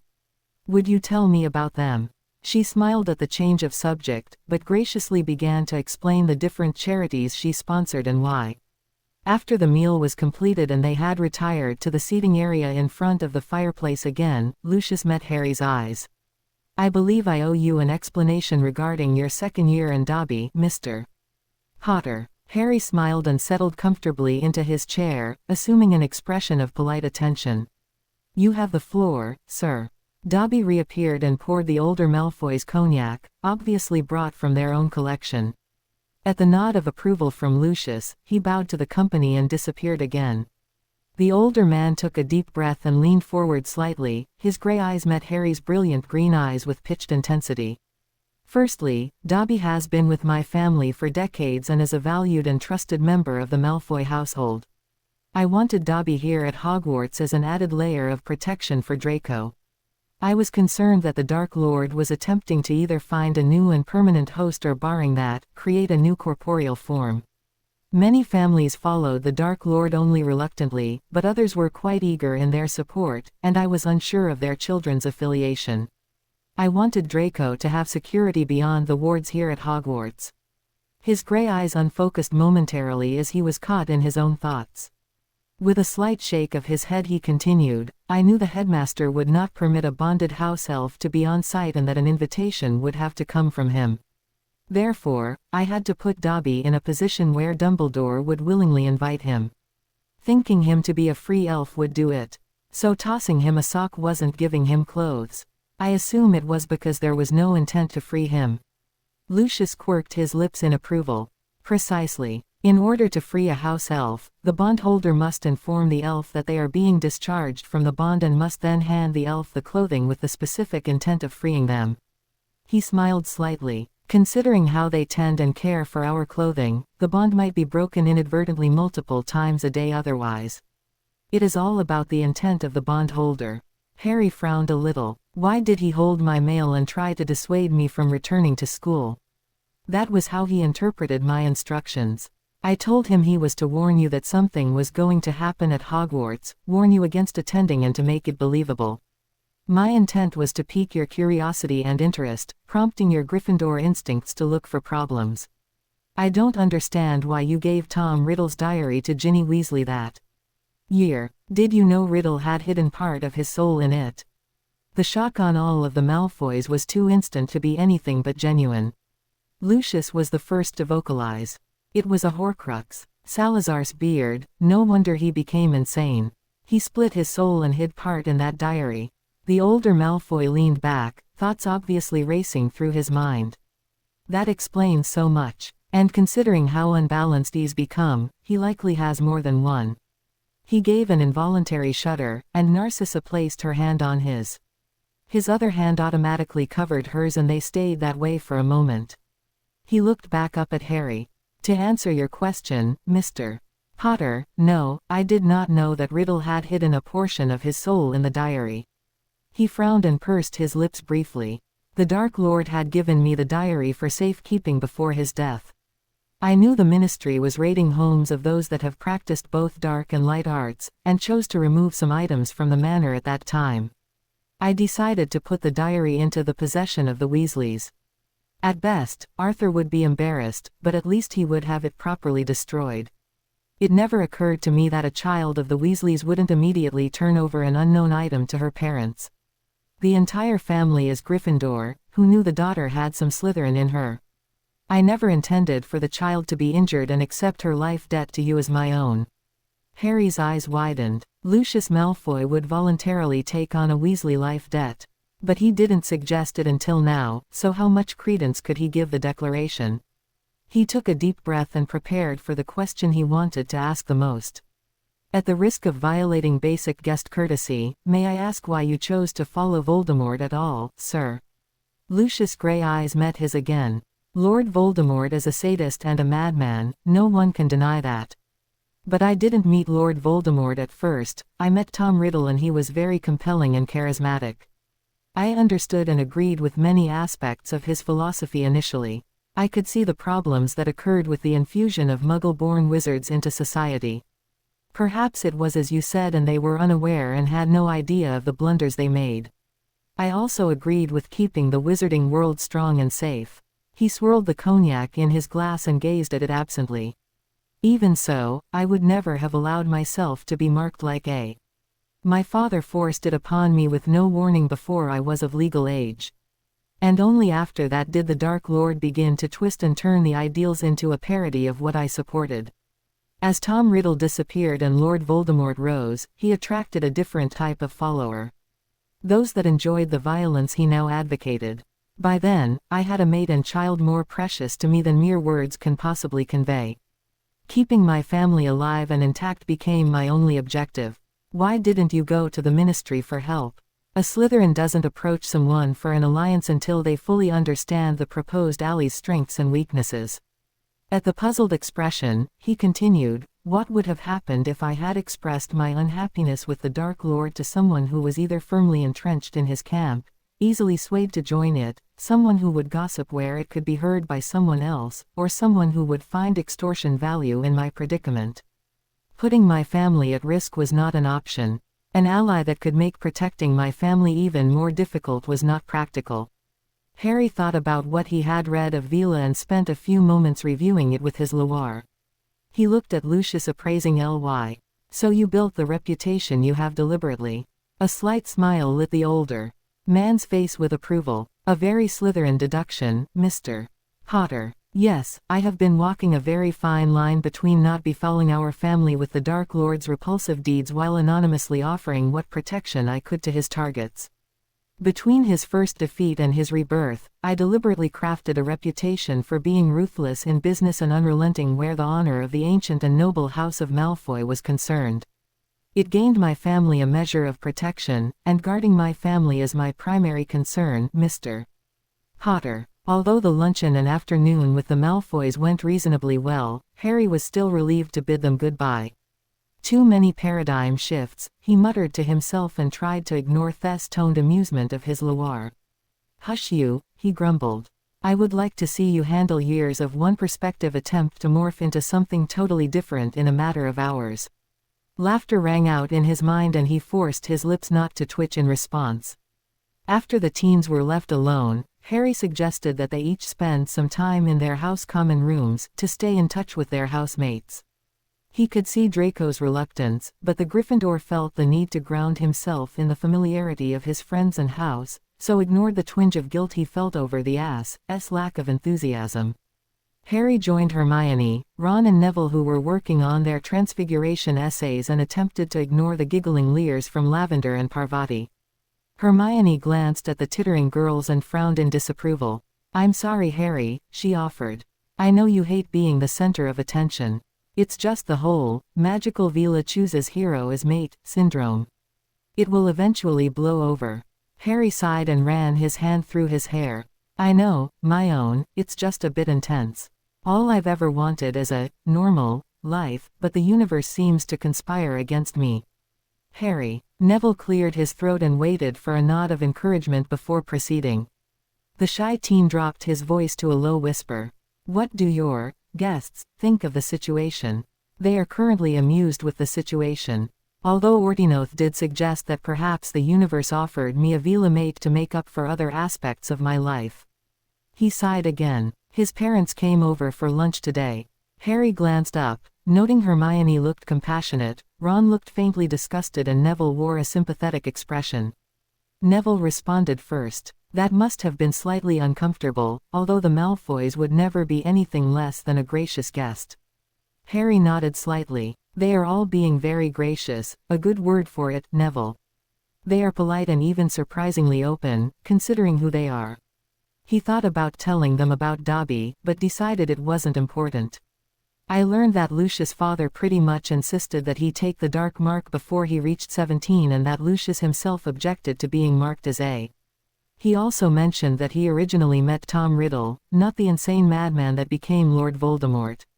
It was an interesting discussion. Hermione frowned slightly and thought. Does the family not support you know who then? I think they are being as Slytherin about it as they can. Lucius called S-Face a madman and is more concerned with keeping his mate and child safe than anything else. Neville nodded and at Harry's surprised look added, a pureblood puts family first above all else. When there are active Vila genes, it intensifies the response. Bloody hell, Ron muttered, ignoring Hermione's automatic rebuke for the language. As much as I hate to agree, you're right, Neville. His father would have absolute authority over him before 17, and once Malfoy found his mate. Ron's voice trailed off as he thought through the situation. Hermione interjected in a low whisper, I don't understand. What do you mean his father had absolute authority? How could he force him to be marked by you-know-who? Ron and Neville looked at her in surprise and then at each other. Neville nodded to Ron to explain. Hermione, doesn't a Muggle parent have absolute control over their children? Well, it depends on what you mean by absolute control. They have to abide by the laws, such as no child abuse. And I can't think of any parents who would force their child to be marked by a madman. Ron shook his head. In the wizarding world, the parents have absolute control. They can bind their children in many ways whether the child agrees or not. Betrothal contracts are common among pureblood families and are made when the children are still infants. Apprenticeship contracts can also be made without the child's consent. In most families, the parent asks what the child wants, but they don't have to do so. I remember Bill telling me that several families approached my parents when Ginny was born to discuss potential family alliances through a betrothal, and Ginny would have been bound by the terms of the contract if one had been arranged. Especially if it benefited the family as a whole, agreed Neville. Family first. Harry tapped the feather of his quill against his lips. Do you think it's even remotely possible that Lucius Malfoy's father would have bound him to Voldemort without his consent? Abraxas Malfoy had a reputation as a somewhat harsh man, said Neville slowly. And I believe it was his wife who had the active Vila gene, so he wouldn't have had the Vila instincts. If he thought it was in the best interest of his family to align with the Dark Lord, he likely would have offered his son up as proof of his loyalty. Harry lay quietly on his bed, replaying the conversations with the Malfoys in his mind. His Loire were conspicuously quiet as he considered the many revelations the day had provided. He dropped into his mind and looked at the Wanth Darastrix dwellers. What is your assessment of the Malfoys? He prompted. Ordinoth spoke first. Not yet, young one. We are here to advise, not make decisions for you. Tell us what you think first. Harry groaned and rubbed the back of his neck, trying to ease some of the tension out. The Malfoys live by their own family laws. By our ways, they permitted Voldemort to prey on people weaker than himself who had no chance to fight back, Muggles and half-bloods. However, they are not Wanth Darastrix, they are part Vila. And Vila put their mates and families above all else. He paced within the confines of his mind. I grew up on a cupboard, barely fed and treated as the Dursleys' personal. If I worked hard, didn't talk back and kept out of sight as much as possible, I survived. The Malfoys grew up in wealth and luxury, but with their own rules and criteria for survival. If Lucius can be believed, his father, his own sire, forced him to bend it as a before he achieved his Vila inheritance and found his mate. His father wasn't a Vila, and while he had his own perspective of family first, he viewed his own son as a tool to be used rather than a child to be cherished. He paused and looked at his Loire with a troubled face. What type of father forces his son into a life of servitude? Edraith murmured softly, indeed, and how would that action warp a young and impressionable mind? Harry nodded at her. The Malfoys have worn masks their entire lives, employing numerous and subtle manipulations to not only survive Voldemort, but to build power in the pureblood society. This type of action probably is behind many of those masks. Their public mask is one of cold ruthlessness, which does make others pause before opposing them. That very ruthlessness is part of the protection they employ for their family. He paced back and forth as he tried to verbalize his thoughts under the watchful eyes of his Loire. I don't agree with many of the Malfoy choices, and I'm still struggling with the years of animosity towards Draco and his parents, but I think I can at least understand them better after today. He turned to look at his Loire. What have I missed? Ordinoth moved forward and dd his arm around Harry's shoulders, then pressed on the top of his head. Very well reasoned, Gurgoir. We all make choices and decisions based on our history and upbringing. You learn to work hard, not talk back and keep out of sight, growing up. Lucius learned to put his family first in all things and obey his sire. Someone raised differently may have chosen to defy his father and accepted death rather than bend it as Voldemort's, or even to regard the dark mark as a badge of honor rather than enmity. Edraith picked up the conversation. Have you considered your own personality in the formula, Gregorier? Your friend Hermione describes you as having a people-saving thing. Among the Wanth-Darastrix, you seemed destined towards the way of the Guardian, either as a protector or perhaps a healer. She smiled at Trieth's chuckle at the blatant attempt to influence their Erisvastwaf. You automatically try to help and protect others, while the Malfoys automatically try to protect their family. Can you find a compromise? Will they accept your inclinations and can you accept theirs? Harry twitched his mouth into a wry smile. I guess that's what the next few weeks will help identify. Merlin, will my life ever be easy? Azrith snorted at him in amusement. You would be bored too quickly, Gregorier. And speaking of Merlin, I recall that his protégé having many of the same concerns. The teen paused and slowly raised wide eyes to Azrith. Merlin's protégé? You mean the Arthur Pendragon of legend? Are you saying you knew Arthur and Merlin? Brass, baritone and chiming laughter erupted from the Loire. Do you remember how long we lived, Gregorier? Merlin, or Merthin Wilt as we knew him, was an excellent conversationalist with a dry and occasionally wicked sense of humor. Azrith tipped his head and looked at their outdweller. You do have quite a bit in common with young Arthur, now that I contemplate it. Harry blinked. Me. I have something in common with Arthur. The King of Britain. His voice squeaked a bit at the end. Azrith nodded and couldn't restrain a chuckle as Harry's voice rose in disbelief. I never considered until now how much alike your circumstances were. Both of you were raised in obscurity with no idea who you really were. Both of you were treated as servants while others in the family lived in comparative luxury. Then while you were yet children, each of you learned abruptly that you were more than you had ever known and that each of you had the world relying on you. Chirac nodded, adding his own comparison. Both of you had an old wizard mentor, well respected by their people. Both of you were children of prophecy and destiny. Arthur was to unite the lesser kingdoms into one nation while you were to free your nation from a dark lord. Edraith interrupted, her voice somewhat chilly. There is a difference. Merthin watched over young Arthur. While he wanted him to learn humility in order to become a wise and compassionate sovereign, he made sure that Arthur had a good and decent childhood. As he grew, Merthin offered him advice and support. Once Arthur wielded Excalibur and found his destiny, Merthin kept no secrets from him. Dumbledore wanted to protect our Gregorier from much of wizarding society as well, keep him unassuming, but once he placed him with the Dursleys, he never verified that Harry was safe and well. When he needed assistance, Dumbledore kept things from him or phrased his advice as riddles, causing him to make more mistakes as he attempted to muddle through. Young Arthur won in great part because of Merthin's support and guidance. Our Gregorier survived as long he has almost in spite of Albus Dumbledore. The last two words were almost spit from her mouth as if poison. Harry blinked in surprise. While the clan had questioned him over the summer about his upbringing, they had typically declined to comment on the actions of others, only to say that young should be treasured and cherished. To hear what amounted to ringing condemnation from Edraith was unexpected. Edraith's eyes softened as she laid a hand on her chest and bowed from the waist to Harry, offering a full apology from one family member to another. Forgive this old one, Gregorier. My prejudices should not contaminate your perspective. The teen bowed in response, crossing his arms and resting his hands on his shoulders as he offered his respect of Otgaban to Nafl Dask, and lowered his eyes in deference. Your wisdom is welcome and respected, Nalfdask. Harry and Draco were chuckling as they approached the great hall for breakfast where their friends were waiting for them.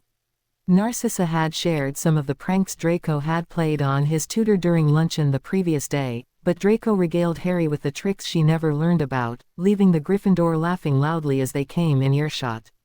How could he have believed the note though, Draco? Harry gasped. Draco's smirk was in full force.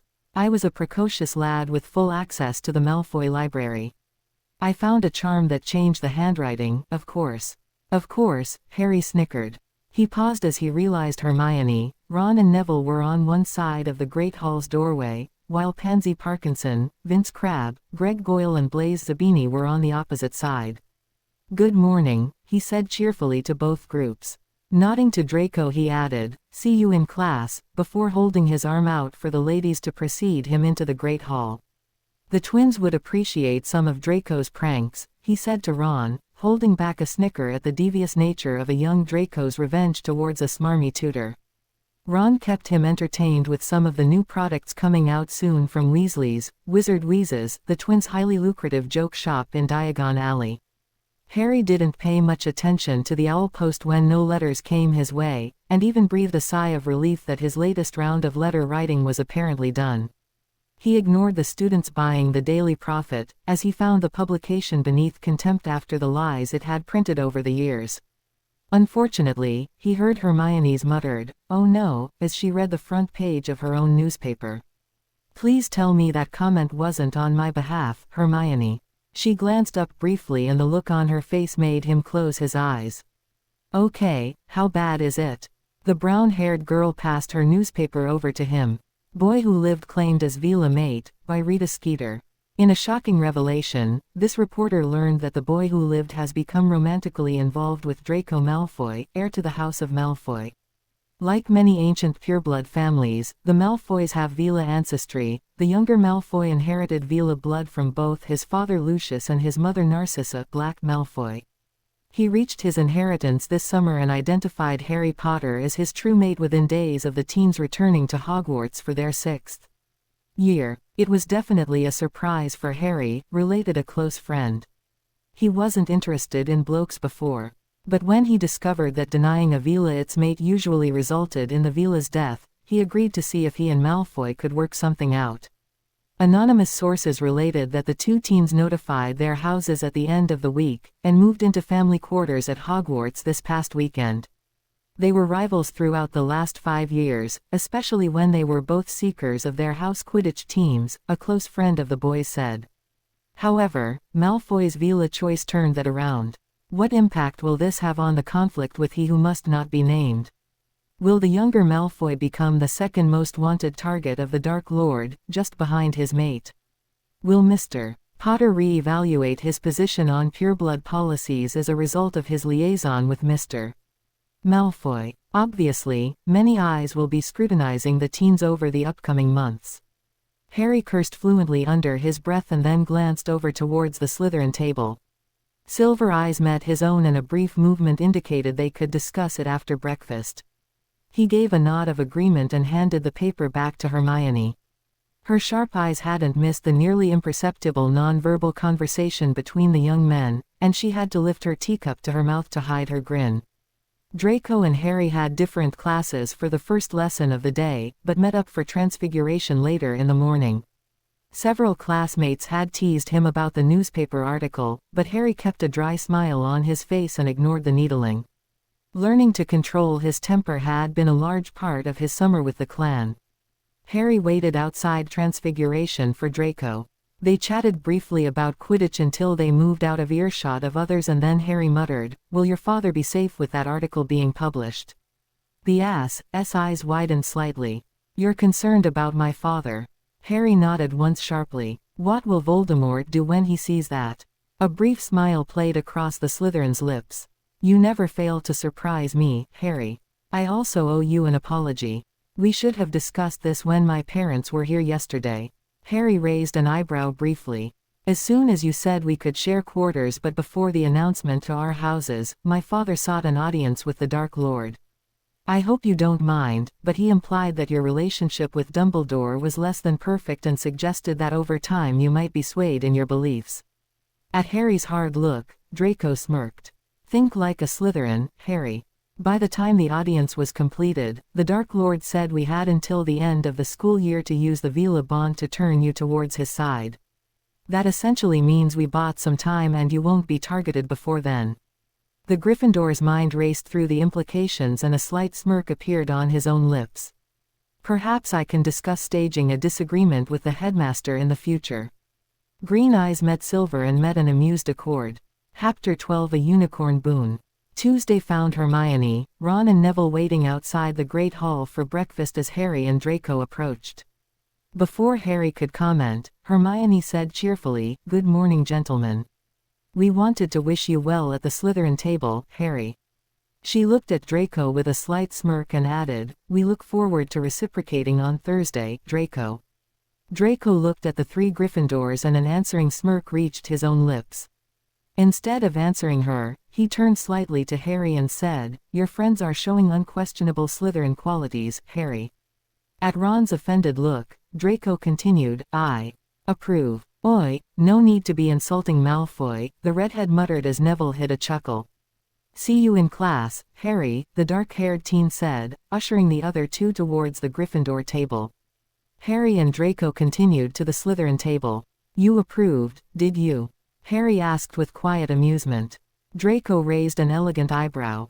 "Of course." A visible show of strength and an overt threat that anything that happens to you at the Slytherin table will be reciprocated when I'm at the Gryffindor table. He tilted his head as they approached 2 open seats. Considering they are Gryffindors, perhaps it was meant as a subtle threat. To the right of the open seats were Crabbe and Goyle, across were Zabini and Parkinson. Theonot and Millicent Bulstrode next to Pansy. To Draco's right was an empty seat before the 7th-year students. "Let me guess, everyone is sitting in their respective position of power?" Harry asked in an amused undertone to Draco. "Of course," the ass returned arrogantly. "Would you expect anything less?" Before Harry could answer, Zabini said quietly, "Good morning, Draco, Potter." Draco inclined his head graciously as Harry gave a slight bow and returned, "Good morning, Zabini." "Please call me Harry." The dark-skinned teen nodded once. Blaze. The food appeared in front of them, and they started to fill their plates. As Pansy ladled scrambled eggs on her plate, she smirked slightly. "Good morning, Draco, Harry." At the emphasis on his first name, Harry returned a polite smile, inclining his head slightly. "The day's blessings to you, Pansy," and was pleased at her momentary look of surprise, immediately replaced with an appraising glance. Harry took some toast and reached for the marmalade, surprised when Crabbe pushed it closer with a muttered, "Day's blessings, Potter." His Loire immediately took interest in the greeting as Harry responded, "Thank you and bright blessings to you, Crabbe." As he spread the marmalade over his toast, he withdrew momentarily to his mind to question his Loire's interest. Very few use the old courtesies any longer. It is surprising to find one you consider dim-witted to recognize and use the form, Edraith commented. Harry considered. "I should remember not to judge by appearances. He is from an old pureblood family and was likely trained in the old ways." He returned his attention outward as Draco put some bacon on his plate. "You need more protein," the ass responded at Harry's questioning glance. "Hey now, I've filled out quite nicely from last year," Harry answered with mock resentment. Draco let his eyes run slowly down and back up his frame, and the dark-haired teen fought a blush at the surprising action. "So you have," was the ass's only comment, although his lips curled up as he turned his attention back to his own plate. Millicent Bulstrode spoke up, her eyes hard and her voice somewhat strident. "So tell us, Potter." Harry looked up, meeting her eyes politely. Pansy made a subtle but sharp movement with her hand which the other girl ignored. "What makes you think you have what it takes to be a Slytherin's mate, much less Avila's?" Harry felt Draco tense beside him and nudged the ass's leg with his own as he offered the Slytherin girl a smile. "Actually, as the supplicant, isn't it Draco that needs to demonstrate that he has what it takes to keep me interested?" Millicent's eyes narrowed slightly as Harry turned to Draco, feeling somewhat mischievous. He would probably regret it, but he still said with a hint of laughter in his voice, "So tell me, Draco, do you think you have what it takes to keep me interested day after day?" The barest twitch of Draco's lips let Harry know he was going to regret the question as the ass leaned back and allowed his eyes to once again run over Harry before drawling, "I can't say that I'm too worried about the days, Harry, but I'm looking forward to keeping you interested night after night after night." Brass-toned laughter erupted in his mind, overlaying the laughs at the table. "I like this one," snickered Ortinoth. "He's a keeper," agreed Edraith. "Hush you Randy Tilsons," Harry muttered as he fought the color threatening his cheeks. He strove for a nonchalant tone as he responded to the vila, ignoring the still chortling Slytherins. "Humble and modest, I see. Just confident," the ass responded with a wink. The Slytherins enjoyed Harry's embarrassment, as he shook his head in amused tolerance. He had set himself up, so had to accept the consequences. To his surprise, Crabbe offered him respite when the large teen said, "Should we expect a lot of mail this morning, Potter?" Harry turned and looked at the heavy-set teen quizzically before he remembered and groaned, covering his face. "Yesterday's article, right," he sighed. "Who sets up the bets at this table? Put me down for a sickle on over 25 owls with at least 3 howlers."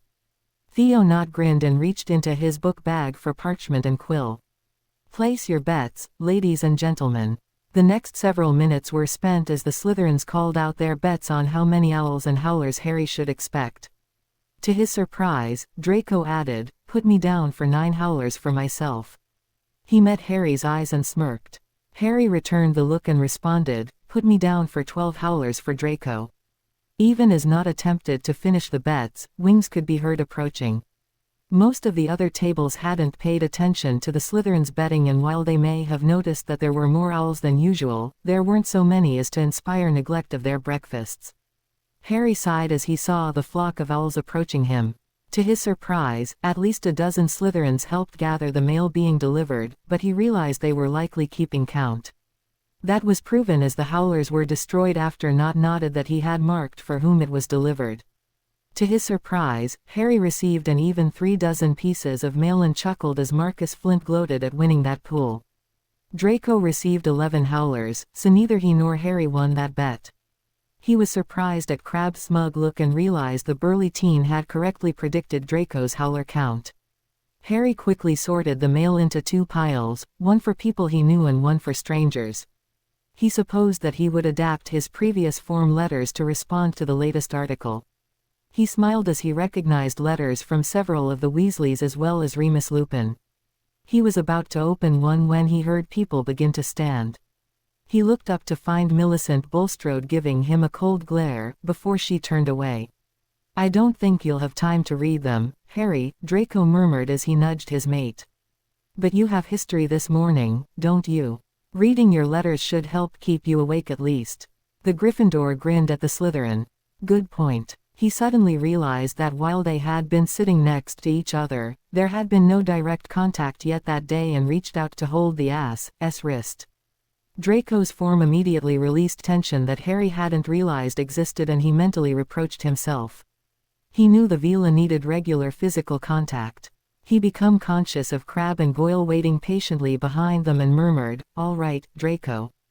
To his surprise, the ass rested his hand on Harry's for a moment and then nodded, reluctantly standing.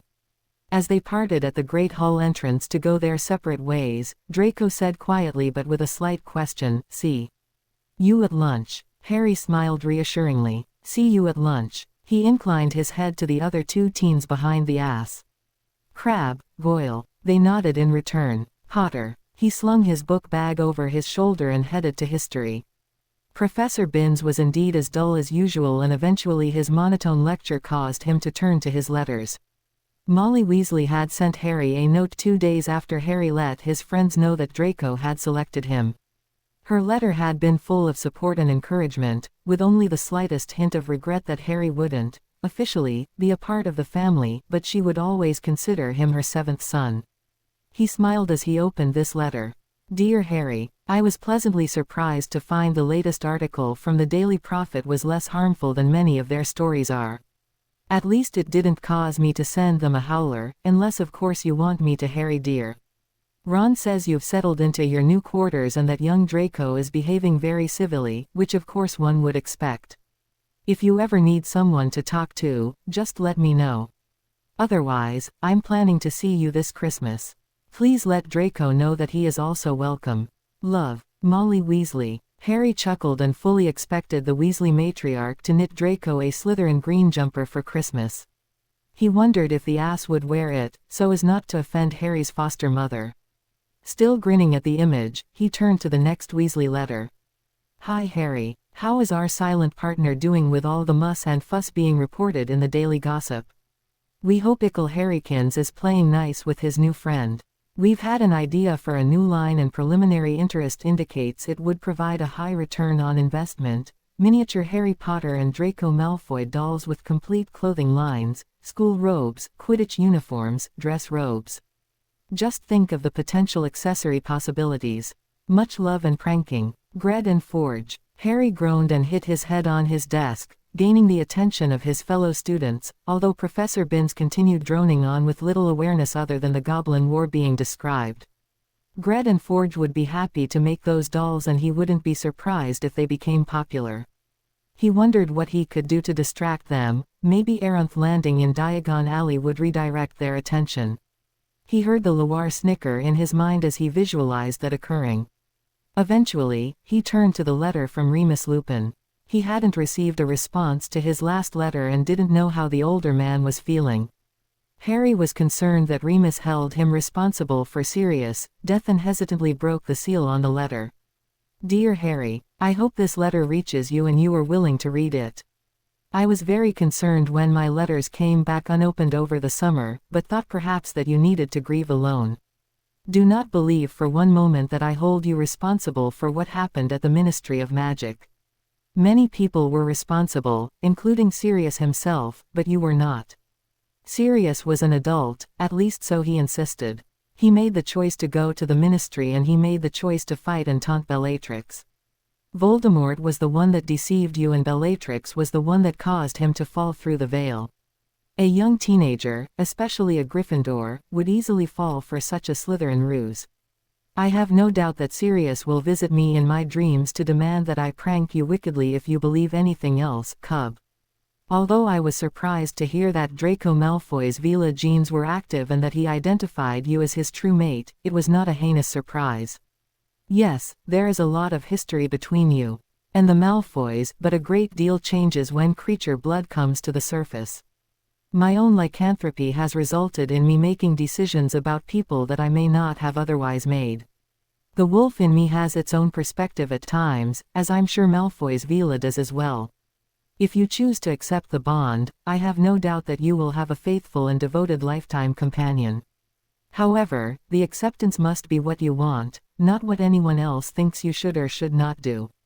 Whatever you choose, you have my full and unconditional support. If you would like me to visit, just let me know when your next Hogsmeade weekend is, and I'll meet you there. Affectionately, Moony. Harry felt himself choking back the tears as he read Moony's absolution of his guilt and Sirius' death, as well as his assurances of affection and support. He immediately felt waves of encouragement from his Loire and stopped to let it wash away the pain of Sirius' loss. He hadn't realized that Remus would send him letters after he left the Dursleys, and of course Noel would find him. He felt guilt well up for not having thought about the impact of potentially unopened letters on the older man, but then he hadn't expected the man to write. He reread the letter and then became lost in his memories of Sirius and the Marauders for the remainder of the class, only coming back to himself as the other students packed up and began filing out. He shook his head and began gathering his things. Harry, are you all right? The soft and slightly breathless voice surprised him as he turned to find Draco kneeling beside his chair. Draco, what are you doing here? What do you mean, am I all right? Harry looked at the ass's concerned face in surprise. Silver gray eyes searched his face, and finally the other teen leaned back on his heels. I felt overwhelming sadness in the midst of class and had no reason for it. I thought perhaps it came from you. Harry looked at him in surprise. Vela and their mates did describe that type of bond forming between mates, but as he hadn't accepted Draco yet, he hadn't expected it. Perhaps as the Vela, his bond with you begins prior to or perhaps regardless of your acceptance, suggested Edraith. He supposed that was possible. I had a letter from Remus Lupin, he began. Professor Lupin, the Dada instructor from 3rd year. And he upset you. Draco's face hardened in anger. Harry laid his hand on the other teen's arm. No, Remus is like a second godfather to me. I thought he might blame me for Sirius' death, but he doesn't, and he was adamant that I not blame myself. He looked down. I didn't realize how much I needed him to say that. Draco laid his hand over the one on his arm. Would you like to talk about it?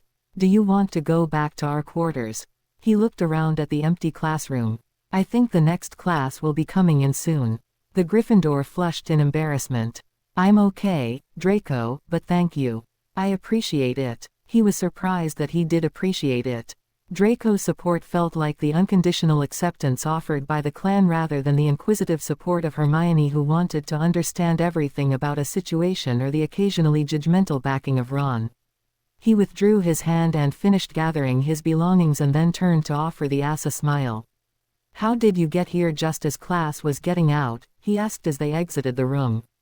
Crabbe and Goyle were waiting outside the room with Crabbe holding Draco's book bag. The larger teen offered the bag to Draco and then smirked at the Gryffindor. You would have thought he was on his broom, he moved so quickly. Didn't even stop for his things. He stopped teasing when Draco narrowed his eyes slightly. Harry intervened quickly, "You have arithmancy now, right? I should have taken that. Ancient runes. I think I'm going to study that one independently. I could kick myself now for not taking it." He offered the 3 Slytherins a smile. "We better get moving or we'll be late. I'll see you at lunch." He took a step away and then turned back.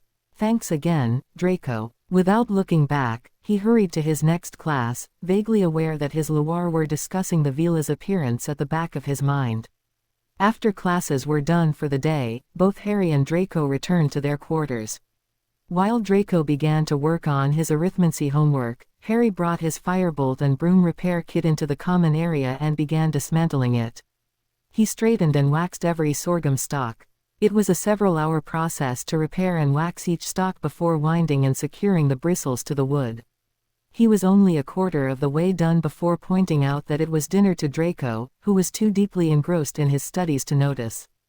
Draco stood and stretched the kinks out of his back, after being bent over his work so long. He looked at the untidy heap of broom parts and chuckled. Quidditch players took care of their brooms after every game, but this type of thorough dismantling and repair occurred only a few times a year. "Do you think you'll be finished by your practice tomorrow, Harry?" The Gryffindor ran his hand through his hair and grinned wryly. "I should have it half done before bed, which leaves me time after classes to finish it up before practice. I hope you don't mind the clutter." The ass smirked. "I can't complain when I'm planning to do the same thing next week." Once they arrived at the Great Hall, Harry greeted his Gryffindor friends before heading to the Slytherin table. They took the same seating arrangements, with Draco obviously in the highest-ranked seat of the 6th years, with a blank seat before the 7th-year students.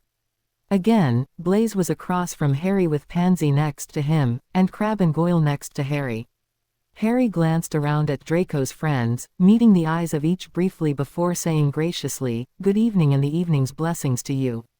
He was somewhat surprised that the purebloods all responded with, "Evening blessings," remembering his introduction to the phrases. As he entered the seating area from his personal chambers, a deep melodious tone, "The day's blessings to you, Seadivdru." It was his first morning with Aranth, and he was both bashful and excited. "Good morning, Aranth. What is Seadivdru?" The tall man laid his arm around the teen's shoulders and drew him into the room, steering him to the eating area. "It means, my son, Harry. You are blood kin to my adopted son and you are part of my family. I hope the term is not too presumptuous." The dark-haired teen blushed slightly. "I like the idea of having family, sir." Aranth's arm around his shoulder, squeezed slightly and Harry hastened to add in his embarrassment, "The day's blessing, is that a clan greeting?" He was rewarded with a warm smile. "It is a form of etiquette and courtesy that was popular before we left your realm. Greetings were always offered when one met someone for the first time that day, or when joining together for a time of eating and fellowship. Offering a blessing of the day or evening meant one trusted that the recipient would be healthy and protected. Responding with, "bright blessings," meant a desire for health and happiness. Harry received another squeeze to his shoulders before he was released to take his seat. Aranth moved across from him. He wasn't used to others looking at him with such unguarded acceptance and warmth and was embarrassed. He certainly hadn't done anything to merit such approval. The clan learned over time to welcome and use courtesies to help ensure civility and consideration towards everyone was assured. He gestured towards the fresh fruit as Harry only had bread and eggs on his plate. "Do you prefer other fruit? We can provide other selections." Harry blushed and spooned the mixed cut fruit on his plate. "This is fine, sir. I never got in the habit of eating fruit while living with my relatives." The warmth faded slightly. "I think you never got in the habit of eating well or regularly, Harry." I will never cease to regret not coming sooner to ascertain your health and well-being.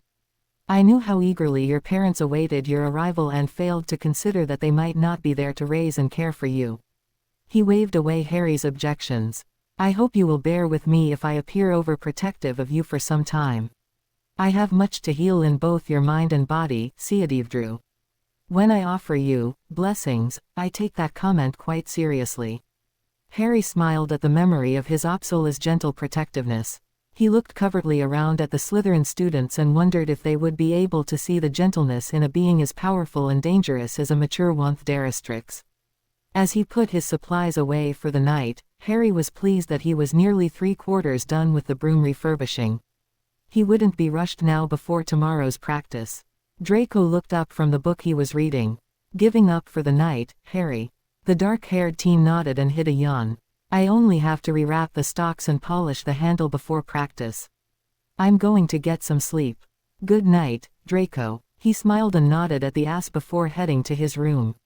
He undressed quickly and was asleep in minutes.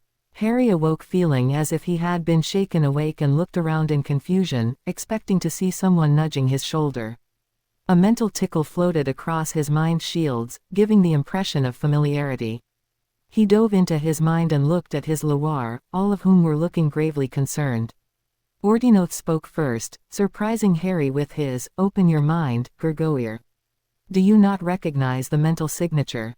Harry dropped his shields, replying, "It felt familiar, but I did not recognize who it was."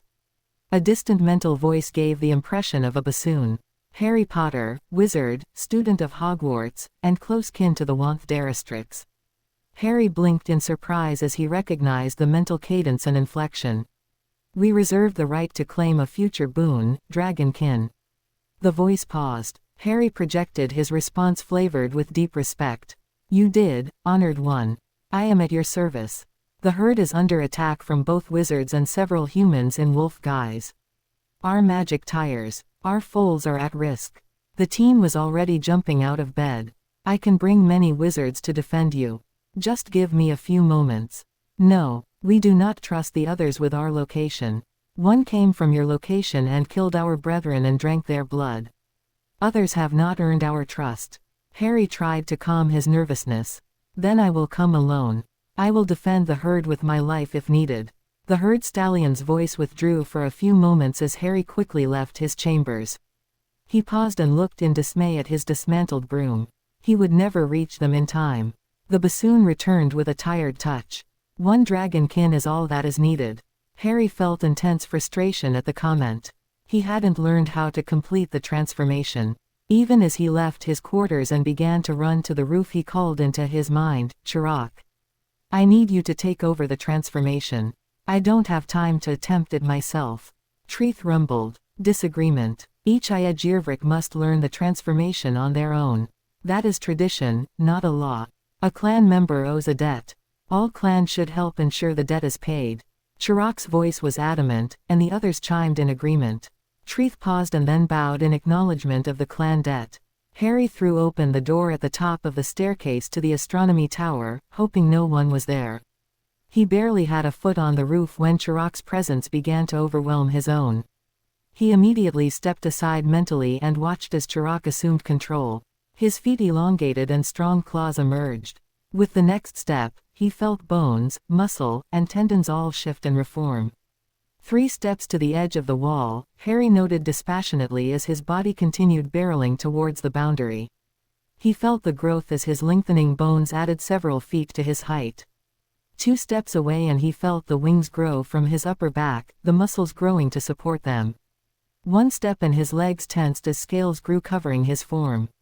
His vision changed as his eyes reformed, giving him night vision. He jumped off the edge of the tower as his body completed the transformation and fell 1 story before strong wings pumped.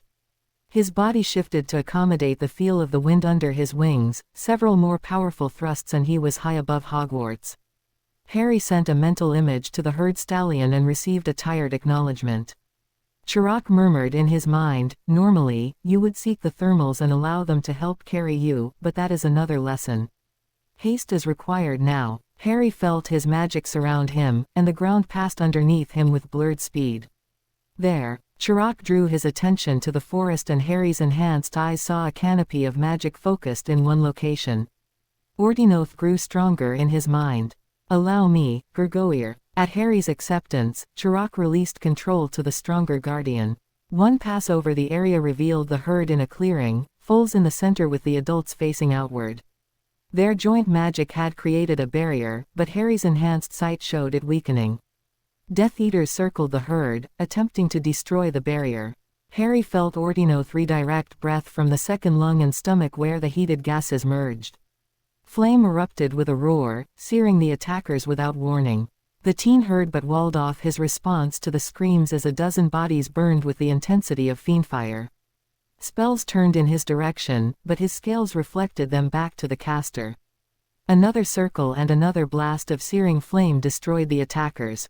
A loud pop disabused him of that thought. Someone lived to apparate away. Harry expected Ordinoth to land, but he circled once more, this time changing the gas magically as he erupted from his throat. Ice covered the flames, and Harry nodded even before Ordinoth explained, "One does not allow one's flame to run rampant. You will always ensure the flames are quieted." With the flames out, Ordinoth landed, and Harry was suddenly in control of the draconic form. He bowed to the herd and then focused on the herd stallion, bowing once again. "You called and the clan responded, Bright One." The herd stallion stepped out, and bowed in return, as did the herd. "Harry Potter, wizard, student of Hogwarts and close kin to the Wanth-Darastrix, I am Arian, lead stallion of the Ventus Cursor herd. You have shown yourself to be a true Wanth-Darastrix this night. I name you Ventus Cursor Amicus." The stallion stepped forward until his horn touched the scales on Harry's chest, and a golden glow covered both dragonkin and unicorn, spreading to encompass the entire herd. Harry searched the clan memory for the significance of the stallion's comments and actions. Stunned as realization came, he bowed deeply. A herd stallion did not provide his name to outsiders, rarely even to another herd stallion were they to meet. When Arian gave his name after acknowledging Harry's name, he identified Harry as his equal. Sharing the name of the herd and naming him friend essentially accepted the teen as a herd member, an occurrence so rare as to be almost unknown. Harry managed a shocked, "You honor me, Arian." He looked at the herd and bowed again. "May I offer any healing assistance?" Arian snorted elegantly. "You arrived before they could weaken our barrier. However, you may remove the refuse." The teen looked at his Loire. "I don't have my wand and we haven't started spells in this form yet." He glanced at the spellcrafter in entreaty. "Treath." With a hint of amusement, he felt the Loire approach and take control. One clawed forearm waved at the smoldering remains. Offero. The corpses disappeared, leaving only the blackened earth. Treath relinquished control back to Harry, who made a mental note to look up who crafted the spell and felt the smug satisfaction of the artisan spellcrafter. Harry looked back at Arian, who eyed the clearing with approval.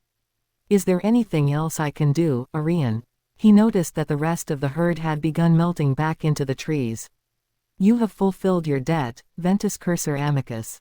You may return to your dwelling." The stallion turned away, moving gracefully to the edge of the clearing and then pivoted to watch the golden dragon.